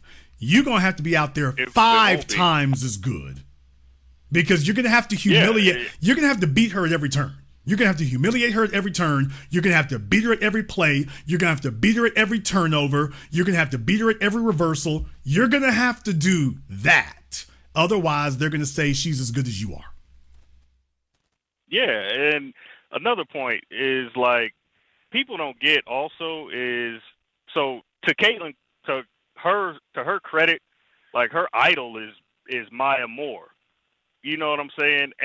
But it's like, it goes back to a point that you said before, is women don't really, it's like, I don't know if they don't really like each other, or women don't really like to kind of take care of each other like that. But her teammates, Caitlyn Clark, like, she don't really have no teammates there for her. She don't got, like you said earlier, she don't got like a Scottie Pippen or something like that. And I don't know, it's just, if I was on her team, I would just be like, hey, you know, maybe I could get some kind of endorsements from, you know, standing up for her or something like that, just to kind of get some more money in my pocket, because these women, they don't even get paid a lot. Like, they go over, a lot of top WNBA players go overseas when they're not playing in the W. Well, So you're right, but here's the issue here. Like for Caitlyn Clark, I showed this here before. I mean, yeah, I want to say her salary with the team is like $76,000. Well, yeah, but don't worry, Nike gonna patch that together with $20 million, which is what they're talking about now. So when you consider that, she's tapping into that, and that's not a product of playing. That's a product of image. And the only thing that's gonna knock that down is if nightly you are seeing her get outmaneuvered, outplayed, and it's going to have to be someone who squares off on them. Larry Bird was done when you saw him square off with Michael Jordan and Jordan ran rings around him. Right now, you're going to have to do that on a regular basis, and what they're gambling on, and I'm not saying they'll guarantee it, but if they stack the deck, stack the referees, make the rules, whisper in folks' ears, you better take it easy on her. Y'all can't play with her like y'all do each other. They've been playing with each other like this all this time. She comes here, y'all know you got to protect Caitlyn, right?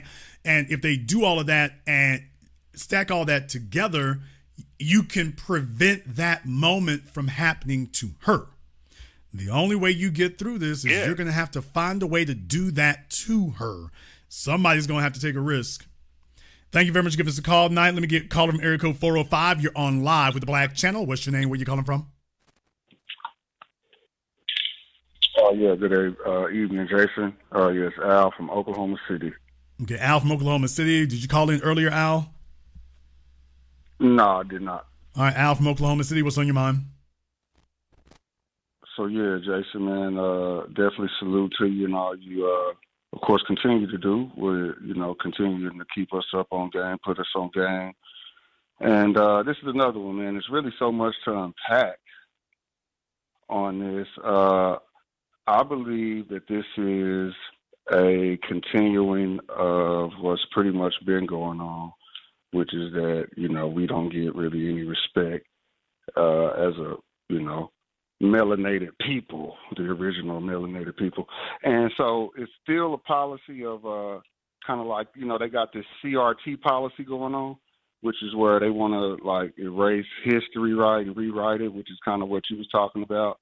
And so it's on so many different levels of just taking out the scholarship part, right, or the academic part. Now we're talking about the sports part now that they want to rewrite that, right? So you can unpack that with the CRT. Another thing is that Juju Watkins, the freshman, right, from USC this year, I looked up her stats. Her freshman year was 27-point-something points. Caitlyn's was 26. Her freshman year.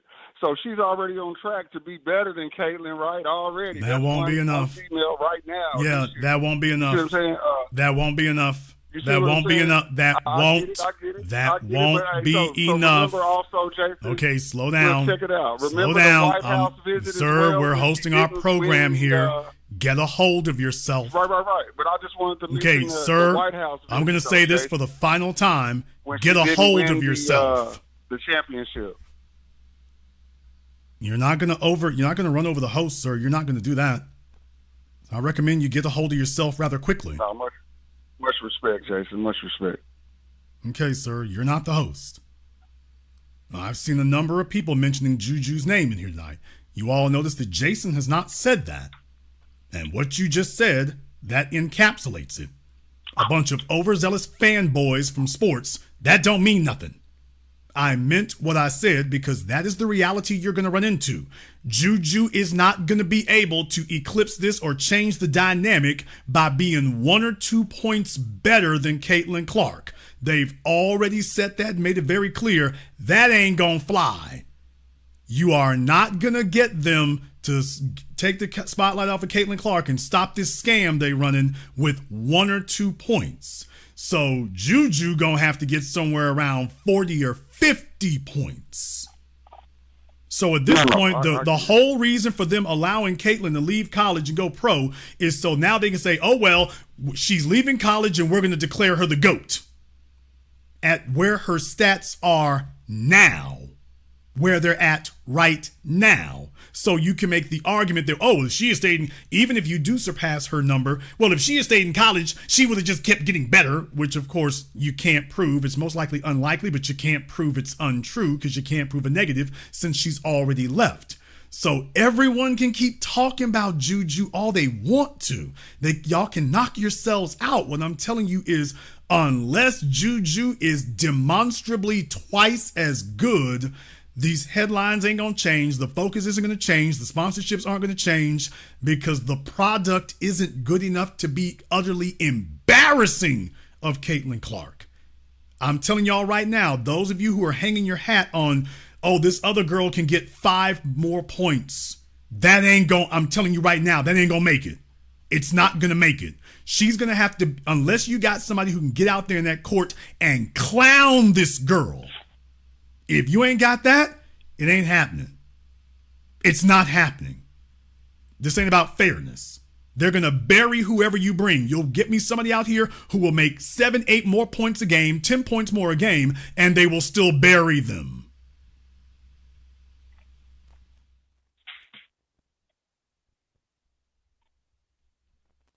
I'll let you have the last word. Okay. Yeah, absolutely. Again, like I said, I feel like it's just another part of the policy with the CRT is going from academics to now sports. We're rewriting it or writing us out of it as far as saying who's going to be the greatest. As far as the Juju Watkins thing, I was just bringing up that, as far as her, freshman stats are, a little bit better than, Caitlyn's at this point. Not saying that she's going to be better or greater or get more endorsements because we know with I'm white and I say so, with the system going all the way back to, how they do things with, I remember how they made Isaiah Thomas apologize to Larry Bird about saying that, if he was, black, he would just be another average player. So, again, the system doesn't look, like I said, at us like we are a dominant people because we've, they feel like we've allowed ourselves to be slaves. And, of course, they treat us as docile and submissive people that lack manhood. And like I said, they feel like we are, deserving of being feminized through these symbolic and, physical having our brains blown out, on a nightly basis. So, it's just one of those things, Jason, and I'll go ahead and let you have a great night, man. Keep up, again, the positive energy. Thank you for giving us a call tonight. I see folks in the chat room. I mean, you can talk about Juju. Well, Juju will break Caitlyn's record. I'm telling you, you're getting caught up on the wrong thing. You're stuck on yesterday's game. Well, Caitlyn's going to, if she breaks Caitlyn's record, she will get out there, she will break Caitlyn's record, and they will treat it like it never happened. Case in point, Hank Aaron. Folks, we've already been through this. When black folk got let into these leagues and got let into these sports, we broke folks' records. And unless you absolutely demolished them, they treated it like it didn't happen. Michael Jackson couldn't just sell 50,000 more copies than Elvis and become the greatest of all time. He had to outsell Elvis by multiples. Anybody you send now for Juju, if they beat her record by 5 or 10 points or even 20 points, they're going to treat that like it never happened. That's what I'm trying to tell you. This is not about how you feel. This ain't about how you think. I'm telling you what these folks are going to do. You're going to have Juju do that, and they're going to treat it like it didn't happen. They're not, ESPN ain't going to show up. Sports Illustrated ain't going to show up. The New Yorker isn't going to show up. Marca isn't going to write articles. They're going to treat it like it didn't happen. They'll put one little byline in there, and then they're going to be gone. They've been going on about Caitlyn Clark now for months. They ain't going, if you just get 5 or 10 more points, they ain't going, that's not going to set off a frenzy for you. That's not what they're going to do. That isn't what they're going to do.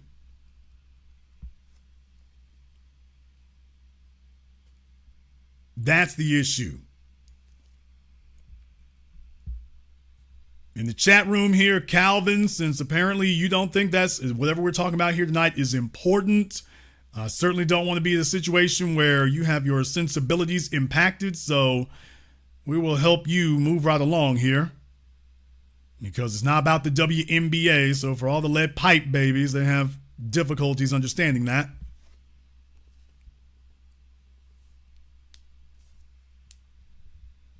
The mistake that the black women of the WNBA made was they let this become about their sexuality. The league chose a bunch of females who valued their sexuality over their lineage. So that tells you they were chosen. And now they've brought in a white girl who now they're going to go ahead and hang all those things on her. So all the stuff that those black women refused to do or didn't do, Brittany Griner coming out and she's just concerned about being gay. Okay, well now they got a white girl and the lane is wide open and they're going to, all that stuff that the black women have refused to do, they're going to hang them on the white girl now and say, okay, you get to direct all that energy towards her. That's what they're going to say now. There's a lesson to be learned here. No, people, I know a lot of you want to tell yourself, well, she's a flash in the pan. She's going to come, she's going to go. And I'm telling you, I'm not guaranteeing that she will last. I am guaranteeing you that you cannot assure us that she won't. And she's not, right now, they've made a template. This template has nothing to do with her performance or points. And if you don't think they can repeat this, they can. They're already letting you know is, by the way, can we do this again? We just need one more. All we need is 2 of them, and that will be enough. They will have 2 white female athletes. They will put one on one team. They'll put another on another team. And then they will tell you that the WNBA is all about those 2 athletes and when their teams meet, and that everybody else is really irrelevant. I'm telling you, that's what they're going to do. In the house and the league that you built and sustained for all this time, and thanks for building it up. Now you can hand it off to somebody else. Mark my words. We're going to go ahead and wrap things up here tonight. The crowdfunding for 8 a.m. has started here. We're going into Juneteenth, so we will have more to give you all where that is concerned. You're certainly going to be welcome to join us for that. We have a long road ahead of us here. I won't mince words about it. I want to thank all of you for your support here tonight, live or recorded, but we got a stretch ahead of us here. We're going into a campaign. We're going into a presidential election. We need to be front and center, and with your help, we will be. If you've been with us all this time, this is your opportunity to go from talking about it to being about it. So the link is in the description. My moderators have put the link in the chat rooms there as well. I want to see all of you be a part of this. I want to thank all of you for contributing, not just to the crowdfunding, but to tonight's program. To all of you who have been a part of this, I want to thank all of you because I would not be here doing this the way I am if I didn't have you with me. I've never done this alone, and I'm not doing it alone now. So I want to thank all of you for being a part of this. We are just getting started. I want to thank all of you for watching live or recorded. Thank you for liking, subscribing, and sharing. And this concludes tonight's broadcast of the Black Channel. I am your host, your brother, your humble servant, the Black Authority. And until next time, my brothers and my sisters from around the world, remember, Black is the future, and the future is uncompromising.